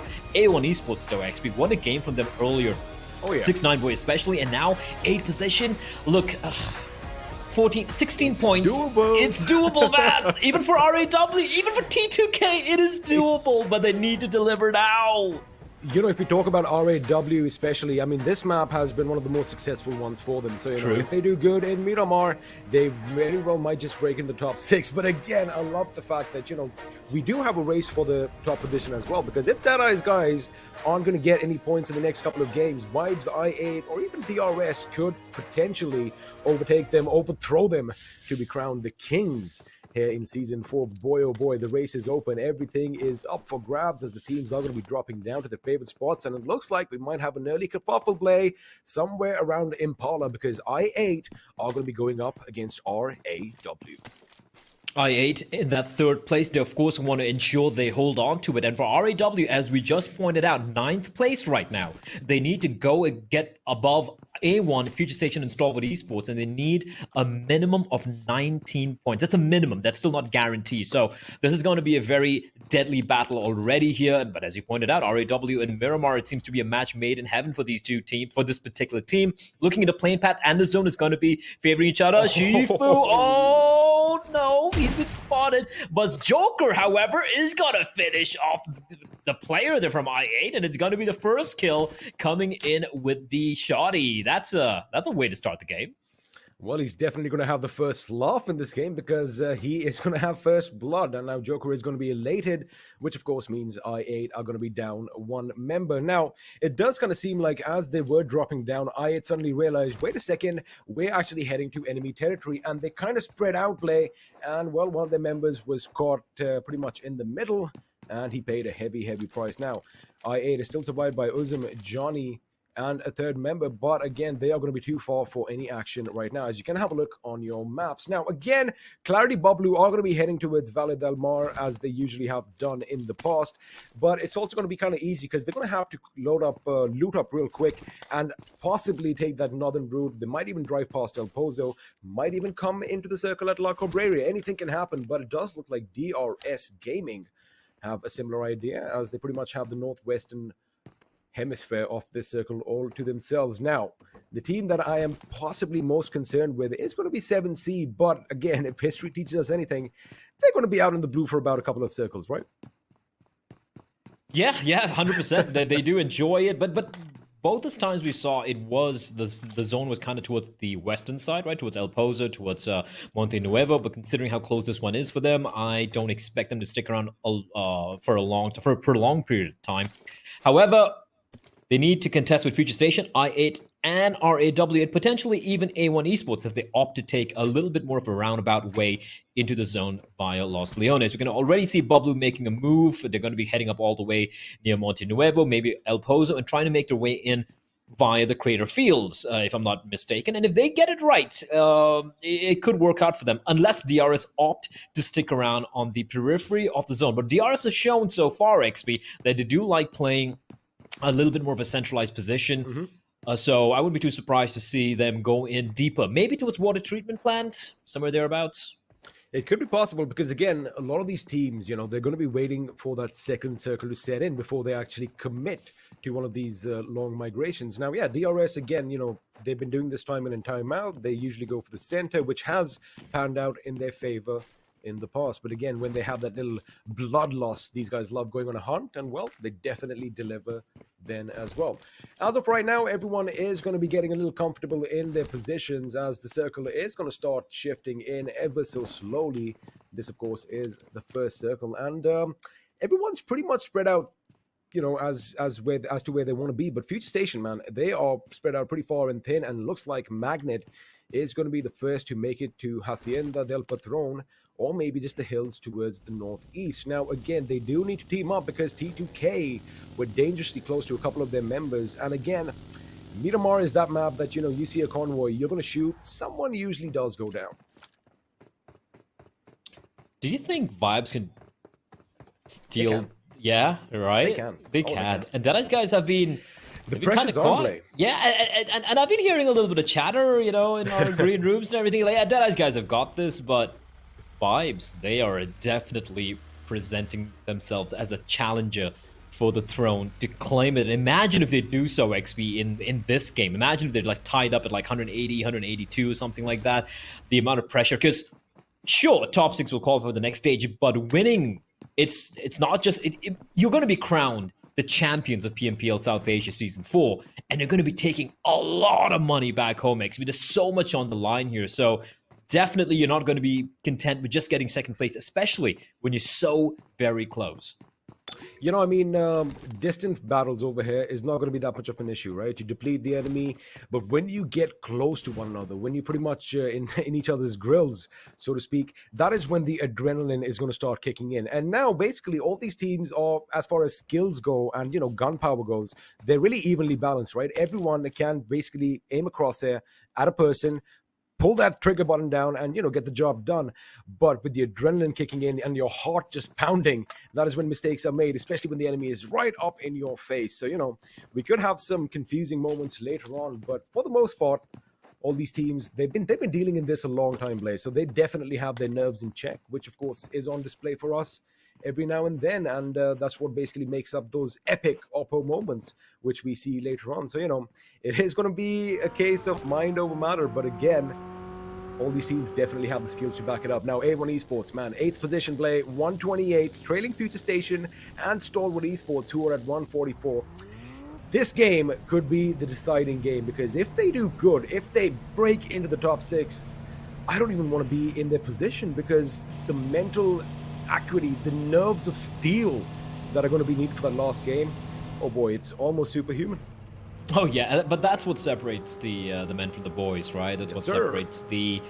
Hold up, that's a risky rotation from A1 there, but fortunately for them, the team who were right next to that little highway are not going to be taking any shots, and that is, of course, I8. They're going to be a little quiet. They have lost a member earlier on, so they're going to allow free path for A1 to move on in. But look at the number of teams down south there. So quite a few teams, as Joker, however, will unload a few bullets into the direction. Jax needs to be careful. He is very fortunate. And now Joker XP, he rattled off a few bullets, but look at A1. Like a pack of coyotes just pushing in. He's got his crosshairs trained at the entrance of the door. It's going to rattle off a few bullets, just tickles a couple of members, and he is being hounded down. He's got a teammate nearby to provide some cover. Fiber Joker with a shotgun is going to knock... Actually, never mind. It's Jax going to find Joker.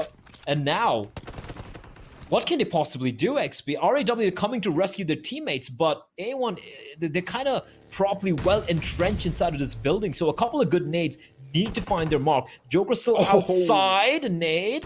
I think it's a smoke. That's a smoke. It's a smoke. Trying to provide. But look at Nineboy. He's trying to get an angle onto Joker and finish him off. This is going to be a massive rescue mission. Well, it is going to be a rescue mission. Now, if anybody peeks through those windows up top, blah, blah, blah, well, I was going to say he would have covered it, but he's moved in closer as well. Now, Bashal is going to be the brave one. He is right outside the door. He knows where the enemy is, except 6ix9ine Boy, Sinister, and Jax are going to be on the first floor. They are going to still be chucking grenades. In fact, that grenade is going to go past Sada. And have a look at that.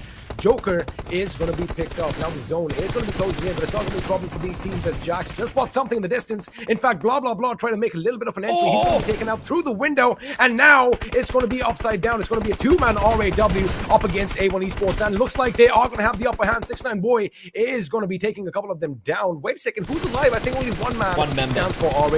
And it's far away in the distance because the player was oh no, still hiding somewhere, and then just wiped out. Okay, that's RAW getting absolutely brutalized by A1 Esports, and A1 Esports looking like they're on some other level here today, XP. I love the way that a couple of shots to them, they're like, yeah, screw you. They push into him, they get the knock. RAW to arrive to help their fallen comrade, and A1 Esports, they don't even allow the res. It was a very good attempt from RAW, by the way, deploying the smokes, going in for the res, using the smokes to cover. But unfortunately, A1 Esports, a squad wipe, keeping all 4 players alive, and a lonely AWM lying in the middle of the desert, probably going to be gathering some rust. Well, it is a little desert in the middle of the desert, because if anybody gets that big bad gun, they are going to be really happy. But again, A1 Esports, man, props to them, especially the way you did kind of see, they open up those angles through the window. As soon as blah, blah, blah was, we just said that, Joker is going to be picked up. But boy, they did see those heads peeking out the window. He let loose a few shots, and well, the rest was history. A1 Esports, still a 4-man squad with 4 kills to their names. Now, the circle kind of has imploded in on itself. Hacienda del Patron, the house of the boss, is going to be pretty much in the center as a deal. He is trying to scour the terrain around him. He does know that, the compound in front of him could be occupied. I don't know if he has visual confirmation. But again, this is what you got to do. You got to make sure you cross all your T's and you... wait, did I just mess that up? You dot all your I's and you cross all your T's. Come on, I'm good. Forgetting how to English over here. But again, he's making sure, he does all the hard work beforehand before they make a silly mistake. And again, if you have a look at his teammates, they are behind. They do have some semblance of cover. They do have a couple of compounds all to themselves. And what they're doing right now is just making sure the coast is clear. And once they have that confirmation that, all right, this compound is either occupied, they might just go in for the hunt. They could. Let's see if they do so right now. Just going to be some long-distance spot shots being taken. It's very brave from Wadu. He's exposing, beg your pardon, quite a bit of himself, and especially when he's going to be going up against 2 members who are just poking their heads over that ridge. It is a bit of a fight, maybe not worth taking. He's got teammates nearby, so there's no immediate danger. So high voltage definitely trying to make life a little miserable for BABLU, as 420 Boy needs to be careful. He's tagged a couple of times, but he's going to be getting over the other side of the ridge. So for the time being, the danger will dissolve away for BABLU. For high voltage, at least it killed in a name, so they're going to be okay with that. But still a very quiet game. Apart from A1 just dismantling RAW, as we witnessed just a few minutes back, XP, it's been kind of a very peaceful start to Miramar. It was peaceful until, of course, Extreme, I do believe. Not Extreme, one of the members did kind of open up with that AK, ratata, and well, like a pack of locusts, they just kind of congregated on that one position. And boy, oh boy, did they hold the ground. But right now, Memo with a Car 98 from distance is going to put a shot in Abely's head, and well, he is going to be taken down. Now, ZEUS are going to be going up against 7C, a fight that we all are kind of anticipating to watch right now, as Icy is going to retaliate in kind, knocking Fair down with that mini 14. But the question is, are the teams going to move in on each other's positions? Because if you have a look, play, they are out of the circle. They are towards the southeast of your maps. Of course, that's going to be your bottom right. You can barely see them as the blue is going to be closing in as well. So again, time is of the essence. Well, about 35 seconds to be precise, after which these teams are going to have to make a move. And it looks like ZEUS have made that first decision, and they could potentially go and gatekeep 7C. Or go for that drop. We could go for both. Why not both, as the meme says? Or a meme, as some boomers like to call it. Memes. We're not that boomer yet, XP. We're getting there, but we're not that boomer yet. As, yeah, let's take a look at a replay here. And this was the knock coming in. Jax, though. Oh, this is what happened. This is how they just mowed them down. They just took the fight outside the house, XP. They're like, all right, we're not getting an angle here, so might as well just run on out and look at this. Just completely dismantling every single member there of the side of RAW. Kind of unfortunate end for them. As ZEUS gonna do 2 things, XP. I think one of them went for the drop, but the rest of them are trying to take this fight to R3D. And ZEUS are pushing uphill to take this particular fight. And ZEUS, now, we saw a bit of a resurgence yesterday from them, XP, yesterday and even day before, where they're like, all right, we might not be making it, but we definitely are a team that you should still be afraid of. can we see a potential last hurrah from the Mongolian side?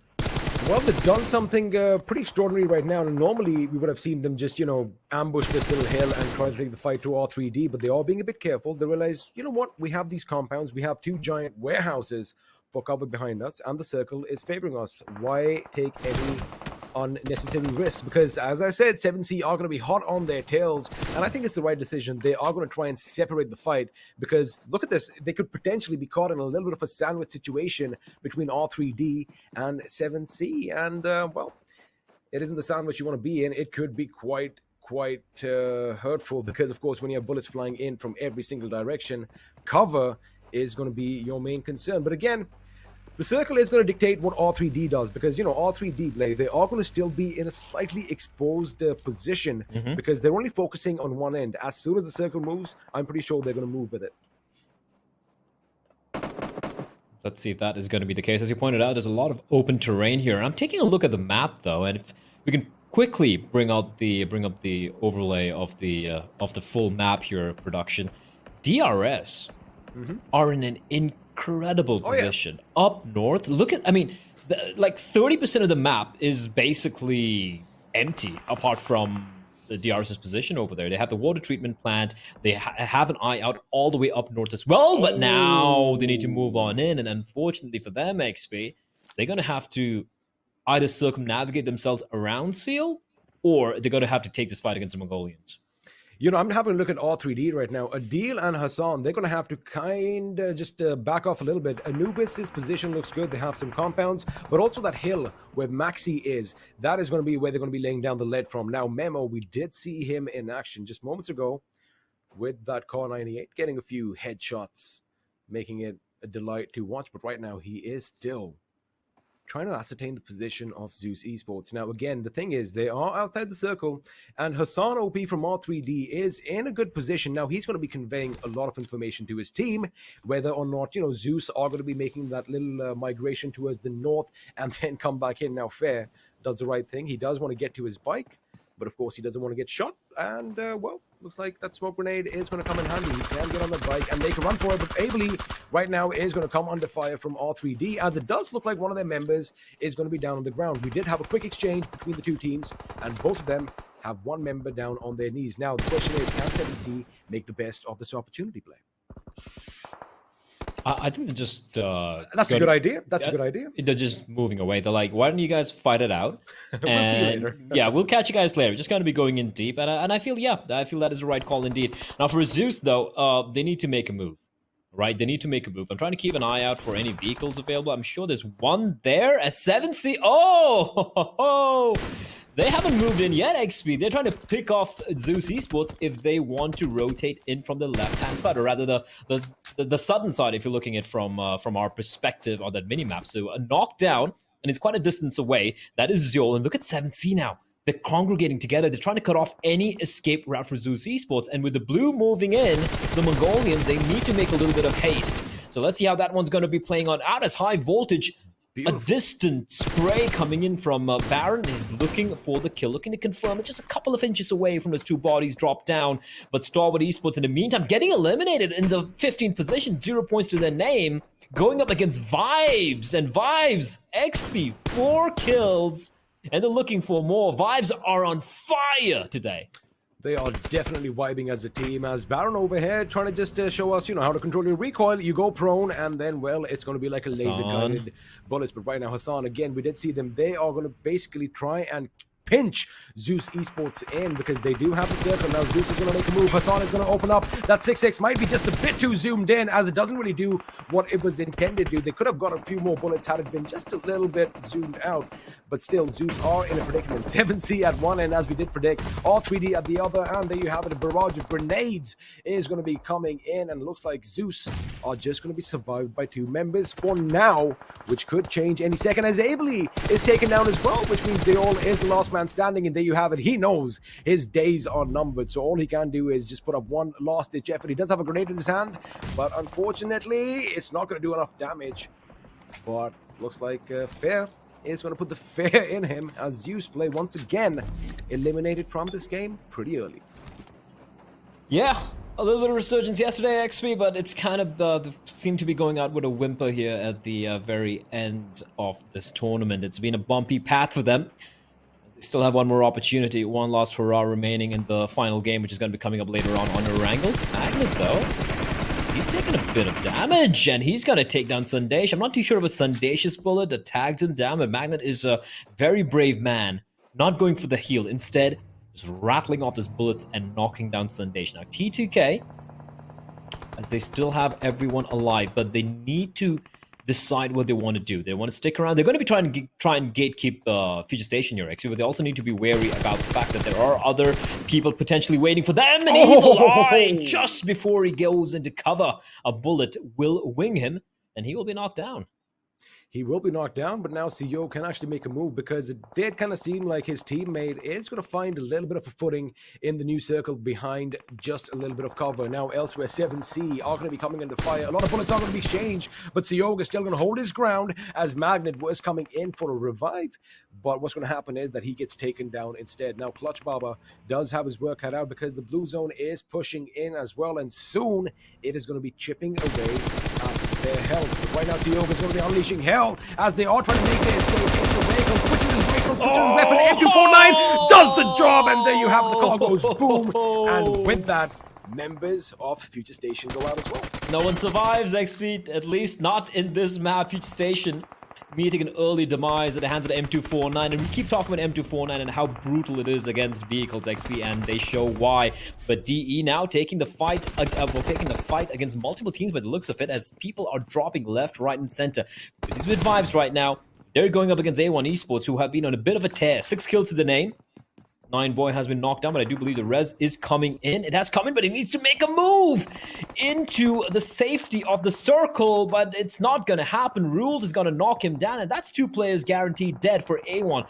Jackson Sinister, though, they have a chance to get some vengeance. 3 members still alive for Wizzes with vibes. Rules are top, and Nade's going to be tossed on in as well. What, oh what, can Jackson Sinister do to try and escape? That's the question. Nades are gonna miss, but they are still trying to harass him with the incendiary. Jax is gonna burn alive and fall to his knees. It's all in Sinister. Rules is also a very lucky man to still be alive. Shoiko still crawling in behind the zone, but A1 Esports are down to a 1-man squad, and I do believe he will be found out as well. Maybe not yet, and it's Sinister though, and he's gonna get a knock. Now a 1 versus 2, but a quick trade takes place, and A1 Esports are no more. They do get 6 points to their name, and the circle will shrink in further. We are down to about 8 teams, and 23 left alive.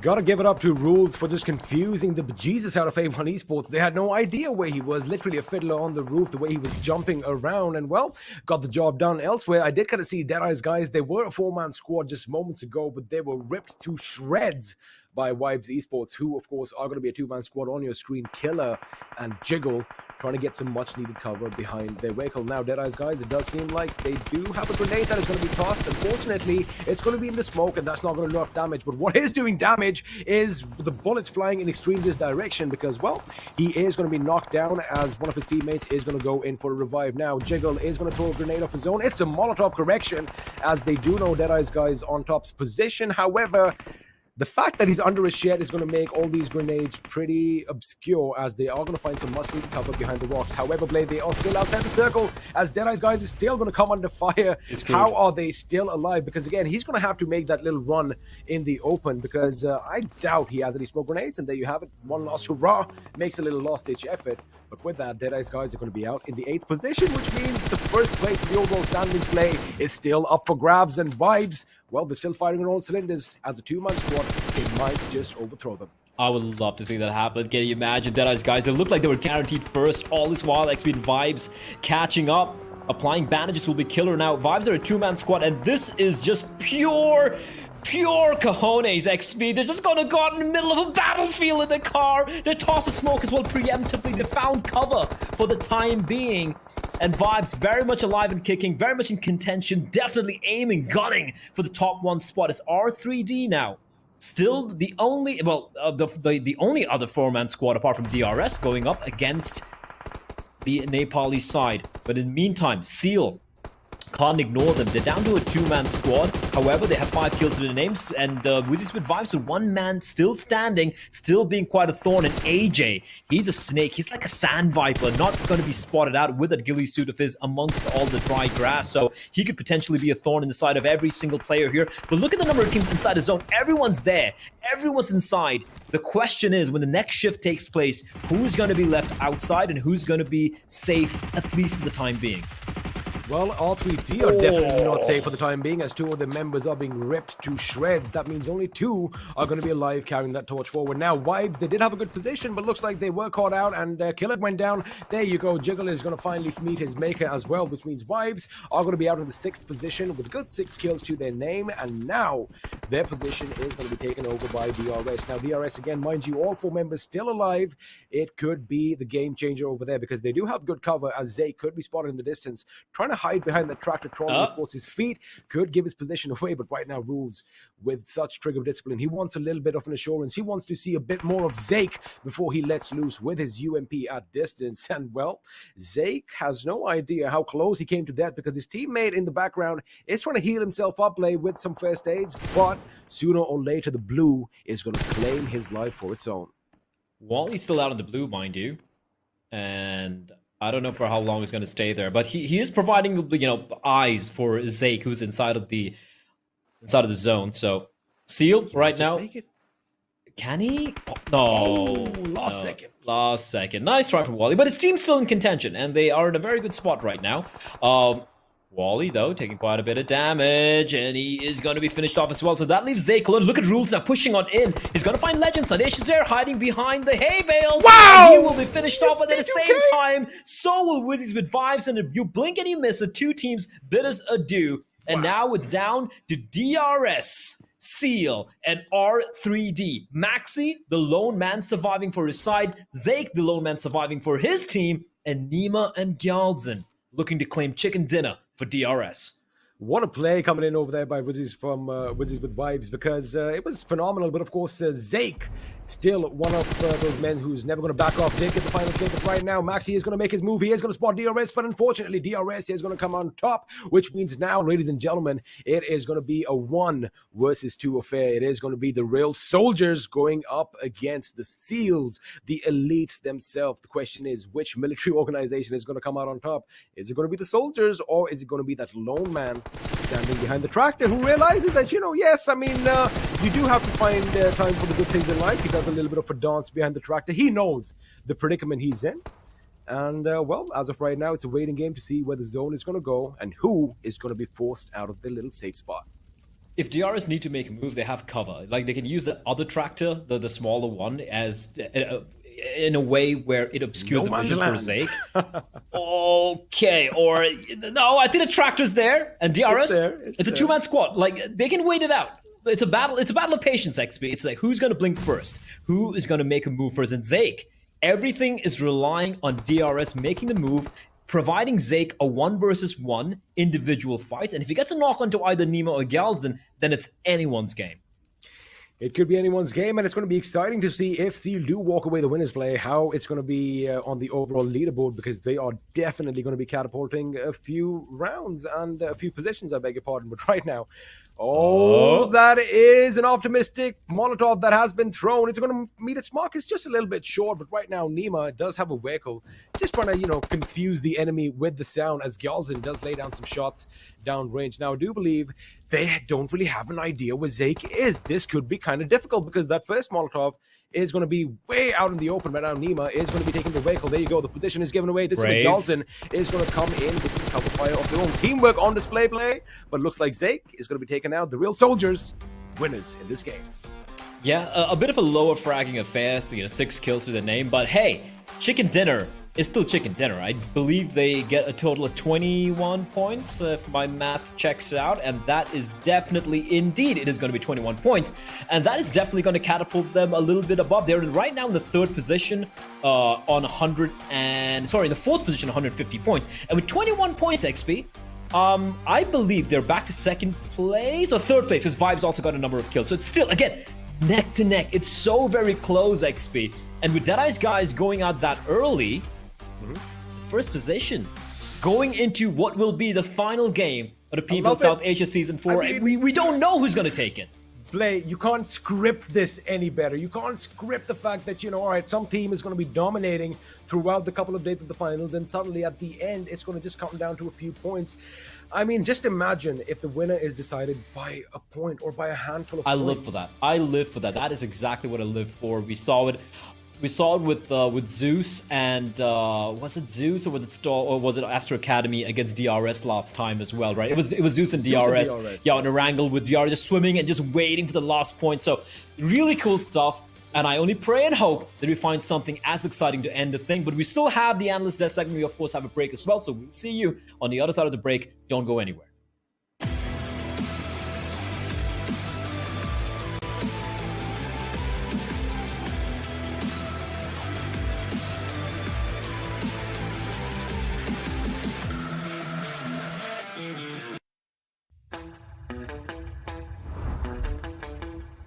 Are you keeping it real? I'm calling shotgun, wanna see my baby run. Oh, what's the word on the sea? Kicking up the dust, if you know what I mean. We got a good thing going. We got a good thing going on.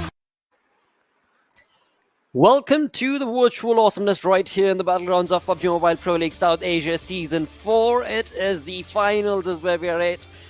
One final game remaining. Vibes doing pretty good. DRS stepping up in the arena. This is turning into quite a contentious moment for that final position, the pole position. But what a game this one. Another team getting a third chicken dinner. Yep. Wow. I mean, and the standings are. I mean, we want Masala, but it has been an incredible day. I mean, the teams, the contention that has been brought by these teams, especially DRS, the way they're moving forward. I mean, it is looking really, really intense with the last game just about to begin in 11 minutes, right? 11 minutes indeed. But before we jump into that action, we do have MVP coming in from this game. The most valuable player is going to be Rules from Wizzes with Vibes. And the dude, well, one man who was able to absolutely still the last breath, not wanting to stop. 4 kills, 781 damage. That's pretty decent.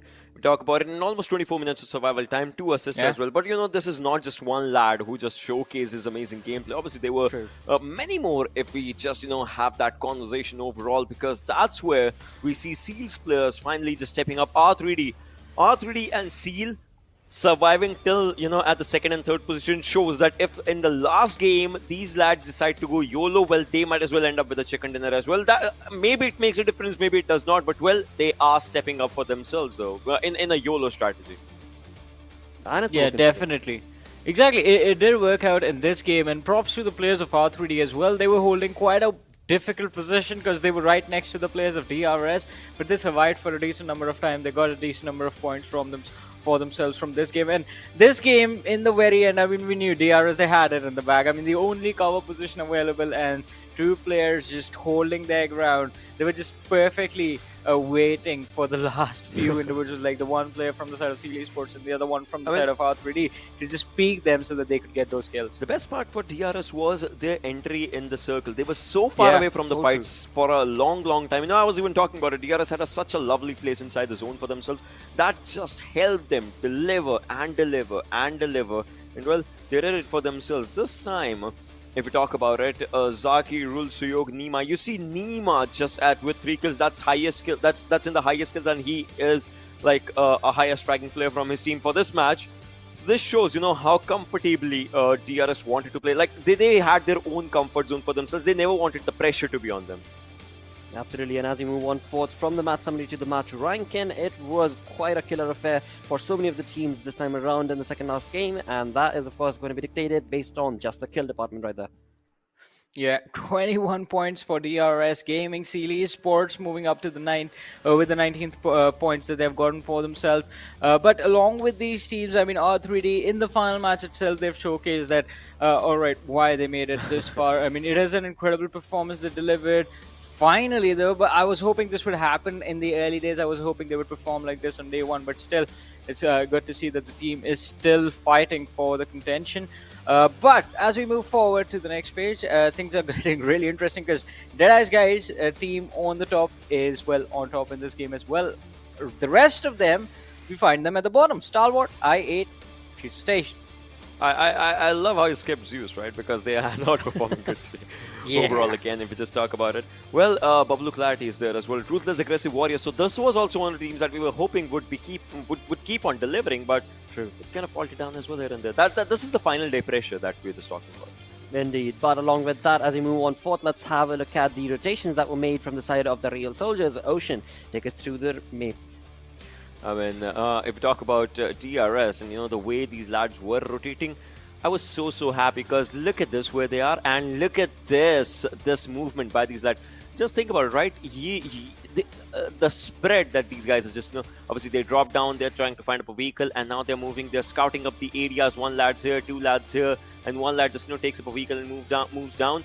But then comes the next to next circle slowly and steadily, and in those circles we'll see them just slowly and steadily trying to find good areas for themselves and water treatment. This is such a good area right now because Johnny, look at this. They had kind of a city, not exactly a city, but an area with a lot of loot. Yet they decide to move to the back lines. Yet they decide to move and stay behind, stay away from the fights for the starting moments. I would say this is a really good decision. I mean, it is Miramar, right? You will always want to get the necessary loot as much as you need and then move to a high ground as soon as possible. Look at this especially again. If I mean, there is going to be quite an open area about, surrounding you as well. And then they took their sweet time coming into the second circle as well, because it was, the third one as well, because it was quite important that they did that. Had they moved in a little bit earlier on, maybe a team coming in from the back lines would have reached the high ground area and spotted them out, took a few players down. But if you are moving in late, you can make sure that your backs are going to be clear and you will have quite a comfortable position moving forward as well. True that. Actually, they had such a good area around zone for themselves, and it did help them a lot. It helped them a lot, so much so that they got those 15 points for themselves there. Exactly, and that was crucial as well for the side of the Real Soldiers as they are trying to climb up a ladder, but still shy of that Vibes points. But alongside that, the fights that did take place have been summarized through the Oppo F19 Pro moment. So let's have a sneak peek at that. Oh, this S686 just coming up, both the weapons, and in close range we know this weapon is just really useful. Kind of, I would say it's not exactly the underrated weapon, but well, obviously no one likes to use shotgun in the final moment. So yeah, everyone just if you get it, it's a movement that just helps you if you get it. But A1 Esports, I mean, 6th boy today has been just popping off a lot with some amazing classes. Yeah. I mean, definitely, he has been putting up amazing performances throughout the day, and it is really amazing to see how A1 Esports have been doing as well. But as we were talking about this, I mean, R3D from the start, they had a really nice position. They were doing really well for themselves up until the very end. I mean, the collision that happened, it was an incredible moment for them. But again, it is Miramar. You need to be extremely careful while moving around the map. Yeah, I mean, that is important, right? With so much open areas, I get it. There are a few ridges here and there, but then sometimes those ridges can't even save you if it's just going down. And we saw M249 skirmishes, we saw those bolt action skirmishes as well, just coming in here and there. And well, DE yesterday as well, if you guys remember, starting from the map of Sanhok, the nades were something that were pointing down to their misery. And well, today as well, it's the nades that are just that are just taking the players down for DE. I mean, you said this yesterday. I mean, this team needs to avoid throwables at all costs. They do. Yeah, whenever throwables are involved, whenever they're in a situation from where the grenades are going to be coming their way, it seems like Deadeyes guys, their chances to survive, they take a tumble. But in this one, I mean, T2K, they tried their level best, but it was sort of the terrain that was there. Towards the ending stages of the game, that was definitely a challenge for a lot of these individuals to traverse. But DRS, with this chicken dinner, with this win, I want to see what they are going to be looking like as far as the storyboard is going to be concerned. Exactly, they're still going to be a little shy of that second position, but again, I mean, that's why that is going to be ruling that. But of course, the points are going to be so very close. As we move on through to the damage drop now, well, so many teams are not looking good. I mean, as Varun also mentioned, so did Ocean. From FS to BABLU to ZEUS, I8, Stalwart, not the kind of performance for them on this Miramar.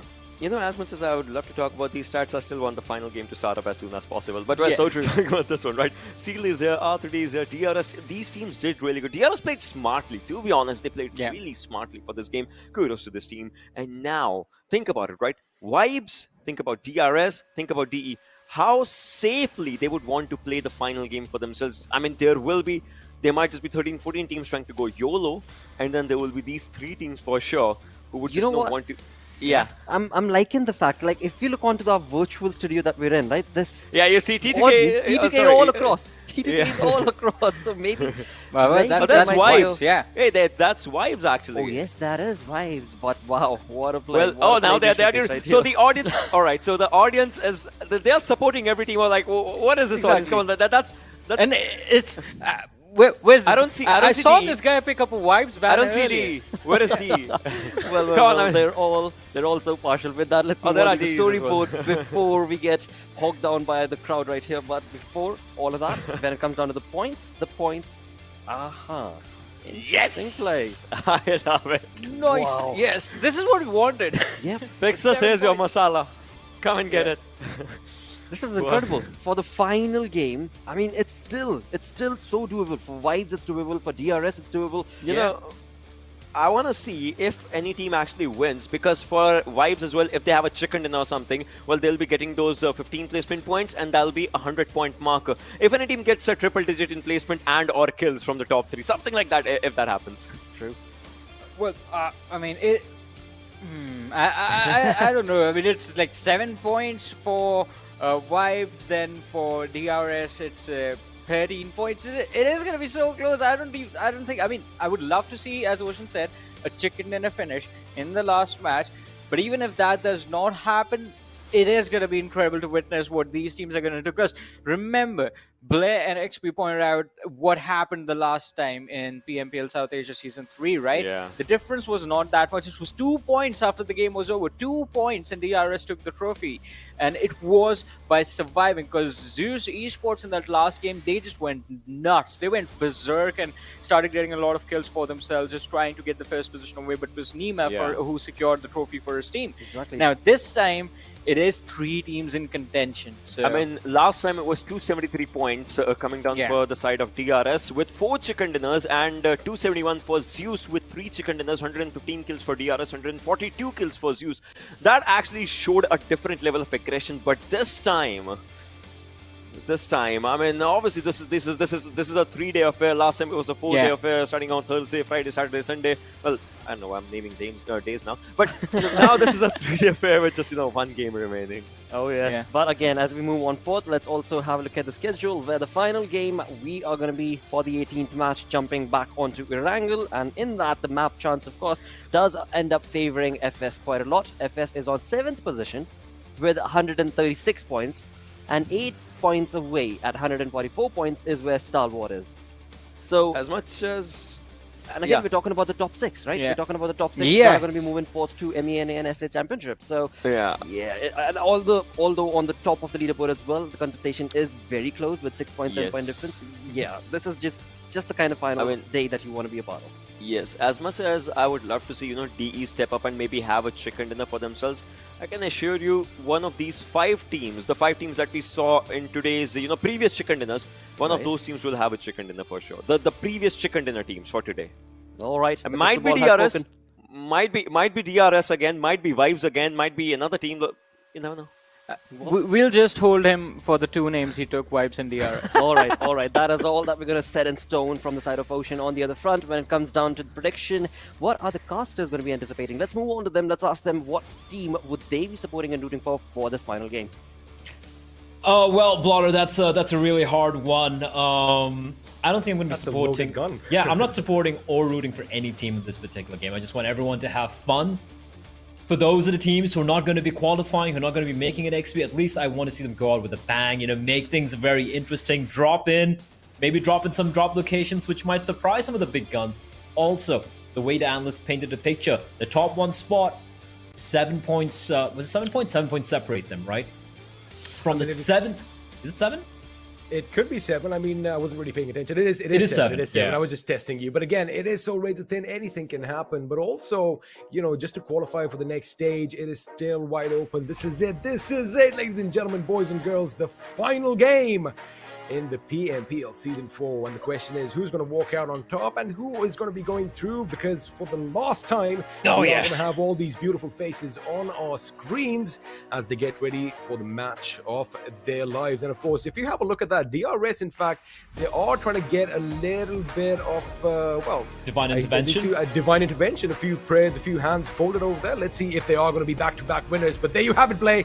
The plane in the sky, one last time over the plains of beautiful Erangel. Ladies and gentlemen, boys and girls, children of all ages, we are jumping in to the final one, the final map, the final battleground here in the PUBG Mobile Pro League South Asia finals. And oh boy, that's a lot on the line for a lot of these teams. Looking at the final plane path, it's going to be from Kameshki XP heading towards hospital, meaning the military island is quite a distance away for a couple of teams who we will be talking about, teams like Stalwart Esports and I8, who are currently in the 5th and the 6th place respectively. Now, before I throw it to you, XP, I just want to point out, there we go, the points are right there, perfect.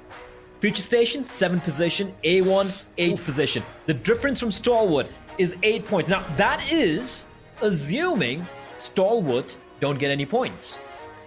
Well, that is a grave assumption indeed. Let's see if that's going to be the case because, man, these teams are going to be playing their hearts out. And the question is Stalwart actually going to make it all the way down south to Novo? Because, when you try to get those vehicles, that is when mishaps usually happen. But again, I don't know why. I mean, if I feel nervous right now and my heart is literally pounding, I wonder what all these players are going to be going through because have a look at that T2K. They have decided this time, you know what, they are going to try and play it a bit smart. They're dropping down in Severny as compared to the far more military, but as they do that, the circle is going to be on the other end, which means the final game is definitely going to have some drama in store as the entire military island itself is going to be in the play zone. But right now, Smokey is trying his best to get out of harm's way, which he does in the nick of time as Prabeen unleashes on him with not one, but 2 weapons. And well, vibes, man. Aggressive right from the beginning. I think this is has been the game plan in this day. They've literally come out guns ablaze every single round. 7 points, man. They need 7 points. Oh, 7 points so of chicken close. dinner. I know, it's so close, but it could yet be so far if Deadeyes guys decide to wake up and start dominating once again. So that remains to be seen. They have been very quiet here so far on day number 3. Kind of been stagnant on top of the tippity top of the points table, but eventually they need to decide they want to play for the placement points. They just want to make a show of it, try and get a few more kills, solidify the position, potentially try and crack the 190 point barrier. Remains to be seen, as we have Wizzes with Vibes, another team who are in the top 6 right now, right above I8. They are trailing behind DRS by just 10 points. So even a top 3 placing here could be very big for Wizzes with Vibes. So these 6 teams, XP, for me, DE, Vibes, Wizzes with Vibes, DRS, I8, and Stalwart Esports. These are the 6 teams you want to keep an eye out for. And as I say their names, there they appear in the right-hand corner, ladies and gentlemen. Right-hand side, rather. But Future Station and A1 Esports, do not count them out. A1 Esports are playing like a team possessed today. I like how Delta X is no longer Delta X, but now he's Delta. I mean, he's definitely going to be making an announcement sooner or later with his weapons, of course, trying to just, get some points for his team to make sure they keep climbing higher. 161 points for his team. Again, a massive game. If Deadeyes guys kind of fail, if Wipes fail, it could propel them to the top. So again, everything is going to be on the line as the circle is going to move in about a minute's time. But right now, DRS Gaming. Now, all eyes are going to be on them as you have a look at a new record that's been broken, ladies and gentlemen. 18,000 points of damage done as a team by Wibbes Esports. And, of course, a majority of that definitely came in today. Man, they were completely... They woke up on the right side of the bed today, Blay. Yeah, and got to remember, this is over the course of, 17 games? Mm-hmm. That's an average of more than 1,000 points of damage every single game, XP. That's some crazy stats right there. That is crazy indeed. And again, especially when we have the damage graphs that show up after a match, you do kind of see that even if teams, they do get eliminated early on, more often than not, they do put up a fight. I mean, yeah, they might not have the kills, but boy, the damage numbers are off the charts. But again, I love the fact that, it is so close to call, as everyone is now going to be getting ready to make that long, dreaded drive into the circle. Of course, they're going to be really, really careful as they Bridge, move circle, in. bridge, circle, bridge, circle. You Let's know go. what? I think it might just happen because it is going to be for an amazing dramatic ending if we do have a bridge circle, if we have some people swimming down below. What's going to be more interesting is if it finally ends in the water. So let's see if our chants are going to be coming in handy play. Bridge circle? Ooh, I definitely want that. What about you guys in the chat? Would you want to watch a bridge circle as the grand finale of this entire event? I definitely would. I would as well. You just get to see some crazy fights and things go very topsy-turvy, I mean, right? So it's basically chaos, and that's what we love, isn't it? chaos is a beautiful thing at times. Well, Stalwart Esports, though, considering how north the plane path were, they haven't gone towards the usual drop location, towards Nova Rep Noi, but considering the zone right now, I wouldn't be too surprised if Stalwart try and get control of the bridge, XP, and just stay there. Stay there and wait out the next zone. If it's going to be a shift down south, they can easily cross the bridge and will have no trouble whatsoever. And they can get control of the military island very early on, joining I-8. And if it is going to remain a northern circle, they can just remain where they are. So I feel this is the right call, but they haven't yet traversed the bridge. They seem to be paranoid that I-8 could potentially be waiting for them. Also, I think, the fact that they set up on the bridge right now is going to expose them from all angles. Because again, if you have a look at the circle play, look at A1 Esports' position, pretty much dead smack center, and Deadeyes guys have traversed down from Rozhok as well. Because, they are getting ready to make sure that they fortify their compounds in and around that farm area. And, they're going to unleash hell from there. For Stalwart Esports, if they are going to be high on the bridge or, exposed, they could get shot if they don't have that 360 vigil. So what I think that they're doing is they're definitely going to have that gas station just north of the bridge under their control. And also that compound just beyond the gas station, the ones with the iconic blue buildings, because, you can definitely have a control of your surroundings from there. So, again, it is going to be a wait game because we are going to have to wait and watch and see what happens because, well, we all know one thing, the zone is going to dictate what the teams are going to do. I want something, I want an insane curveball. I want it to just drastically shift down south. I live for that, XP. That is exactly the sort of shit I live for. And I would be praising the heavens above if we do get blessed with that particular circle rotation. Right now, though, BABLU. Oh, no. Wolf! U-turn! Get out of there! Oh, no, it's too late. And Wolf will fall. The first casualty of the final game here of PMPL Season 4. And the rest of BABLU, they're like, oh, crap. And they just have to, tuck the tails and run for the hills, or rather drive for the hills. They have to go a different route altogether, XP. That's interesting. Because if you can bring up the map very quickly here, ladies and gentlemen, production. Please. There we go. So you can see BABLU in the northwestern side, right? They were trying to make their way through ruins, and now that they faced off against RAW, they're going to have to try and make their way up from north. Where they could be on a collision course with T2K.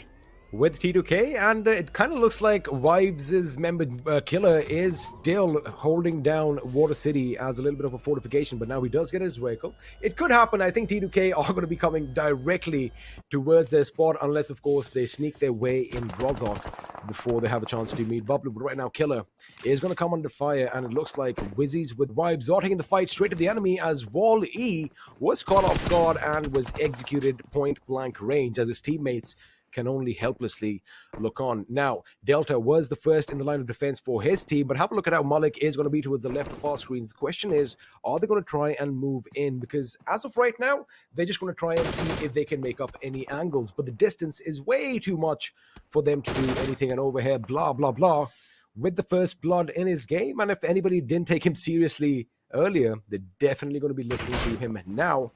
As Rules does spot the enemy, but unfortunately, it's going to hit the metalwork of his vehicle. Shrapnel can still be dangerous, XP, but for the time being... yeah, you don't want to get blinded then. I mean, I guess you could just get a scope then. But here's an interesting thing. A lot of people are under the assumption that when you're scoped in, you need to close one eye. But actually, if you look at all professional snipers, they have both eyes open. It gives you that extra depth perception, if I'm not Yes, mistaken. sir. I don't know. I really don't know. But I've seen most of them having both eyes open, as we do see a couple of knocks taking place. RAW coming under fire from ZEUS. Kill has already taken place, and they're pushing into Bishal's position. Now, there are a couple of his teammates nearby, but look at the angle Ably's got. Ably and Godless from above. Bishal is trapped in the corner. So he's going to deploy a couple of smokes and maybe try and make his escape, but it is going to be a brilliant knock into Ably. But are they aware of where Godless is? It looks like Joker is very much aware of that fact.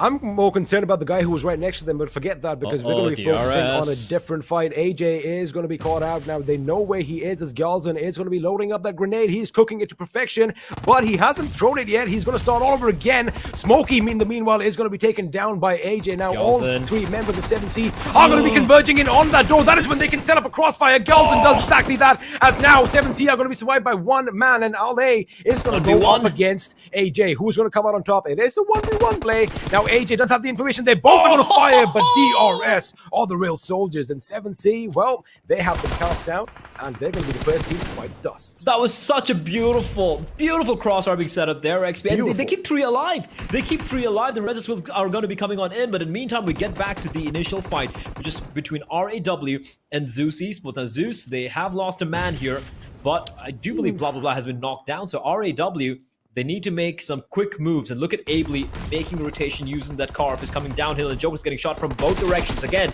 getting caught in the crossfire, leaving Bishal alone in a 1 versus 3, and he's been spotted by Icy. Icy spamming through the smoke, hoping to get lucky, but the blue is encroaching upon the position as well. And I do have to say, XP, that Bishal's position, it's looking very, very grim. And with that, we're going to say goodbye to RAW for the very last time in this tournament. 2 kills to their name, and ZEUS Esports, they get the wipe, albeit they do suffer 1 casualty. Well, they still are going to be a 3-man squad, and if they keep up the aggression, they're definitely going to make sure that the fans are not going to be going home disappointed, as Danny in that beautiful McLaren is just going to drive past the enemy, giving away information, but the enemy is like, hey, I see something, and of course, gunshots are going to ensue. Now, he is going to try and catch up with his teammate, as Suyog, again, in that little Explorer vehicle of his, is trying to ascertain the best position for his team to basically call home, as the other members are going to be driving around as well. Now, this is a little tricky, Blade. They are going to be setting up now. Have a look at this. Jane does spot the enemy in the distance. In fact, Nima is going to take 3 quick bullets in succession. The 4th one would have definitely brought him down to his knees, but now DRS suddenly realize, well, somebody else knows a position, and they might just hunker down for a little bit of an attack. Very, very, very lucky. Oh, man. How lucky is Nemo there? He should have been dead to rights. He should have been knocked down. And especially considering the position he was at, XP. If he got knocked down, that would have been a confirmed kill as well for Sandesh. But we do have an AWM. Please, someone pick it up. One last time. I want to see this gun being used in Season 4. One last time, but it's out in the open play, and no one's going for it, man. Sad. Looking at his zone, though. Okay. Oh, wow. Alrighty. Okay. Alrighty. There you have it. All right. Okay. All right. Calm down, Blake. Calm down, Blake. Okay, Calm listen. down. Listen up. Shut up and listen up, all right? What the... Wow. Are anyone going to do with that zone? Oh, Show me that zone again. production Show me that is zone on again. point right I now. need to see that zone again, because here's the thing. The only avenue of heading down south... Oh, this little crossfire play. This is brilliant, but I look, this is a great replay and everything. I need to talk about a zone, man. I need to talk about a zone, man. Can we see the zone, guys? Production, give me the zone. Come on, that was man. beautiful. That was beautiful. I love it. And I must say right now, production Oh, there we is go. on There we go. point All right. with the All right. beat. So everyone's going to be moving in from the eastern side. Everyone's going to be trying, which is empty right now, but it's a mad dash. And if you enter from the left-hand side, what R3D are doing right now, I8 is lying in wait. And oh boy, I8 are going to be licking the chops, and R3D just might be meeting their maker very, very quickly, as I8 should be unloading on them. As A1 Esports, they decide, screw it, we're going to go for a swim. The only thing wrong with the whole I8 situation was that, they did have the members on either side of the road. However, 2 of them were in the compound, not on the hill above, which means R3D did get through. There you have it. Without so much as a scratch, they are going to make it through. Ozem was a bit late to lay down some lead, but again, one team has made it through. Let's see if they're going to reposition themselves and wait for another, because any second now, high voltage, they are going to be a little careful. They're going to make sure that they stop their vehicles at the midpoint of the bridge and, scout out ahead. But I8's Blade is going to be in a good position. However, I do want to have a scope on. There you have it. Extreme realizes, you know what? This is going to be a bit tricky. He's like, let's not take a chance right now, as of course his car is going to spin out, and Extreme is going to take a drastic jump in the cold, frigid waters down below. But again, that was a golden opportunity that was missed by I8. However, Blay, godless, went to an airdrop and looted it. Could it be the BFG? Could it be the AWM? If it is, I'm a happy camper. But the jiggle. Oh no. Vibes. They haven't got a kill yet, XP. They've lost a member already. Now, reminding everyone, Vibes need 8 points. 8 points to get the first place. And Deadeyes guys have 0 points to their name right now. Oh, beautiful, beautiful. I love this. Well, DRS, what the hell are you going to do now? You're screwed. Well, DRS are going to have to find another way to make it across, because they're going to have to swim, but ever so often, Blade, they're going to have to come up for those precious breaths of air. It's D versus Vibes. I'm sorry. I'm so sorry for cutting you off. I needed to be cut off, because if Vibes are spotted out, they could actually get these points, and Vibes could be left in the dust, Blade. Well, they are going up against Vibes. Oh my goodness. Yes, exactly. It's DE versus Vibes. If DE take them down, they virtually guarantee themselves first position. And I don't think Vibes are aware of this. They are in a tough situation. Look at the zone. Look at the zone. Holy shit. I mean, get ready for a Normandy invasion on the beaches, ladies and gentlemen, because it is going to be hell let loose. Sooner or later, is on top. It's going to be taking a drastic jump down below, gets out of the vehicle. That vehicle isn't going anywhere. But now, without them even knowing, Blay, Vibes was so close to being wiped out by Deadeyes guys, but Deadeyes guys are in the similar position, and now they could be open to teams like A1 Esports if they make it to land before them. But remember, R3D are waiting on the other side, and well, ZEUS have come into play as well, and Shifu takes shrapnel directly to the face. If they get wiped out here, XP, Deadeyes guys only have 1 kill to the name. That means they're leading by 8 points. That's it. And Vibes, we know how dangerous they can be, even if they're down to a 2 or a 3-man squad. This is amazing. This is just pure butt clench, yo. Pure butt clench. And Icy, is he aware? I think he's very paranoid. He knows there's someone nearby. He's going to drop one down, but Icy's taking a lot of damage. And he's not quite able to get the knock. Is he, though? Has he got the knock? Yeah, I think he's got the knock. No. Shifu's down below. He drops down, and he's actually on land, so he could take a few shots in the direction of any of the ZEUS players if they want to head on down towards that cliff. But ZEUS are deciding to go for a safer route, and XP, look at the number of bodies, look at the number of teams and players in the water. Holy Jesus! There you have it. Everyone is going to be in the waters now. They are going to be paddling without much life support, because sooner or later they are going to be gunned down. Just go back to 1945, 1944 in fact. It is going to be D-Day, as R3D are going to be playing the despicable Germans. However, it looks like an Allied assault on the beach is inevitable. But the question is, how are they going to make it out? It's going to be teamwork play. They're all going to have to come out at the same time and suppress R3D. The too many. Right now, the too many to shoot at, XP. They too many to shoot at, but the amount of kills that they can actually rack up. Wow. I counted 15. They're probably more. They're probably more, because I didn't count T2K, who are coming in on the eastern side. Oh, they need to be careful. The T2K, they might have just made landfall. I do believe they have, but they might be going up against, I think it's DRS. This is ridiculous. This is the final game. All teams are just lining up on the beach saying, come to me, little fishies, come to me. That is all they're going to be praying, as Wadu does take a hit. But of course, he is going to submerge himself deeper. All right, Play, I've got a question for you. How do we commentate about this? I mean, we're going to talk about shooting fish in a barrel. That's literally what's happening. Listen, the only way to commentate this is just scream, just yell, and just go, ah, what's going on? Look at this. Wow. This is nuts. We did kind of won this in the last circle, but we are not complaining right now, because, again, even if one of them makes it through, it's going to be a tremendous feat. But, T2K could be in a nasty position to lay down some lead from the side, as is DRS. But, again, the moment their feet touch the ground, they are going to have to squeeze those triggers and just spew lead in all directions. It is going to be a Hail Mary of a beach landing. It's basically kill everyone and let God sort them out, as Shifu has been lost. Do you think all chats are on right now? I don't know what's happening. Yeah, I hope so. It'll be just pandemonium, pure chaos, and also in the water because the zone is still in the water, XP. But fine, it's gonna shift. It's gonna be towards the land. There we go. Now they need to make a move.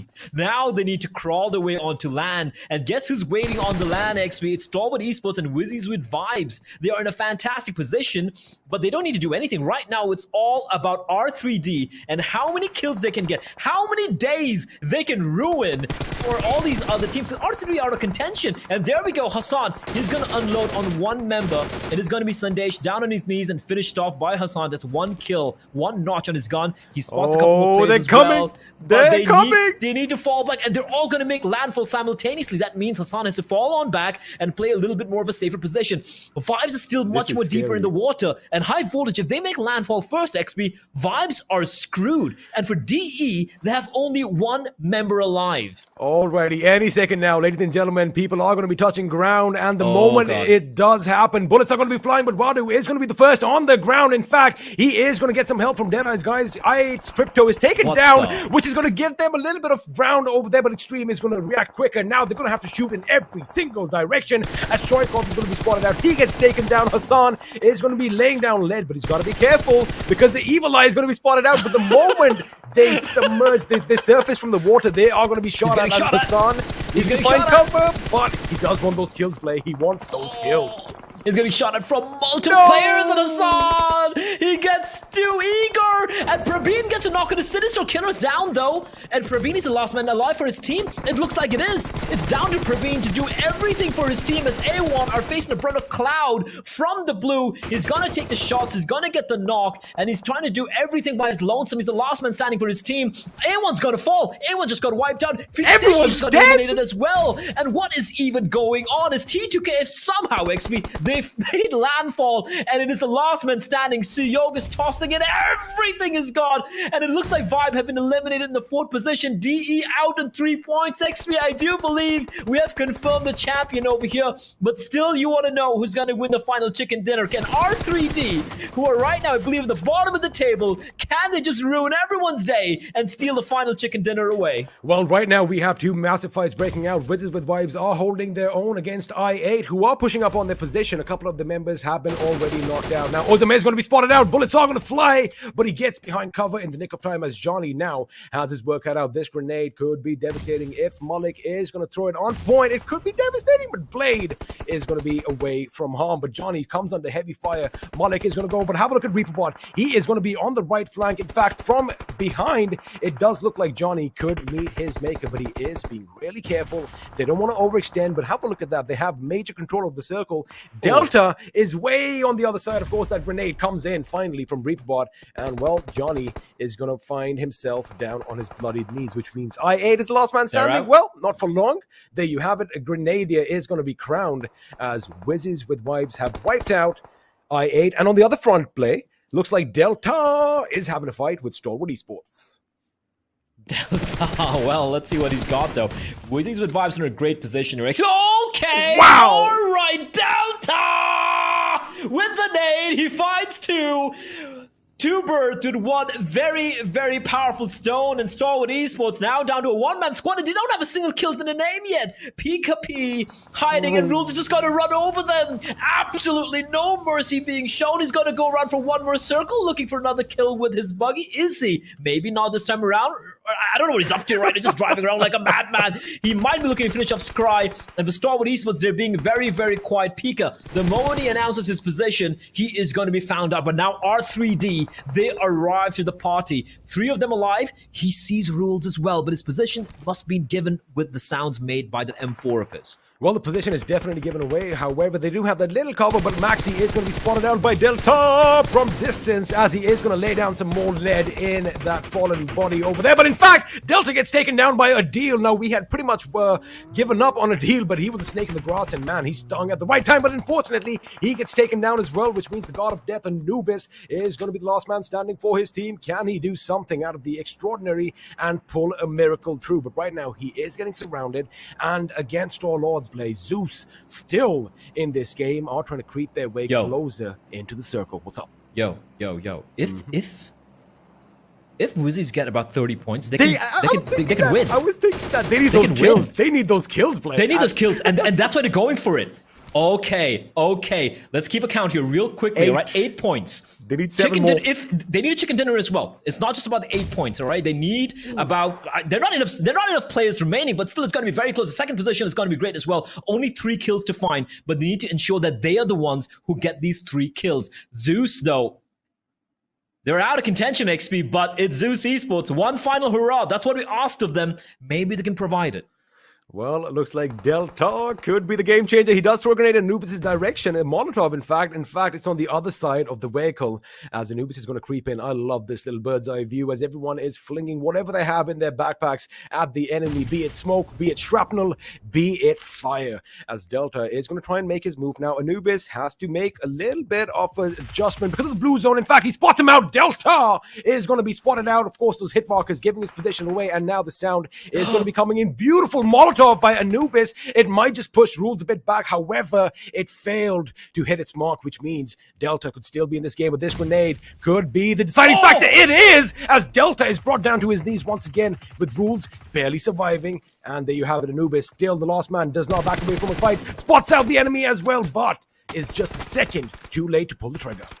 ZEUS needs to make a move right now. That's exactly what they're going to do. They're going to finish off rules, and suddenly the tables have flipped. It's now a 2 versus 2 versus 1, and Anubis trying to just spoil everyone's party over here. Wizzes with vibes now realize that they don't have the man advantage, no way whatsoever. Because Godless, you can see him, he's proning, he's getting up, proning, getting up. He knows where Anubis is. He has an idea, an inkling as to where he is, but they don't know exactly where ReaperBot and Malik are. Now, the smoke is a dead giveaway. It's the fact that there could potentially be one player there, but Malik, Crosshair trained on towards Godless's position. Everyone's in the zone though, XP. And apart from a couple of trees for cover, there's absolutely nothing else. Everyone's going to be lying prone and waiting for the other to make a move. Godless doing the right thing, sipping on some energy drinks, making sure he is well boosted for this fight up against Malik. Now, Malik technically is going to spot him just a little bit earlier. However, he's going to have to get up to shoot down. Now, when that happens, if Godless is quick on the trigger, it could be devastating for the Wizzes.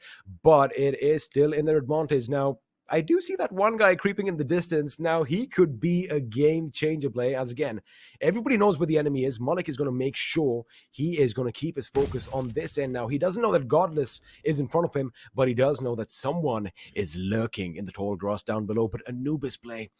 Now, again, everybody knows where everybody is. If ReaperBot gives a little bit of his position away, he could be shot in from the side. But again, it's going to be a waiting game as the circle is going to decide which one of these 5 boys on our screens is going to have to move first. But look at Malik, man.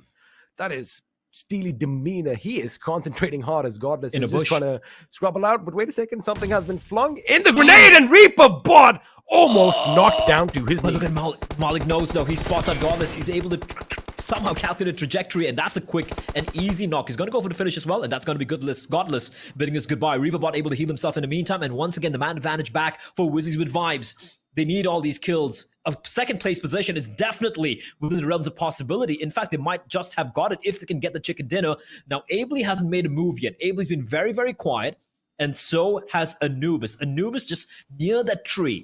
And the next zone, well, Ably spotted out, finished off a 1 versus 2. Wizzes with vibes, 10 kills to their name. They're looking for the 11th. They won the chicken dinner XP. They won the 26-point game, which could really shoot them up all the way to the second position. Anubis will born alive, still somehow stays alive with a sliver of HP, but ReaperBot's coming in for the finish and a jumping UMP spray.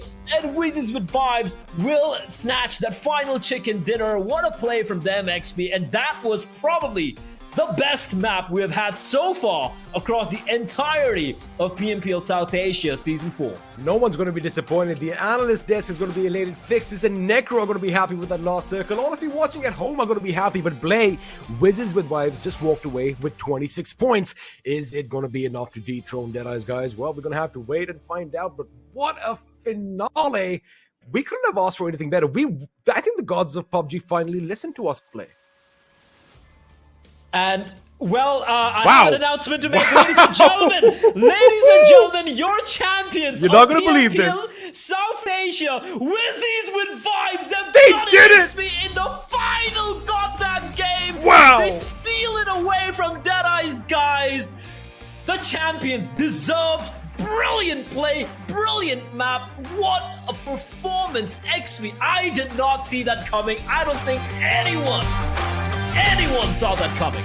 Well, just like the fireworks behind, they really lit the place up in these last few games, getting the job done with precision, staying strong as a squad, vibing right till the end. And there you have it, ladies and gentlemen, boys and girls, your winners for PMPL Season 4, Wizzes with Vibes. Boy, oh boy, take a bow. They did it in style.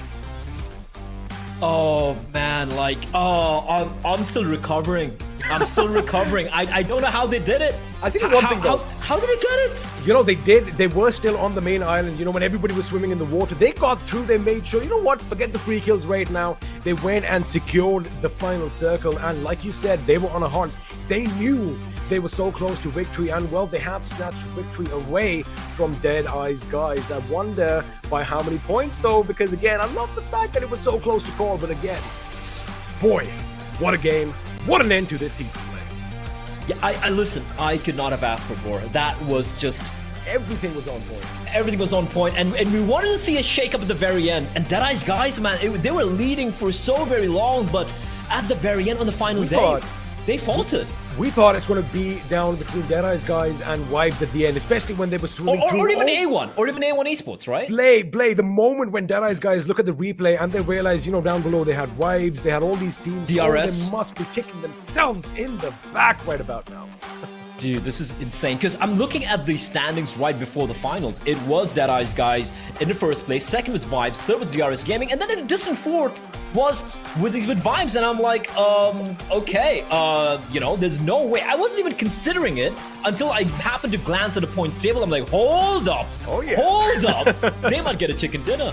We had this discussion as they were falling out the plane that, you know, they need to have a massive game, but also it was important, you know, for anyone to be crowned king, right? Somebody needs to topple over. Deadeyes guys, man, had they got maybe a couple of more kills, they could have walked away the winners, but again, it is all going to be coming down. All the math work, we love leaving it to the analyst desk, and we're just going to point out the games we played.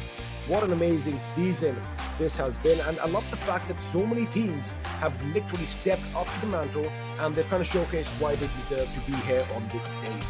Yeah, I want to really touch upon that. Like, we've been harping on how ZEUS Esports has failed, how the Mongolian scenes have kind of like faltered a little bit, but I really feel like it has been the resurgence of South Asia, and it has been fantastic. This has been the best season we've seen so far in the PUBG Mobile Pro League, at least in South Asia. But that's it from our end here, XP. Once again, thank you for joining me, for dealing with my shenanigans as well. My pleasure. That was a fantastic month of PUBG Mobile action. We hope to see you guys again very soon. But before that, of course, we have the analyst desk to break down what the... this happened. I don't know. You guys take it away. We're out of here. I love production at the Beast right now. Wow, what a play, what a day this has turned out to be right here at PMPL South Asia Season 4. The finale has come to an end, but nobody could have predicted.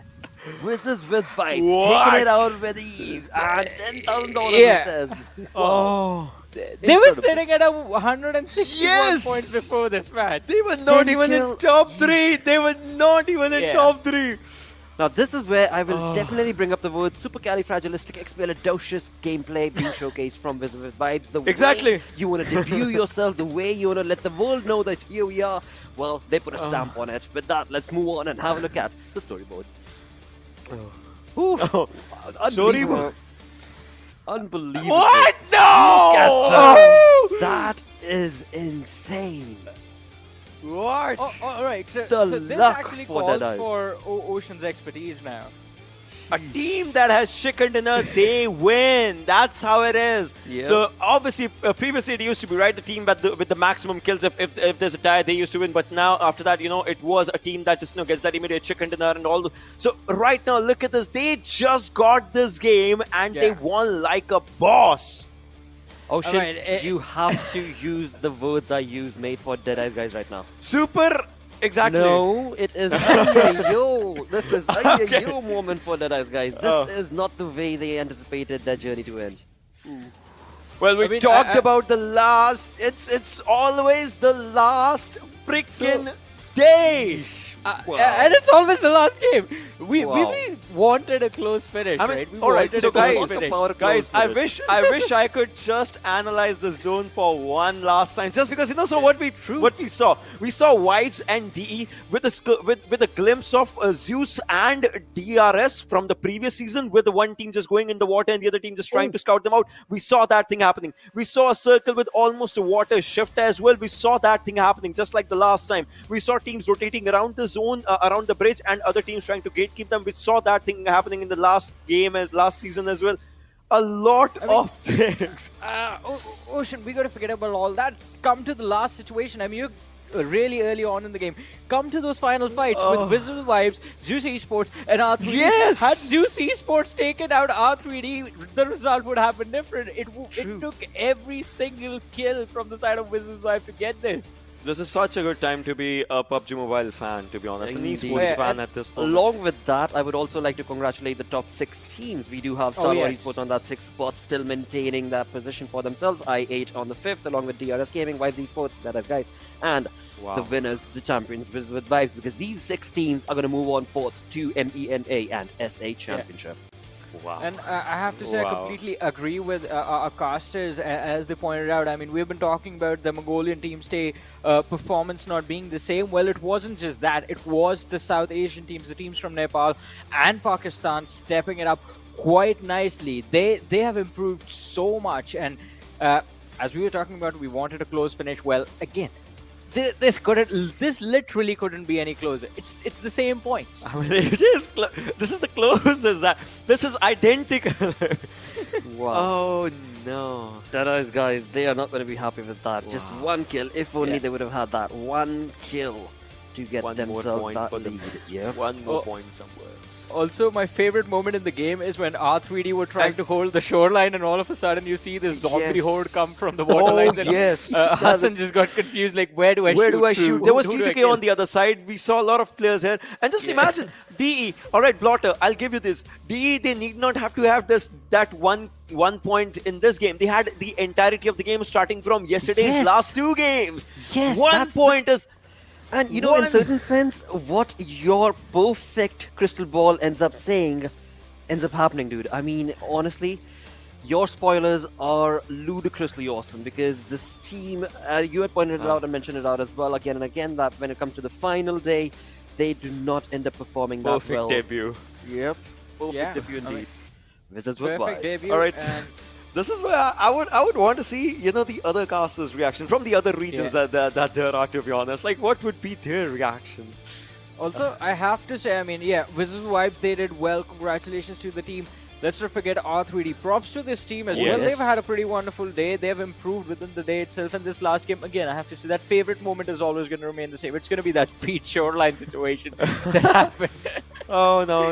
At times, those YOLO approaches end up working, and it definitely did work for R3D. I'm analyzing this game for sure. I'm analyzing this game. What happened? Everything. This was, again, I mean, it was all thanks to the circle itself. But, of course, with that, we do have a champions for Season 4 right here for PMPL South Asia, and that's going to be Wizzes with Vibes. So, without further ado, let's move on and have an interview with this team right now. Congratulations to you lads. You guys come in for the first time to showcase the world what you bring into the table, and what a destructive performance you guys have had. How are you feeling right now? Just one thing. How are you feeling right now? Yeah, Malik. How are you guys feeling? How are you guys feeling with the performance? We are feeling very great. Like, I can't express. No words to describe. Of course, no words to describe. Just incredible debut being from side of this team. I mean, my question was simple. So, Malik, that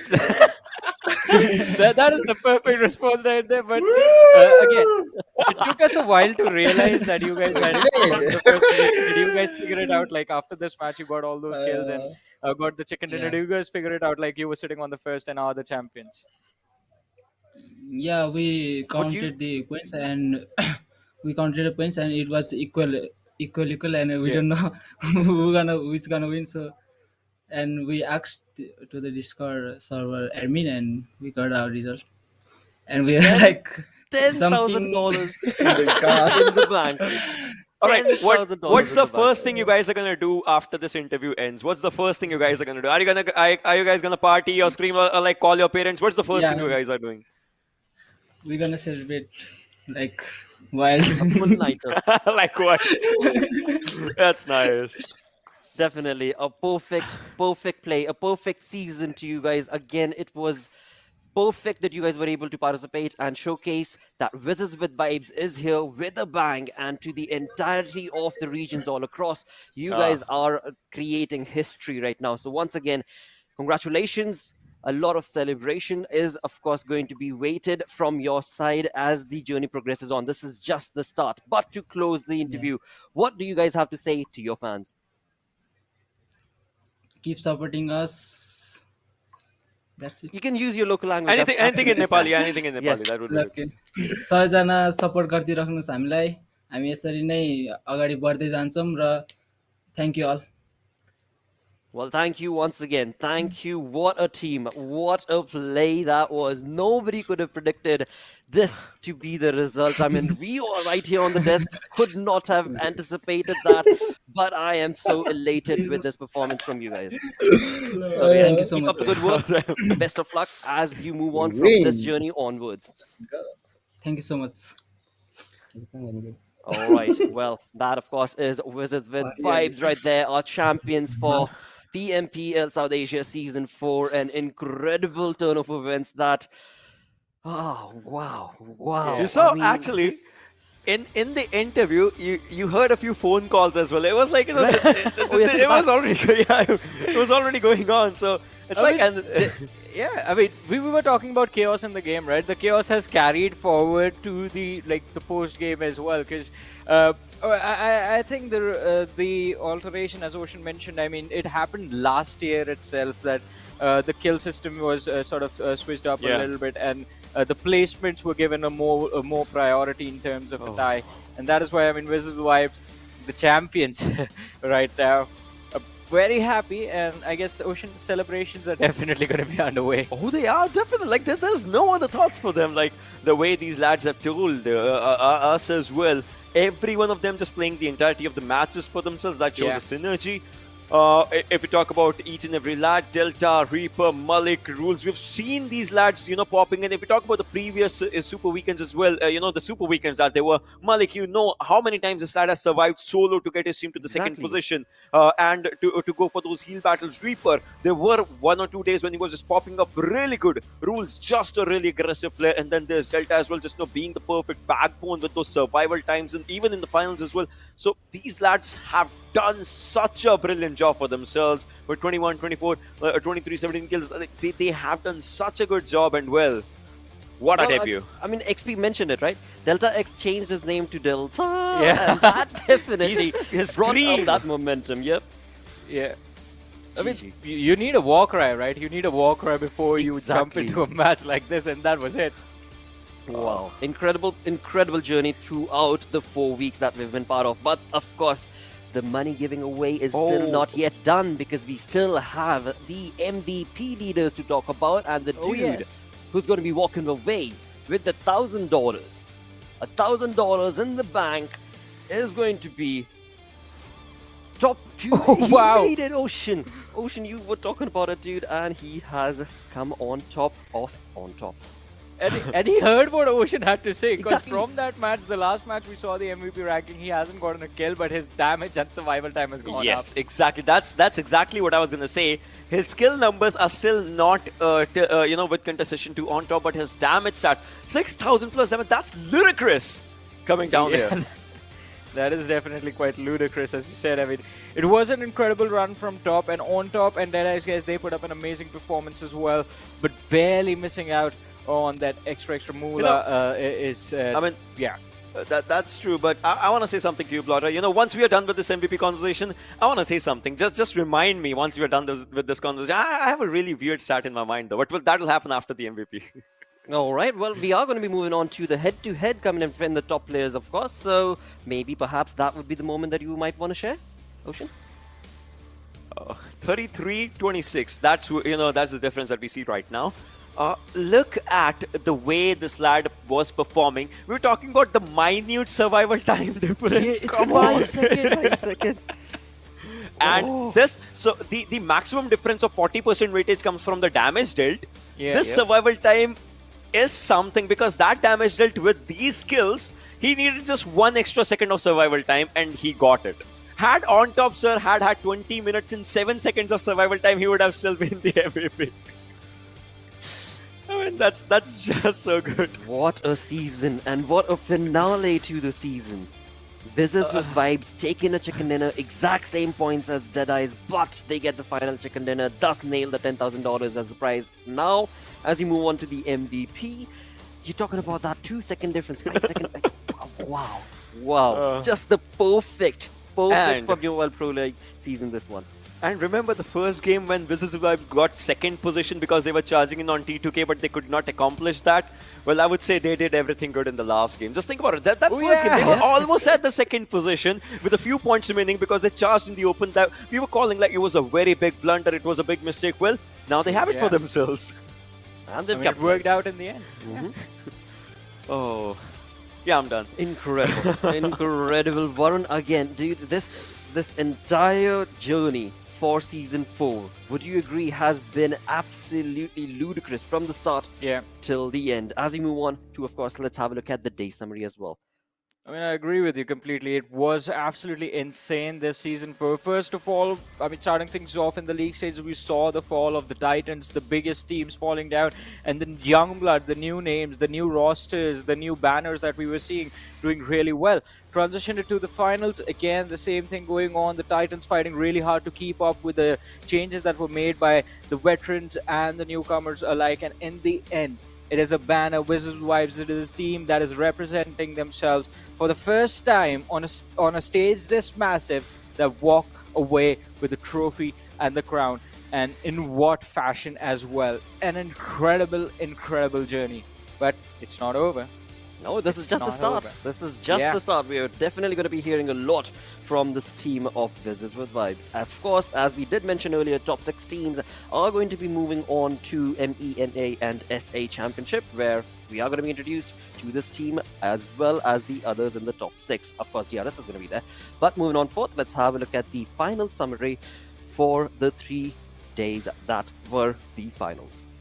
Oh, ZEUS again, just a one-day affair for them. This is where, we draw the line. No doubt they were in the last game there, but hey, it was a lot too late for them. If we talk about it, DE, well, their impact on the first day and first half of the second day, that's where it all just ended. That's where the charm kind of ended. Wizzes with Vibes, slow and steady does win the race. Yep. I mean, yeah, definitely. I mean, because I remember, as we talk to the lads right now, they had to get the confirmation, but we had the opportunity to witness the post-game with our lovely casters in this massive virtual arena. And I'm looking at the winner chicken dinner pop up, and I see the Jumbotron in the backlines, and I'm like, wait, what? And my mind is blown completely. I'm like, all right, this just shakes things up to a whole another level. And it was, as Ocean said, slow and steady performance, the consistent performance of Wizzes with Vibes that brings the team to the first position, brings them the $10,000, the trophy, and also takes them to the MENA and SA Championship. Indeed, they definitely do. With that, as we move on from one start to the next, let's have a look at the MVP survival times once again, as this is where the correct start are going to be showcased. Previously, it was a bit off, but the survival, well, it is still going to be 8 minutes and 10 seconds. And previously we were talking about the entirety of the average survival, but overall it's still the same, and he still does walk away with $1,000. So a GG play to top 2A. He heard Ocean, and that definitely worked out in the dude's favor. I mean, hey, maths is the number cruncher. Maths is a beautiful language. Oh yes, it is a language. So true. Otherwise, he would have been thinking, all right, got to get more kills. This much is the damage. This guy just does all the calculations. You follow his instructions and, well, efficiently just get the $1,000 for you. I mean, we are analysts for a reason, right, Johnny? Maths is a universal language, there's no denying it. And when you've got this dude with his crystal ball sitting right in here between us, it is that much more of an incredible journey that you can anticipate from the 34-34 to 64-64, the way 84, all of that working all along throughout the entire saga of PMPL South Asia Season 4 has been just abysmally awesome is what I would say. But with that, we do reach the end of our Season 4. A big thanks to our sponsor, Oppo F19 Pro, for making it all happen. Once again, a big thanks to our fans and viewers as well for tuning in. Do not forget to, of course, follow us on our social medias. We, of course, do have the YouTube channel that you are tuning in. Of course, along with that, there's Twitter, Facebook, Instagram that you can go ahead and support. And along with all of this, keep in mind that PUBG Mobile South Asia page, right? That is going to be crucial. You need to go there because the giveaways are still not yet done. On the 24th of October, there are going to be many more giveaways that are going to be spread across on that particular channel itself. So do not forget to go ahead and subscribe and click that bell icon as well. And with that, thanks to these dudes. I mean, it has been an awesome journey, and I have definitely loved sharing the desk with all of you as well. But with that, any final closing thoughts from you lads? I'm stealing his crystal ball before the next trophy. It's all here. It's all It's here. all. It's It's all all. here. It's all I'm set stealing up. his mind Well, before well. the next event then. With that, viewers, thank you once again so very much for tuning in. We are going to be back again, and we'll see you in the MENA and SA Championship. Until then, take care. Sayonara.